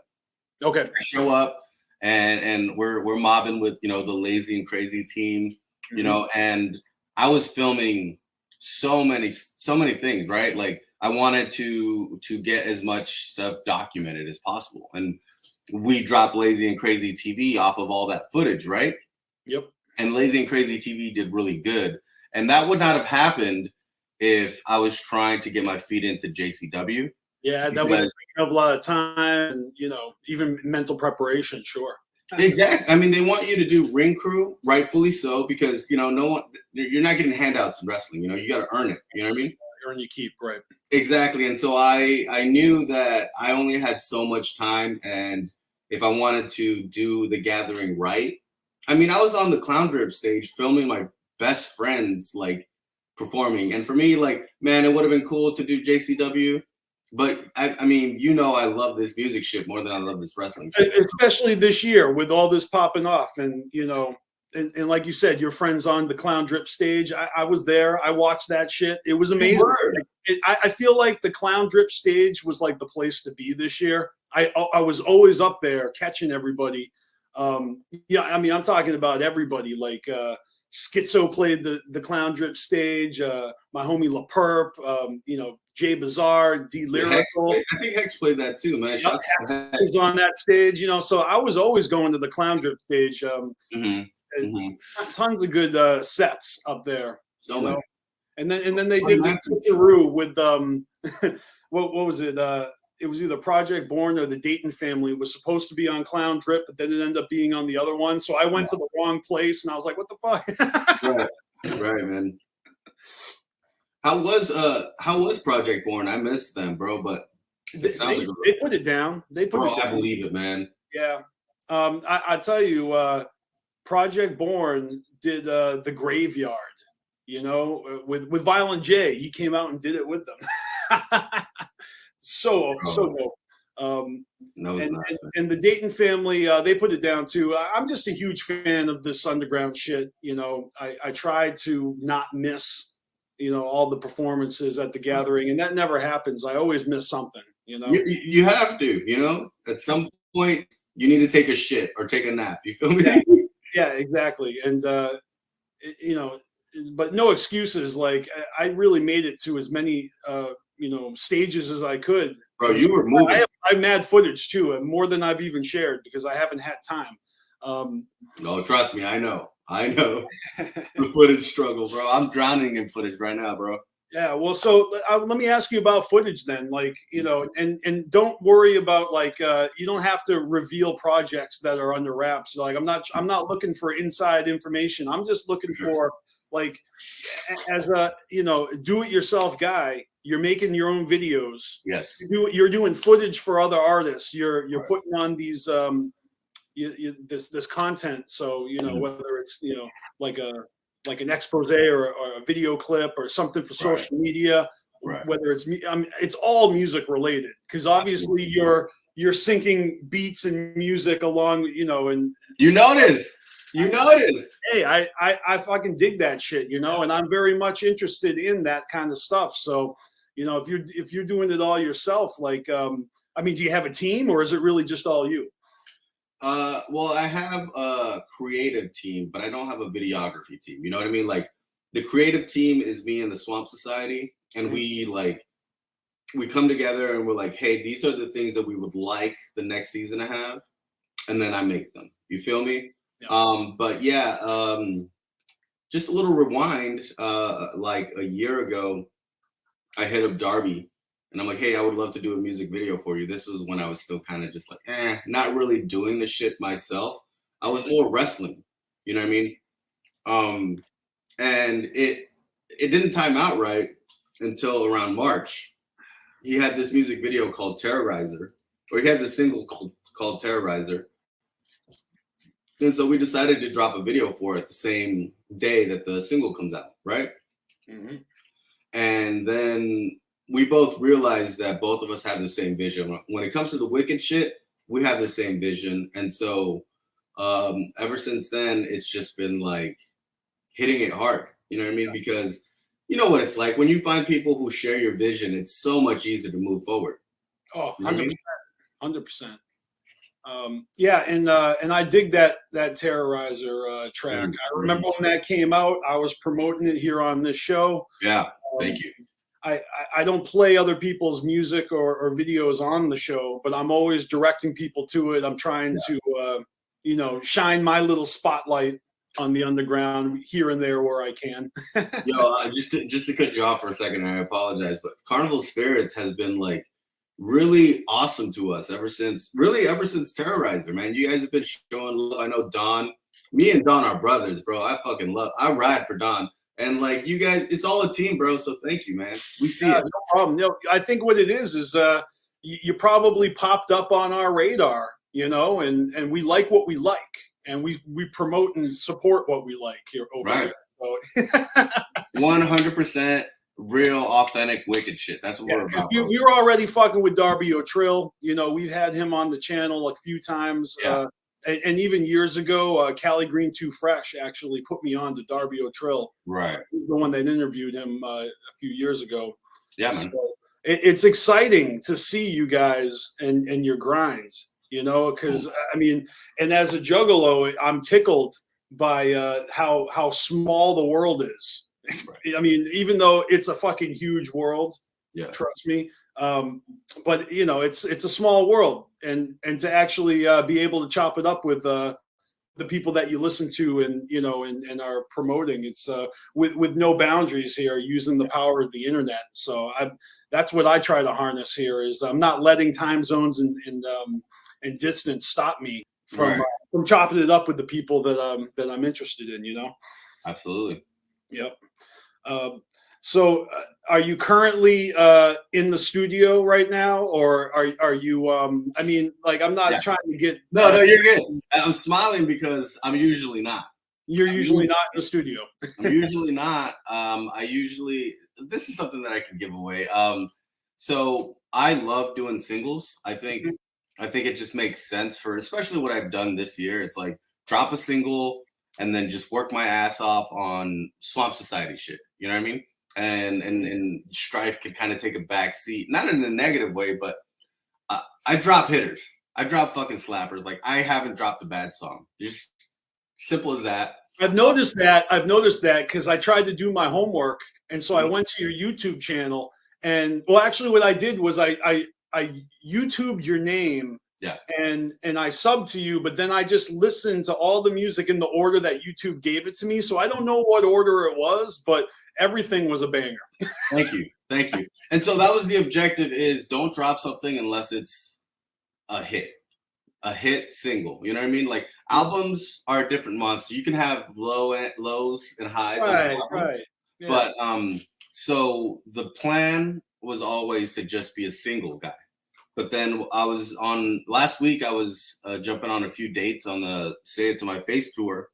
And Devereaux hits me with a text where he's like, hey, I know you're a single guy, but what if we did an album like this? And I can't say what the thing that we're doing for the album is, right? But he says, hey, let's do an album this way. And I just light up. And I'm like, I never thought I'd be excited to do an album. And then what he pitched, I'm like, there's no fucking way I can say no to this. And no, but that's something different about having a plan. Like, it's something, a game plan for an album, you know, and you get excited about that. That's where I'm at right now. I'm focused on an album that I'm making. Right. And so every day I'm just excited to chip away at it, you know? And that's the thing, is you have to be excited about it, right? Because if you're just working on it, you're just working on it. But if you're excited about it, then it's so much easier to do. So, like, yeah, agreed. And I know that from experience, because I've had plenty of time to not be excited about stuff as I work on it, because I'm just like, this is what I do, and I'm never gonna stop. But I'm not passionate at this moment. So when I'm hit with inspiration, and when I actually do feel excited about something, that's just the best place to be. You know, hard agree. Right. You brought up a couple things I got to ask you about. Firstly, the Swamp Rat Society. Yeah. Let's talk about that. Let's promote this entity. You know, because people hear the name, maybe they see stuff on Instagram, like, you know, school them right now. Like, what are you guys all about here? What's the umbrella? Yeah. So Swamp Society is Frankie Goldie, Young Strife, Darby O'Trill, and Devereaux. Okay. And it's a Swamp Society, not Swamp Rat. Right. And so it started out as this. Well, that's really dope that you say that, because it started out as a Instagram Live. You know what I mean? Which I was watching when I could. It started. Bro, don't think I don't see you, dog. I see you've been riding for us, and I appreciate that. It's hard though, because I had a work schedule that needed me to be sleeping when you guys started, so it was like it was always too late for me. I don't know if that's the case anymore, so I'm just saying, like, I'm gonna try and like actually turn up on live streams now, which I haven't been, because I used to have like a 4 a.m. wake up time. So yeah, we started at 9, so I don't blame you, brother. I don't blame you. bedtime, but So it started as that, and it was just Dev and Darby, and then after a while, like Dev started throwing me on because we all got really close. You know what I mean? We were in the thick of quarantine, and these videos that we were dropping on the 17th of every month, they were kind of like a little thing that kind of kept us grounded, right? And then after coming back from the gathering, after coming back from Gorefest, and you know all these, even Clownpocalypse, bro, we realized like, let's take this thing to the next level. And so right now, we're coming out with this documentary series called "Who Is Darby O'Trill," and the objective right now is just to build the groundwork. Right now, you're seeing Swamp Society just starting out. You know what I mean? We have all these ideas, but you know, it's our team. We're all doing it in-house. We never outsource anything, and that's why I think we're so special, because everything that we're doing comes from these 4 minds. You feel me? So Swamp Society 444 on Instagram. That's the home right now. Okay. Pretty soon you're going to see it on YouTube and on Twitter, and some other smaller markets that we're still trying to figure out. But yeah, man, like the biggest thing is we're about the wicked shit, bro. This is all about the wicked shit, and we all have the same mindset on this shit. So we're really just trying to like build up the scene. My biggest thing is there's so many motherfuckers who they just want from the scene, and they don't give back. And for me, like, you know what I'm talking about too, right? There's all these vultures that come in, and we're just trying to like give back. Like very rarely, like no, like never. You never see us like asking for anything. All we ever do is deliver. Yeah. Here's a free video. Here's a free like documentary. You know what I mean? Like we're just giving back because that's what we want to do right now. You feel me? Yeah, I haven't even seen any Swamp Rat shirts for sale. I would have bought one. Don't worry. That's the next step. Like I said, we're doing the cornerstone right now. Yeah, I get that, and I definitely feel you on how everyone wants to take, everyone wants to get their roses. Everybody just wants you to follow their page, or rightly so. Everybody's trying to cultivate a following. I dig the way you guys are doing it. I am a little curious about the 444, and only because like my email is actually BeastMaster44 really? at Gmail. So I'm just curious naturally, what all these 4s are about, or if that's really just so you could lock down an email and the first 443 were taken. No, exactly. Yeah. 443 were taken, so we just went with the first one. No, honestly, I have no fucking clue what the 444 is. It's a Frankie Goldie thing. But he was like, hey, let's just do this. And I was like, let's just do Swamp Society. And he's like, that one's taken. And I'm like, all right, let's do 444. Yeah, see, there's the one you want's always taken. So it is. Well, Young Strife wasn't, thankfully. Yeah. Anytime a new social media blows up, I log on and I make my BeastMaster account just so no one else takes it. That's like smart, before I even know if I want to use the shit. But like straight up TikTok. I was sleeping on that. I couldn't get BeastMaster on TikTok. It was taken. That sucks, bro. Yeah, okay. So, at least I got Carnival Spirits. I'm not even using the shit, but Carnival Spirits is on TikTok, y'all. Bro, okay, I know that you probably get this on every fucking interview, and I'm sorry, but I have to ask. Or not even ask. I didn't fucking know that you were the one that did the college essay on the Dark Carnival, bro. That was you? Me. That's me. Bro, this is a fucking small world, bro. I remember watching that one like 10 years ago or like 5 years. Just like, it was uploaded in 2011, so it's been up for 10 years now. About 10 years, yeah. I think, but it was recorded 20 years ago, all right, in 2001. Okay. And I mean, shit, I got the same length hair now as I did back then. I practically haven't aged. I'm a vampire, but you really are, bro. when I saw this shit, I'm like, what the fuck? Like, because I thought it's wild, bro. It's wild. Yeah. No, I think I was a young 22-year-old in college, right. looking at a situation where I'm taking a speech class, and the professor is so rad. Like, I swear to God, best professor I've ever had. All right, Dr. Sklar is his name, and you can see him asking questions at the end. Like, he's so cool, you know. Right. But he's like, you guys can do a speech on anything, Right. on anything, something you're passionate about, and being, 2001, like right before the Six Jokers card is about to be revealed. I'm like, so I have to give a speech about something I'm passionate about. What else? What else am I talking about, bro? Come on. Yeah, so I had my roommate film it. He was at the time like interning for Salem Access Television, so he had that real TV camera, like a big ass tripod, and right. I mean, back then it was still VHS technology, so I had the VHS tape of my speech, and yeah, years later I got it converted, and when YouTube became a thing, I'm like, oh, this is a no-brainer. I got to put this online. Like you said, man, it's a small world. You never, you know what I mean? Like, that's so cool, bro. That shit is fresh, bro. A lot of people see that shit, and it does. It never stops amusing me how, like, it never stops. People recognize me to this day, and the people that I've known for years all of a sudden have the epiphany, like, holy shit, I watched that years ago. I get that all the time. Bro, it's so fucking fresh, man. You're a part of Juggalo history, bro. Cool. I feel like it. No, I tell you, the coolest thing ever was when Violent J himself told me he watched it a few months prior, and I was like, wow, that's crazy, because it had been online for like 8 years, and then he just seen it, like. So, that the moral of the story is don't read the comments. I believe you, bro. But I love it. I don't delete nothing. I don't argue with nothing. I just let the hate and the love come in, and it is a funny read though, because you can see where people are coming from by the way they comment.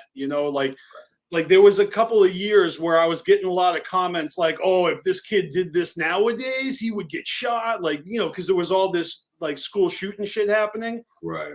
But, it was a different time back then. It was before 9/11 back then. Right.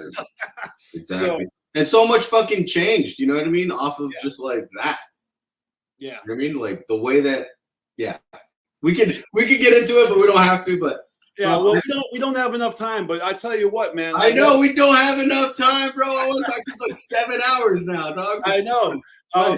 But you got to come back again and chop it up with me when you have something to promote. I'd love to have you, come do a promo for it.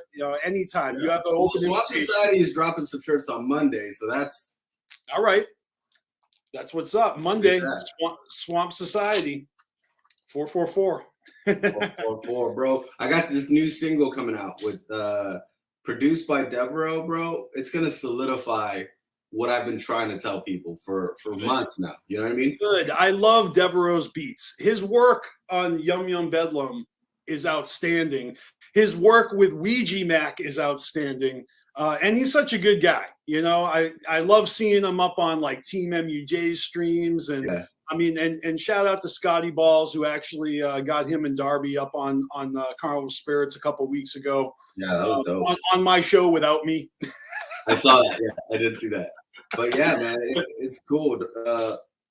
I think Yum Yum Bedlam has the best Joker's card intro out of both decks, in my opinion. I mean, don't even get me started. But yes, I have been listening to that album on repeat for quite some time now, as Juggalos do sometimes, and it just keeps hitting me. Certain spots pop out every time, and I've fallen in love with the album. It's really good, and this is really my first time speaking out loud about it publicly. But on other segments of this show, my audience is going to get a whole lot of my thoughts on that album. Yeah, but how about you? I mean, do you have any standouts, favorites, favorite parts, anything, a favorite song or anything like that? Yeah, man. I think the Drunk in the Attic is probably like easily my favorite song off the second deck. Like those boys snapped, and I'm really big into like, what does this mean to you? You know what I mean? Like, what does this song mean to you? That's just the type of person I've always been. And like, but I be drinking, boy. I be drinking. You feel me? And so like playing that one and just like you know, like Shaggy being like, I sweat liquor. I call my sexy set the inner course. When it pours out my pores, I pour it in a course. Bro, that's the hardest fucking line ever, right? Shaggy goes off on that song. Like I've already told this to like 4 other people. Shaggy's verse on that song is incredible. Like monstrous. It's monstrous, bro. And then right after it is I know there's like 2 different names for it, but on Spotify it's Slapnuts. The Jokester, yeah. The Jokester, bro. That track goes so hard. And there's all this talk about this album isn't wicked enough. This album, bro, if you listen to the lyrics, I would argue this is the darkest. Like, yeah, I'm gonna get some heat for this, but if you listen to the lyrics, this is the darkest Joker's card of the second deck. You're not going to get heat from me though, because 1, you're allowed your opinion, and yeah, for sure. And I love that people still have opinions without having to die on hills for them. But right. This Joker's card is got a lot going on. Okay, yeah. Like people that want to belittle it in any way, they have an agenda. They already want to belittle ICP, and they're just looking for a reason. Okay, because this album is like deep waters, you know, there's shit going on in this album. All right, but Slapnuts, I've talked about this with Chaos. Slapnuts is like, I had to read the lyric sheet because I couldn't make out every line, and so but listening to the album on repeat without lyrics, without lyric sheets, I was hearing things wrong. And I was like, what are they saying? And I'm like, this song is a mind fuck.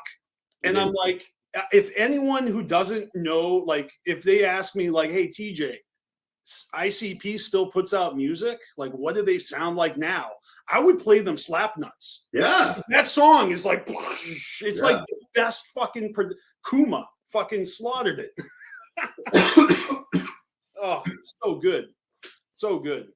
I'm big into the mythology of all this shit and what it all means. And so if you're big into that, read the lyrics of Slapnuts and then come back to us, you know what I mean? And be like, what are they trying to say? You know, it's great. It's dope. No, it is great because it really kind of has it still has my mind swimming. You know, exactly. It's they delivered what they promised they would deliver. And I don't know if juggalos are just so hard to please that but it's not true, because I see real juggalos out there like condoning themselves like adults, enjoying the fanfare of the juggalo community, or you know, the juggalo entity that it is, and just enjoying their fucking lives. People that aren't enjoying themselves are free to walk out anytime. Like I say this all the time, like, don't hang around and be this fucking killjoy and think that anyone gives a fuck if you don't like this or that. Like, that's you looking for attention yourself when you're hollering what you don't like, you know? And it's like, it's wild if you don't like it. I think it's interesting too, because so like in wrestling, there's all this talk, right, about like how this person sucks or this person sucks. But then when you go to a live show, people go crazy. I'll use Roman Reigns as an example for anyone who watches wrestling. Everybody online says Roman Reigns sucks, Roman Reigns this, blah, blah, blah, blah, blah. But when you go to a live show, there's kids there, there's families there, they scream for Roman Reigns, right? Yep. And the thing is, it's just that the detractors are just louder. The detractors have social media presence, they have Twitter, and they want to be loud. But the thing is, bro, I feel it, that there's so many juggalos who support this shit, who love this shit, who die for this shit, who just aren't loud. You feel me? And it's the loud ones. I do that, feel it. You feel me? Yep.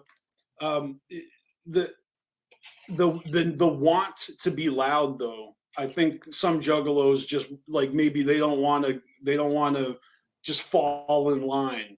Like, they're looking at it like, oh, I'm a sheep if I just like everything you like. You know what? This is a little bit different. It's like Star Wars. You know what I mean? Like, I am going to gladly mark out on Star Wars unapologetically not embarrassed, still gonna get pussy. You know what I mean? Oh, yeah! People out there like get pussy, bro. that are dogging on this album, I just see a couple of my friends doing it, and I'm like, what did you guys want them to do? Like, what sound would have been better to your ear? Not like it matters, because ICP does what they fucking want, and they have embraced this sound in these beats. Of the modern and era. they did their thing to these style beats, and the next Joker's card is going to be completely different, whether we like it or not. So it's like you just choose to be a bitch during this era. You want, yeah. And here's the thing, bro. There's like text messages where me and my boys, we're just like sharing lyrics with each other and like, yo, this is dope and this and that. And it's like, you can enjoy that, or you can just complain and miss out on an era, bro. I would hate it if I missed out on the Fred Fury era because I was busy hating on it. Bro, the Fred Fury era was great for us. You know what I mean? It was. Joker's cards are personal for me. Right. A lot of times I tune people out. It's a little difficult when I have like a public figure persona in the show.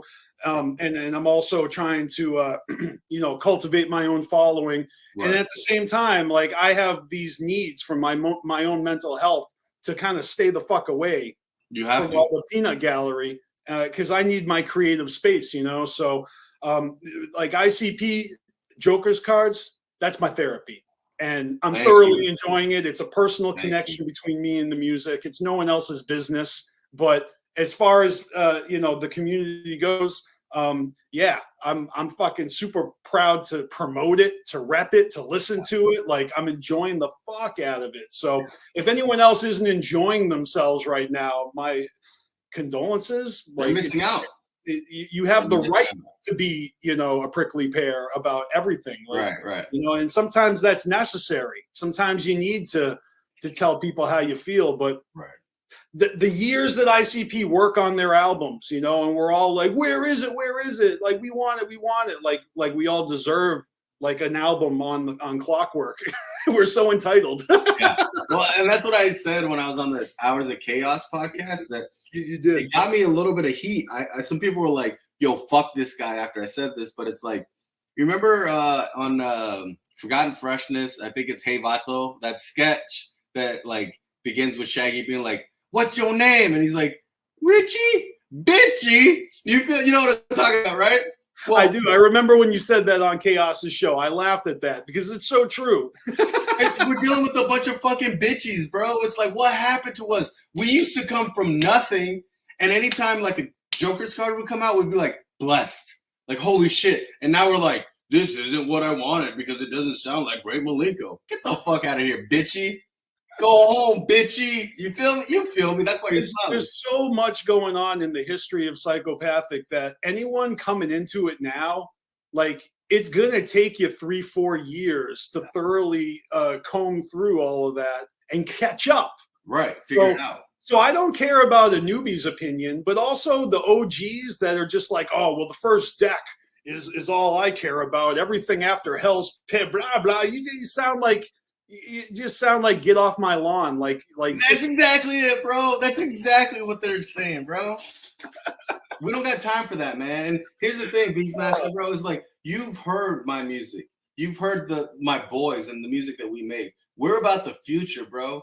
And it's like, you can either like jump on and have a really great time with us, or you can be on the sidelines bitching about how it's not 1997 anymore. We're going to keep doing our thing, though. I love it. Well, this is really the end of our segment. So damn, bro. If you have any shout outs or plugs you want to throw in, do it right now, my man. For sure, man. So definitely make sure that you follow Swamp Society 444 on Instagram. We're building up a fucking empire in this bitch. Be on the lookout for some shirts. We got these shirts coming soon. Hopefully Monday. If not, we're gonna get those out ASAP, Rocky. Shouts out to Hex, my brother. I just fucking love that guy. Shouts out to Hex. Shouts out to Lazy and Crazy Clothing, Shaggy the Airhead, bro.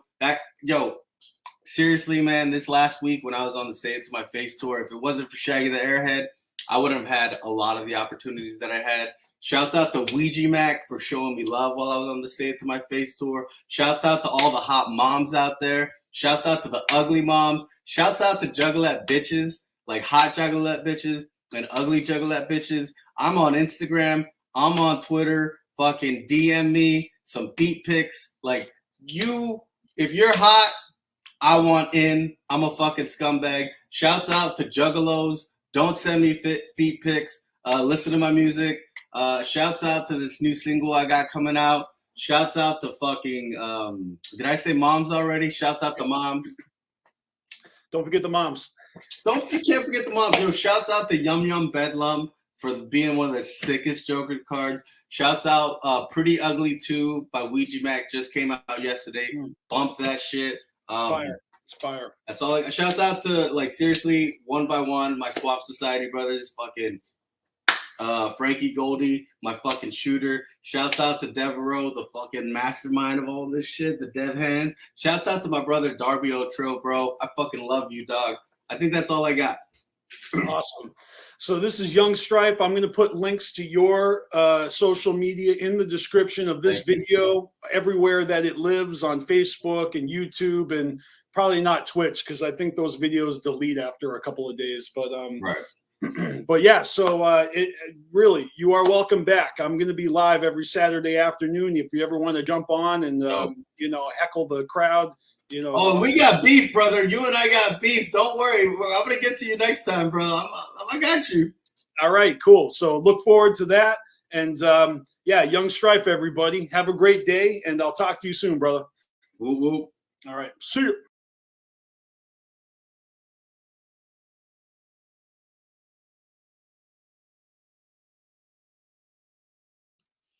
All right, we are back. I am back. Shout out, like I said, to Young Strife. We did that segment just a little bit earlier than Showtime because he was free in the morning. So that worked out pretty well. What up, Chaos? What up? So we're gonna spin the wheel. We're gonna get right into spinning the wheel because I just want to know what song we're playing, and then we can jump into some more topics if you like. Oh yeah, I definitely have a little bit more time, but we'll shout outs to Strife. He's a good dude. Yeah, man, and your episode with him was great. I'll throw a link in the description if anybody wants to go back and watch that one. It's a good one. You guys heard him say there, that's my brother, and it's true. That's literally my brother.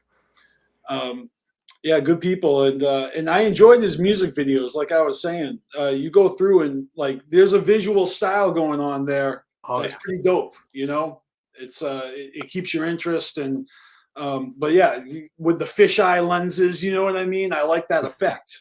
I had a feeling you guys would have a connection, especially because he does a lot of cool effects, like with Simpsons clips and stuff. Love the Simpsons, and but clearly I'm not into effects at all. Like I'm just using old school like Star Wars technology. I might as well have Jar Jar Binks, sitting in shotgun over here. I mean, what does every Star Wars movie start with? A long time ago in a galaxy far, far away. Show you right. All right, so Chrome tab, wheel picker. All right, so I got the wheel. I really shouldn't have to do anything because it's all ready to go. We'll probably play this a little later. I just want to know which one it is going to be. Dope. So let me hide choice. All right, put that away. Now I know what the song of the week is going to be, and I can get that primed up and ready. Lights Out is a you remember Mike Tyson's Punch Out on Nintendo? Yep. We got the beat of that song, that game, and it's like a cipher track with a whole bunch of people. That's actually a good Ouija track too. Lights Out. Oh yeah. Talk about songs that have the same name. Gangsta Code on Yum Yum Bedlam obviously was used on Intelligence and Violence Yep. when it was Jay and Dale, D-Lyrical. And then what was the other one that had the same name? I got the thing right here in front of me. Or maybe I'm wrong. I just know Wizard of Hood's been used so many times. I could have sworn there was another title. But I can't think of it. I mean, it's not Heart and Soul. That's the original title. Right. No, it's not. Oh, right in front of my nose. Panic Attack. Jay has a song with Esham called Panic Attack. It's on, it was on Acid Rain. Yep. I don't know what else it was on. Was it on one of Esham's albums, or was that one of the exclusives? I think it was on one of Esham's albums as well. I think it was on the Acid Rain. Yeah, it was on Acid Rain, but that was like a compilation of to catch you up on Esham if you didn't know. And so it might have been. I think it was a track that was on an Esham album. Yeah, that's what I'm saying. I think it's on Tongues or something. That might be it. All right. And then I know, like, this has nothing to do with the song, but then Killjoy dropped a song called Panic Mode. That's right. Panic Mode. Which is a good song. Killjoy Club. I miss them. Me too. Especially because I never got to see them live and perform. Yeah. Well, I never ended up getting a Killjoy Club tattoo, Oh, like I had plans to get one, just like I had plans like to buy a jersey and the hoodie, or get like one of those like hockey masks. Or like my best friend, he got the supervillains tattoo, the SV on his hand. Oh yeah, like literally right before, because it was when the album came out, Oh yeah, there was a short window there where supervillains was a thing. Which is crazy. I almost forgot that album came out on my birthday. Oh, did it? That was a good. Because I remember a few years ago, I don't know if it was us who did this or some other YouTuber, but they said if you could find it, what album from Psychopathic probably came out on your birthday, and I guess that first Supervillains album came out on my birthday. So next year is looking to be pretty dope. On Juggalo Day, that's the release of Wicked Vic. Yep, right? I have plans to go there. I can't show it right, but Wicked Vic is supposed to come out on February 17th, and then at the gathering, we get Pug Ugly, the second seed of Yum Yum, and then thirdly, on Halloween night, Whoa. Yeah, I was right. That track Panic Attack is on like Tongues. Okay, cool. This is Whoa the Weepin' Widow. Oh, Weirdo. Sorry, I can't read. I know. I almost say Whippo. I almost say the plant too. I'm like, no, it says Weirdo. All right, I didn't even read these full names at all. I'm sorry, people. So the first one for Juggalo Weekend is Wicked Vic the Weed. Then there's Pug Ugly the Stink Bug. See, it makes you wonder about what these meanings behind them are. Whoa, the Weepin' Weirdo. Well, you can see the Weepin' Weirdo is kind of the, the sticky crying one. And then Pug like a Ugly. Weeping Willow. Pug Ugly is a perfect name for that mug. And yep. And Wicked Vic the Weed. I mean, yeah, Wicked Vic definitely has a chip on its leaf.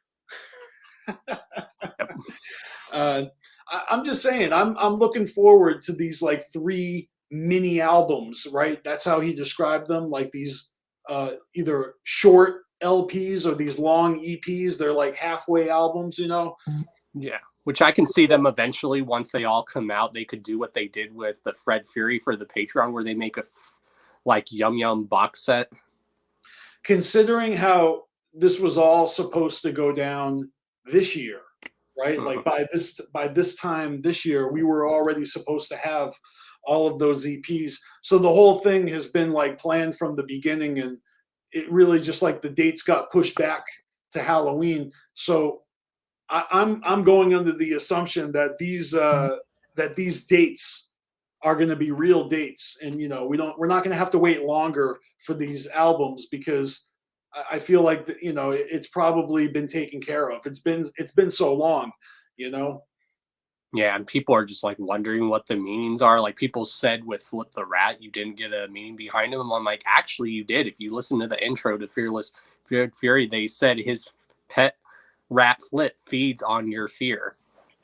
I mean, look, that album or that EP has "Be Safe" on it, right? Yes, which is a good song.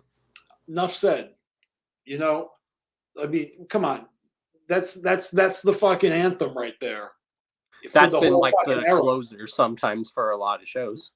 I'm just saying that's the anthem for the era. Okay, it is. It's like you don't have to like the Chop Chop Slide, but that was like 2009. Like, quit living in the past. It goes number one Be on Safe TikTok. was very like cool in a good way. It's like they were trying to prepare you for what was going to happen the next few years. Look, if it wasn't cool in 2009, it's not going to be cool now. Or is it? Exactly. Because it just went number one on TikTok. So clearly that one was a sleeper, but it was always meant to blow up somehow. And TikTok is perfect. And what other song has been blowing up on there? The song "In My Room." Is it? Is that the other one? Yeah, that's like their most like popular song that people are using on TikTok also. Gotcha. Yeah, I'm not on TikTok, but I mean, I'm on Carnival Spirits is on TikTok, like I said. Which I kind of find it cool and funny, ironic that during their Halloween set they played "In My Room."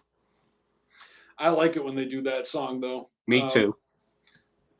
Yeah, so I already love that song to begin with, but when you hear it live, it's such a good song. Oh, isn't that the case? But yeah, the question is like, which one of these songs are they going to maybe do live in the future? You know, it's not often that you get more than one or two of the new songs that even make it into the rotation, you know? Yeah, I'll have to send you the footage of them playing "Ain't No Time" live. Like when you see the footage, you're like, yeah, I could hear this song being performed live. I would like to see that. Definitely hook that up for sure. Yeah. Yeah, good stuff, man. Very exciting. Very exciting. Who knows? Maybe once all these like seeds are out, eventually maybe we'll do a stream where we talk about the Yum Yum era as a whole, including lore. Oh yeah, definitely. I mean, I like putting together playlists. So one thing I haven't done yet, but I'm looking forward to doing, is just like bumping, you know, like new shit starting from, let's say, Shaggy Two Dopes, "Fuck the Fuck Off Motherfucker," you know?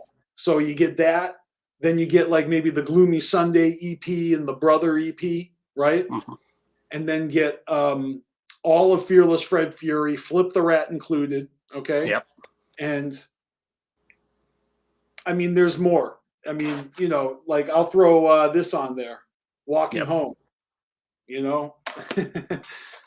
And I just want to listen to like the new shit, you know, get like a new shit playlist going. Oh yeah, that would be fun to do. Oh yeah, by the way, I'm collecting the Walking Home series, so I know what I'm signing up for. There's going to be board game pieces. Which maybe that. What if that's a hint that there's going to be another CG con somewhere down the line? Well, it would be nice, but you know, this is just Monday, right? And there's a whole week left. I mean, there's Monday through Friday, and then there's a weekend off, which is, I think, the final installation is where you actually get the board pieces, but you build the board.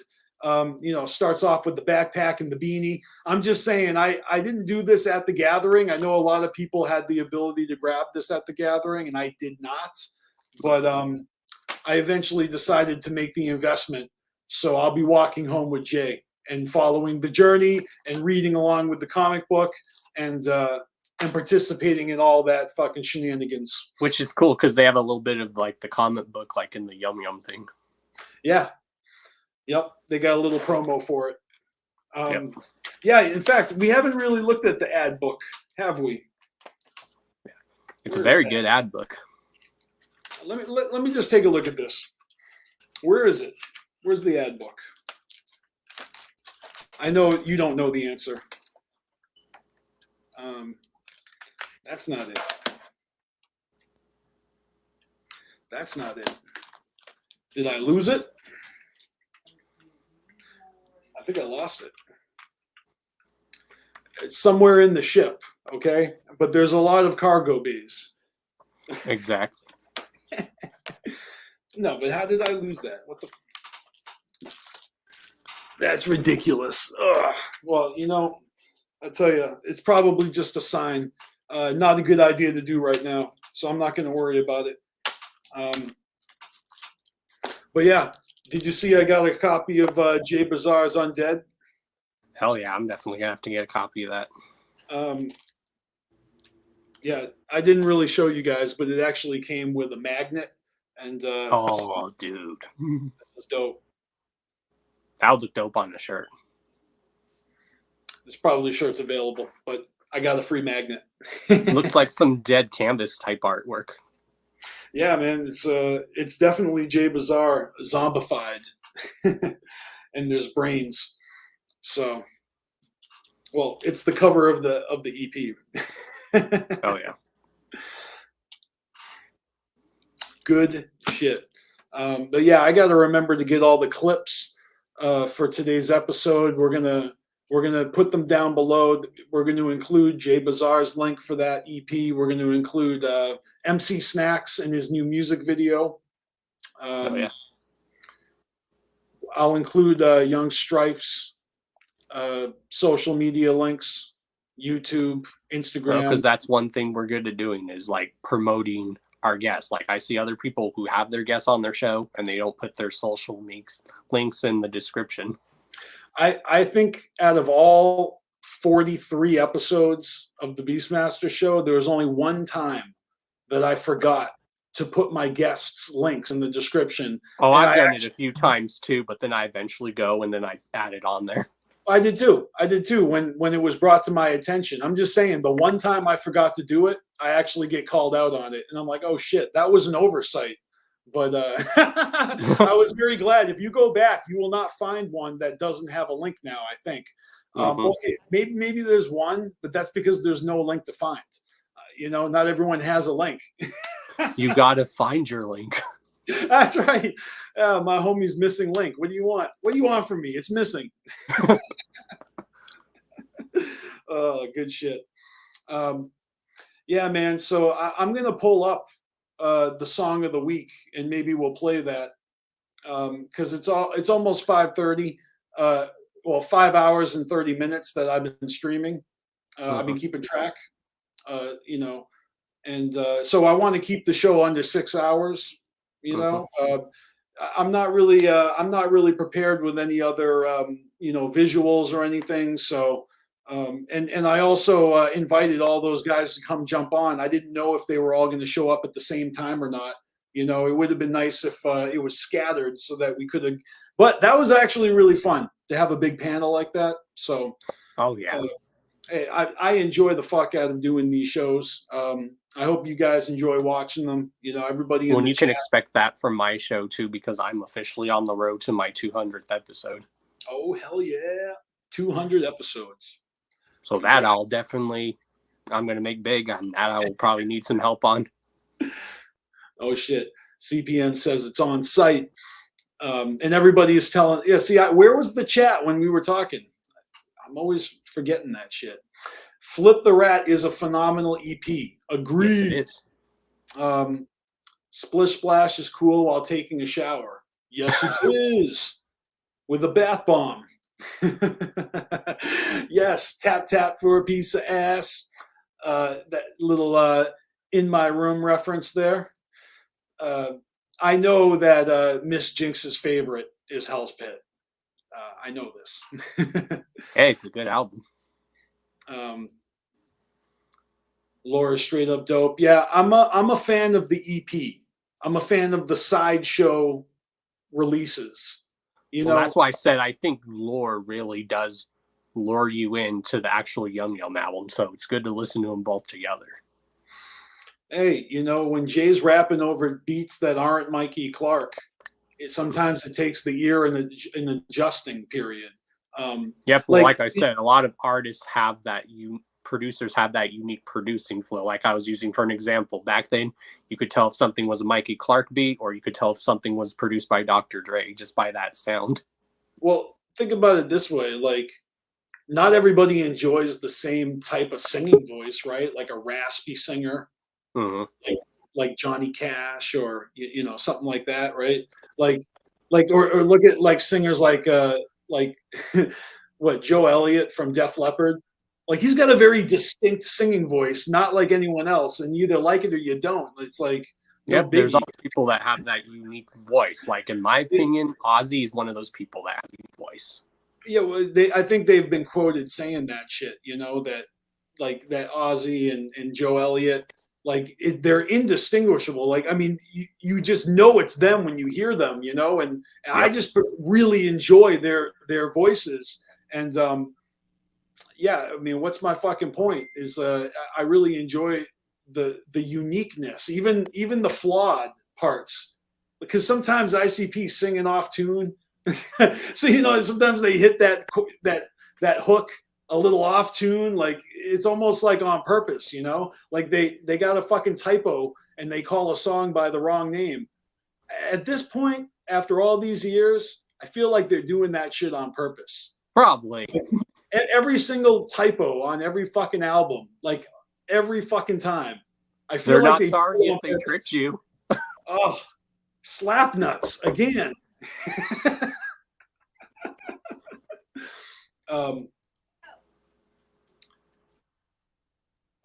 Look at all these emojis coming up. Bam! The Twitch emoji is on fleek right now. So look at that. There's little shaggy emojis. Juggalos versus everybody, or Juggalos versus everyone. That's what's up. So welcome back, Panic.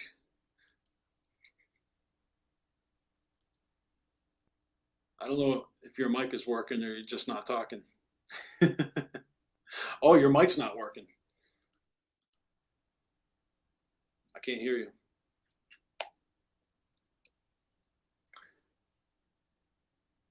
And Chaos disappeared. Up now. Oh, I can hear you now. You're good. Now I can't even fucking hear you. So what is it? Either I can hear or you can hear, but not both. What the fuck is going on?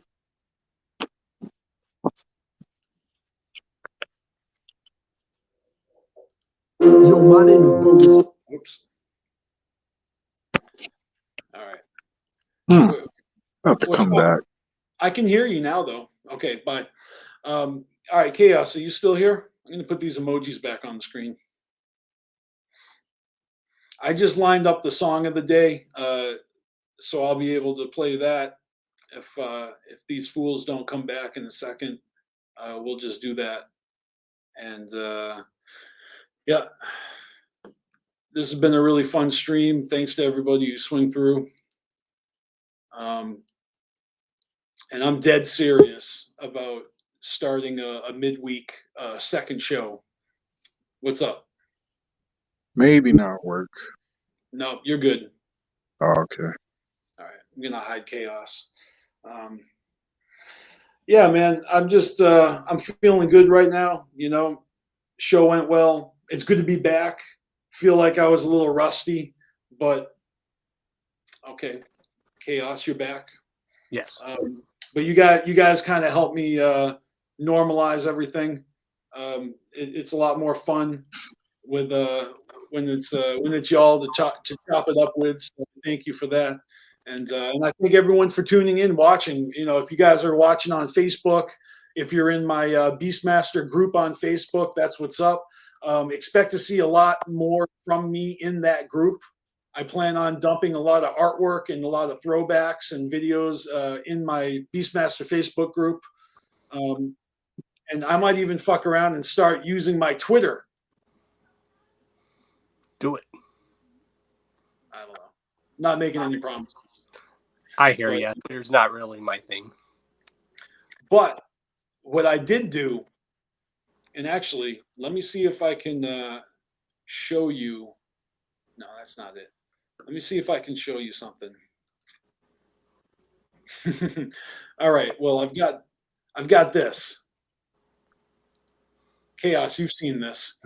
Oh yeah. Full. All right. Yeah. So, if you might have seen this online, this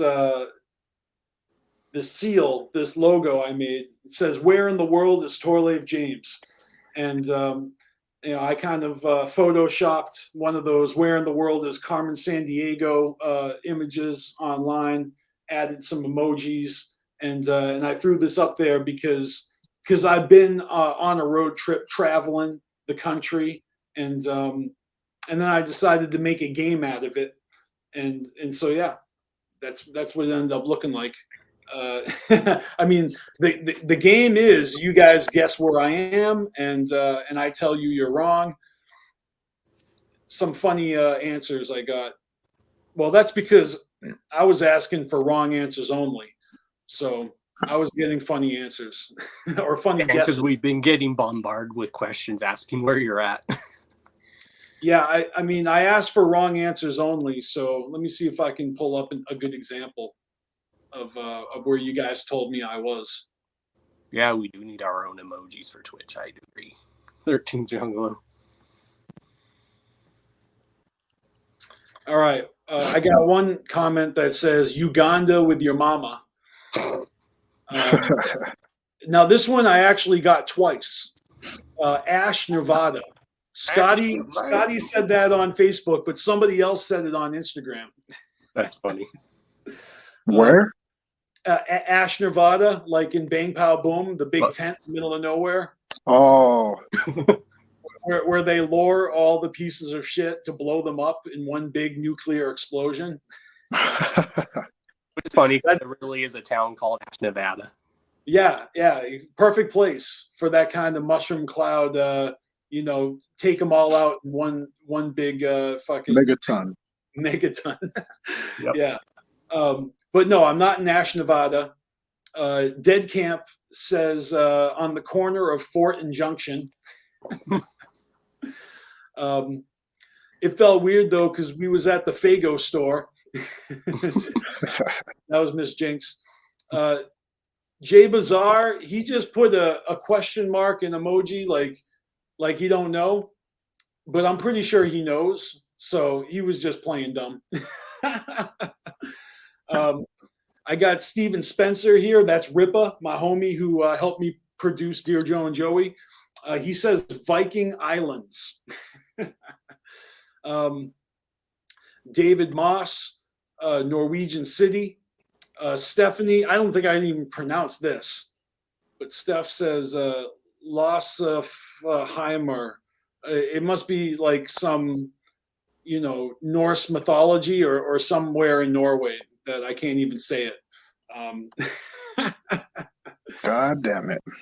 Well, anyway, everybody got it right. They gave me wrong answers. And I promised that at the end of the show today I would reveal where I am. So not gonna go back on that. But what do we got here? The Sewer Crew. And we got Juggalo Streaming Network. Yo, shout out to Juggalo Streaming Network, always repping our shit. If you go and check their link tree, you can see links to my stuff, DJ stuff, Scotty stuff. Hell yeah. And shout out to Juggalos versus everyone. Yep. It's Juggalos versus everybody. Everybody. Say it right. Yeah, and shout out to everybody who's watching on Twitch, because that's the shit, I think YouTube is our biggest, following, but again, this shit's on Facebook too. So no matter where you're watching this, whether it's Facebook, YouTube, Twitch, it's all good. It's all love, I forget how far spread out y'all have this. Yeah, it is all spread out. Because it's playing on Carnival Spirits accounts and it's playing on BeastMasteR accounts. Like, it's like when I go live, it's always on Carnival Spirits, but then it's also on my own personal stuff. Yeah, we're always multi-streaming. usually. And the only thing we're sleeping on is Instagram Live. We're not doing that. I mean, I suppose Twitter has that same to do that. I've been telling Scotty I think we should. So if you guys are following us on Instagram, maybe you'll see us go live one day. Oh. Or Twitter. I think you can go live on TikTok also. Well, I was going to say, you guys got to send me your TikTok videos so I can upload them to Carnival Spirits TikTok. I have no TikTok. I can see Panic now. He's doing the chop slide, like woo. No. Oh yeah. No. I'll get him right to you. And that was the last we ever heard of him.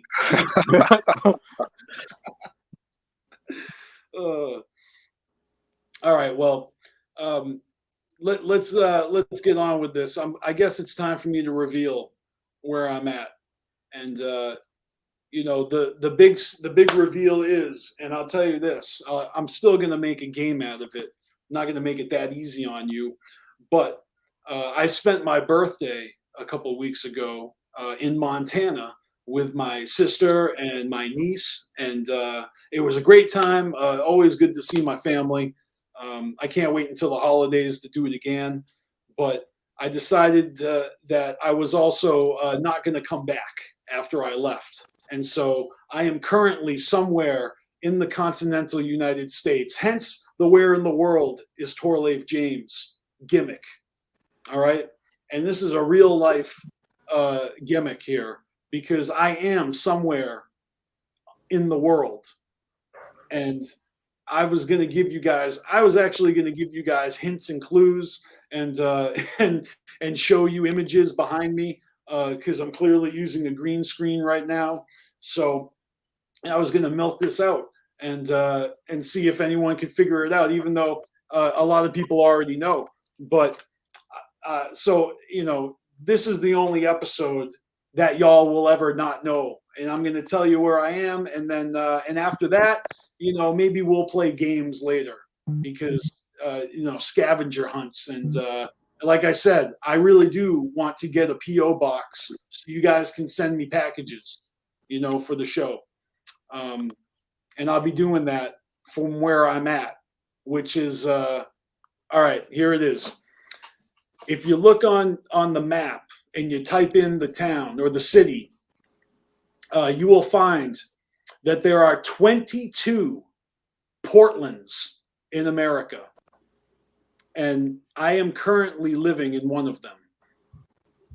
And that is the answer. I am now in Portland. And so next week, when I come back for the next episode of the BeastMasteR show, maybe I'll drop some more clues as to which one. But, you know, just like Springfield, USA, it's like the ubiquitous, you know, the amalgam of all, you know, American neighborhoods, you know, like I got a, you know, a power plant with sludge and smog in the air, just like Detroit, you know. I got people walking around carrying gats like fucking Texas, you know. You got fucking people strung out on drugs like Florida. I mean, I'm just telling you, there's a Portland in your town, and I just might be living in it. But yeah, so continue to expect surprises too, because as you guys know, I am the world traveling BeastMaster, originally from the North Shore, but now I live in Portland.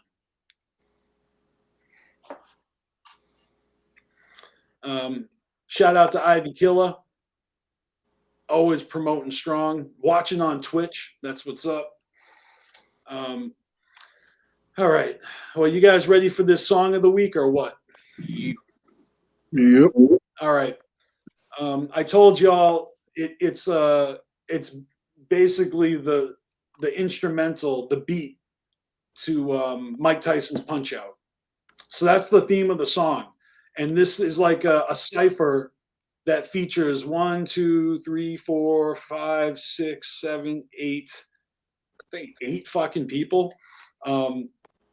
And what's cool about this is that I'm actually on the caboose. I'm actually the final spitter on this track.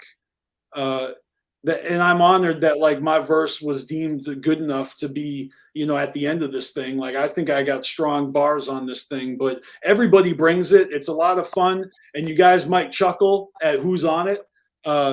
So I'm going to pull up the video right now, and I'll introduce all the rappers on the track right before we play it. Of course, I hit the wrong button again. Here we go. All right. All right, here we go. So let me stretch this out a little bit. This is from Sick Mix Volume 5 on the Hightown Records mixtapes that I helped put out. And the cipher includes as follows. 50 Dead, also who goes by Reverend Television now. And then Reject, and then B Loco, and then Big Juicy, aka Chuck Reeves, the one and only, and Bogus Trizzy. I laugh because, you know, me and Chuck go way back, and we've been friends.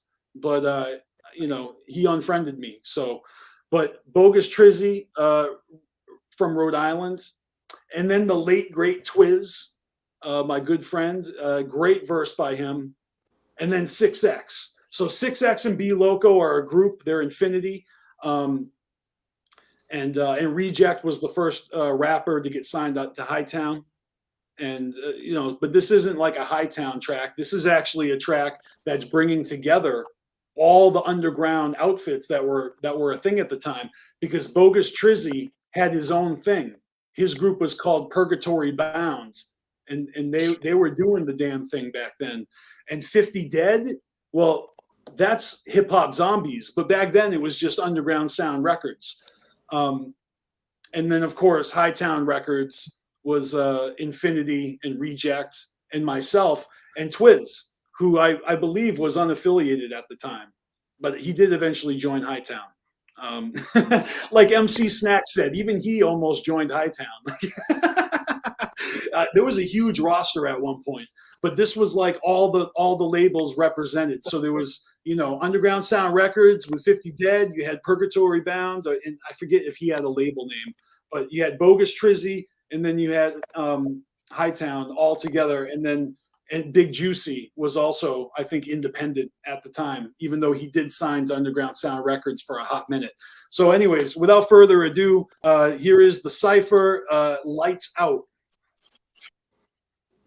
Trizzy, and I'm on this track with Hightown Records, motherfucker, recognize. From Woonsocket to Providence up the woods to we rockin', and we could have been busting off shots. I put you to sleep with a rock upside your head when I fuck your mom in your bed using your sock. You clog her pussy after a nut. Lights out, fuck New England. That's right, motherfucker, lights out. Hightown Records, Pennant Production, Underground Sound Records. You heard it all before, the 5 fingers fold and form into a fist, hitting your lips whenever you're hitting the piff. Listening to me spit, envision the lyrics, me over you with the little kid Mike Tyson grin minus the list. Before I even retract back into the match, kid, the crowd roars in the pause. Moments before you fell, you realize you're about to get knocked out. Style, hot, constant in mouth. Yeah, kid, talk to step in the ring and see what I'm about. Knocked out. On with the next round. We wanna get down, by the best pal. Seeing stars, dog. Let me refresh this high town. We rep the years, so grab your gloves now. I get down like Jet Li, Bruce Lee, Chow Young, Danielson. The karate kid on, beating bitches for fun. All night. We be fighting with lightning, despiting my opponent cause it is Mike Tyson. Mario as my referee, no need for Rocky. This is a video game and not a movie. Just move to the beat and sing like a bee. I'm the new age Ali that happen to be legendary. In the backyard, HTR be coming hard, knocking out bimbos, hold the applause. Fat lips coming from this fat shit. USR, Venice Squad, and my high sound affiliates. Fear these hits spread thicker than hot bricks till you lose all your teeth. You ain't sucking shit. We don't trick this, get slugged and pissed on. What's the shit even worth if I ain't craving competition?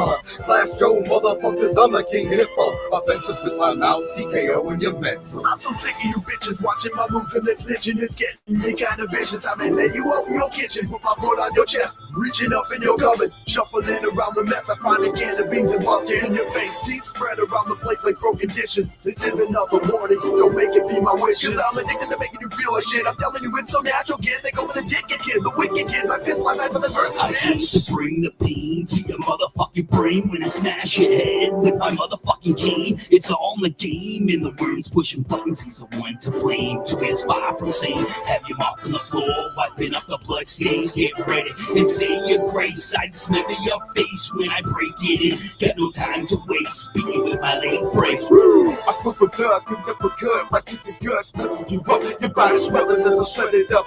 A combination devastating offenses, amazing blast through the ropes. Been the power punching perfect placement. Slam the hippo down round to now I'm number one. And in my sights is true bound. The chip has come. A jab followed up by your left hook. Shook down with the count. Now focus up and look. I'm the champ. I throw my dukes up a siege mentality like Soda Popinski. I'm vodka Drunkinski. I'm ready to rumble. I ain't scared of nothing. $1 billion babies like you, a dime a dozen. I can feel it coming in the air tonight. Everybody gather around the square circle for the fight. I fucking take umbrage at my opponent's appearance against the ropes. You think the paramedic that's nearest butch.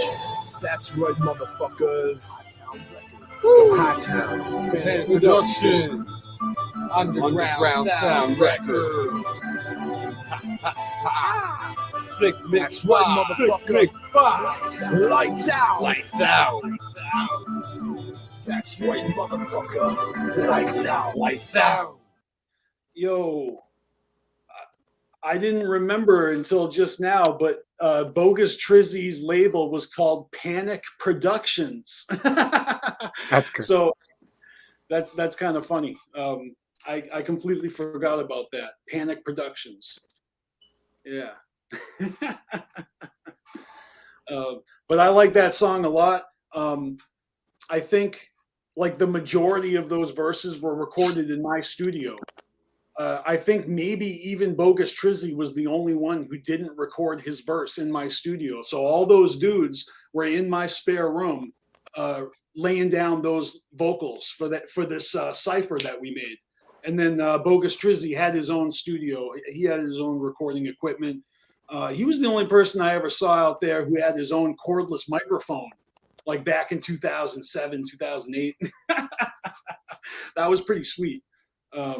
I was always jealous because when I was rapping back then, you'd be handed this microphone, the in-house mic, and you know it looked like a chia pet.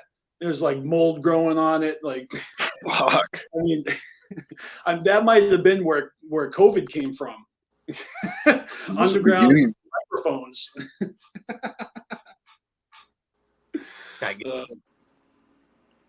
I'm just joshing. Yeah, but that's good shit. Some good memories right there. I'll definitely be adding that to the playlist, the ever-growing playlist of songs for the BeastMaster show. You can find that in the description below. Well, you know, it's getting close to the top of the hour, so probably going to wrap this up by then. And gives us a little bit of time to wind down. So if anybody in the chat is, wants to contribute to the show, ask a question, talk to me while I'm here. Yeah, Evil Tracy knows what's up about how the house mics were nasty. Yeah, always appreciated when someone handed you a clean microphone. And then, of course, I'd ruin it by spitting all over it and slobbering my own BeastMaster juices all over the mic. And then the worst thing you could do is drop the microphone, because then it will like dent and damage the mesh, the metal mesh. So you get handed a microphone, it looks like it went through a wood chipper. Because that bitch has been dropped over and over again. Motherfuckers throwing it on the ground, like, because they're performing. They're up there like rapping, and They think they're being rock and roll by destroying the equipment, the thing that you use to get your vocals across, and it's all fucked up and there's boogers in there. Like, Disgusting. makes you want to be a rapper, right, Panic? I'm good. I'm good. Oh man. Have I watched the Shaggy and the Creep live show? I haven't been able to watch the live show in a minute since I've been on my hiatus. I hope to get back to that. You know what I did watch? Their gathering vlog. Yeah. With the Pow Yeah sequences. And I told y'all that I actually was filmed by them to do a Pow Yeah. And they didn't put it in the clip. They didn't share the clip in the video. So I ended up on the cutting room floor, y'all. I got beef. How no? I'm just kidding. I still have that clip for when they had you do that one thing. So if you ever want to use it for something. Well, I'm just saying they didn't use my clip. I'm actually not even upset about it. I watched the whole thing and I saw so many familiar faces. I saw Realm. I saw Shayna the Wicked. I saw Legends Never Die. So many people were popping up in that video. All the usual suspects and a bunch of other YouTubers. Yeah, it was cool. I think he's talking about the live Halloween show. Okay. I caught like the last 30 minutes of it. I miss you too. Yeah, I know Tech9 just recently came around and did some shows and hanging out with Ritz. Ritz is cool. I like his music. No, I actually missed the Halloween. I wasn't able to see any streams on Halloween. I was on my road trip. Oh yeah, that's right. I was on my road trip. There's a reason why I had to take a hiatus from doing the show, and I wasn't able to get online while I was off. While I was offline. So, yeah, the Ritz and Tech show in Detroit. Holy shit, that show was lit live. Right, and he means the live that they did in front of a crowd before Halloween. Right. I mean, I haven't seen it yet because I was on my hiatus from the internet. Yeah, everyone was asking us if we went like to go get the strand of like weed. I was like, no, we were actually on the road from Kentucky to Detroit around that time. Shaggy did a set. I'll tell you this, I'm extremely jealous of like one thing. Like, and I'm not really feeling any FOMO. I mean, I knew I couldn't attend Hallowicked. I would have loved to have been in Detroit, but I had other plans. I was on a road trip. But I got a little bit of a desire to try that fucking weed that they got. So I'm a little jealous of everybody who got their hands on that. I was watching the last or maybe this week's show, and apparently there's still some left. Well, I mean, do they deliver? Because I'm over here in Portland, you know. So if they're, but I don't know if that's a thing. If you can get your buds, your buds in the mail, buds. Hey, if that's a thing, then sign me up, okay? But I would need some confirmation on that. I'm going to look into that. Detroit's got good weed, though. Just saying. I thought we had good weed here in Colorado, but Detroit's probably like second from that. Really, you're giving a cosign to Detroit Bud over your own home state of Colorado? Well, that's why I said Detroit's is number 2, but then Colorado, we will, in my opinion, have good weed too. Yeah, see, they don't think they can ship across states when it's not legal. So I'm probably shit out of luck when it comes to that. All I'm saying that if anybody wants to help hook me up with some of Shaggy and the Creeps buds, I'm good for it. I got 5 on that, you know. Literally. Obviously, it's more than 5, but yeah, that's the only thing I'm feeling slightly jelly about. I really wish I could have tried that. Other than that, you know, I know there'll be future shows. You know, can't go to everything. especially when you have family time planned, and like birthday in Montana with my family, and a road trip with my old man was much needed. After a long year and a half of bullshit COVID, ordinance, not being allowed to travel and shit. My plan originally was to go to Norway, and that's like that's been out of the question. So we had to figure out another way to, because they say now when you travel outside the country, it's a lot more stressful now because you have to run through all this, you have to run through all that now. Ivy Killa says Cali has great weed, better than Detroit. So now we're getting the hierarchy here. First it's Colorado, then it's Detroit, and then Cali. But then he says, but Canada has even better weed. Well, then Canada is on the tippity top of this hierarchy of bud superiority. Bud superiority.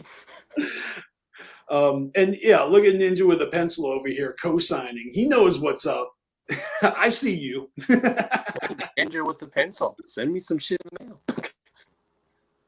Oh, Canada. Oh, Canada. Yeah, that's fucking funny. Well, I'm proud of them. They've been doing a lot of. I'm talking about Shaggy and the Creep. I think it's dope. They got their own strain. Like, maybe I'm jealous of that flex. Who would want to have their own strain? Like you guys have a BeastMaster strain. I said we need a Carnival Spirits strain. Look, I don't think my ego's that big where I need to have my own strain. But I'm also saying that would be fresh as fuck. Like I feel Shaggy and the Creep, like that fits for them. Well, here in Colorado, I found out one of the stores here is actually owned by either Redman or Method Man or both of them, which is cool. I don't really know if it does fit for them. Neither of them smoke.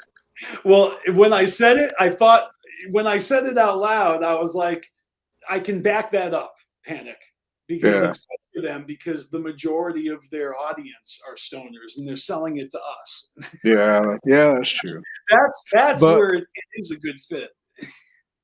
It's funny because if you watch them long enough, they have little fights every now and then. Like they get annoyed by each other every now and then. Especially that time, even when Keegan shitted himself, Shaggy was like, "Dude, you better wipe your ass." I don't think he was mad that time. He was probably just amazed by the power that Keegan's ass had. But that was definitely something that got just the fear and shock in Shaggy's face. But Keegan will be trying to do the news, and Shaggy will go on a ramble about something, and Keegan will look at him and be like, "Are you done? Can I finish the news?" And I'm like, "Ooh." It's kind of funny though. Well, they've got a stronger chemistry, where it's improved. I remember when it was early before they were even doing Shaggy and the Creep Show, but the precursor to that was when they were doing those live streams. What were they calling it? The Juggalo Show. And so they were sitting in the boardroom, and sometimes they would have KG would be on the TV screen, and they'd have a mannequin's body so it would look like he's there. You remember those? Oh yeah. And so but obviously they had been doing that. I remember when Keegan was first introduced to that, and he was started off so thankful and just kind of he got a little long-winded about just how great it was to be on the show, and just how much of an honor it is, and he's not worthy, and I just remember the first time Shaggy kind of told him all right, calm down, or I forget what he said, but it was he kind of he called him out, you know what I mean? Yeah.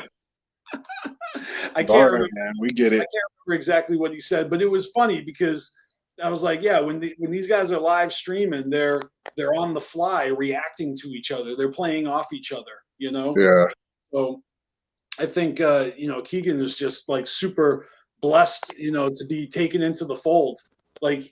He was kind of playing a lesser role And he might have even said something on one of those live streams, like the Juggalo show or one of those other ones. He was like, "Yeah, when are you guys going to hire me full time?" And then all of a sudden, all this stuff started unfolding. Like they took him up on his offer, and he became an integral part of the whole. Yeah, he made his position work. Yeah. Well, for the longest time, remember, he was rolling with ABK a lot. Right. Well, he kind of he paid his dues. It's like we were saying before. You want to wrestle, you got to be a stagehand. You. Been there, done that. Yeah, right. Set up that ring, take it down when you're done. Hell yeah. Let me say alcohol. Maybe one day I'll visit Canada. Do you guys got any Portlands up there? I'm all about them Portlands.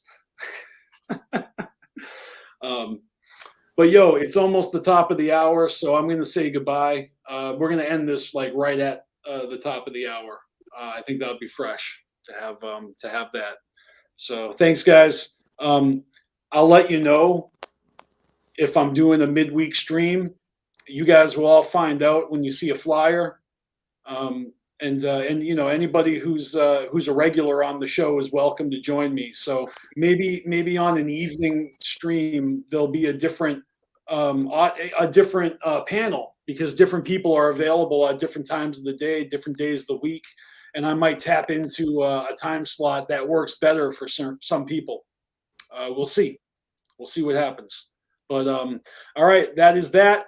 Panic, chaos. You guys are the shit. Everybody watching. You guys are awesome. We'll catch you later. Have a good night. And worst case scenario, I'll see you next week on Saturday afternoon, but possibly sooner. All right.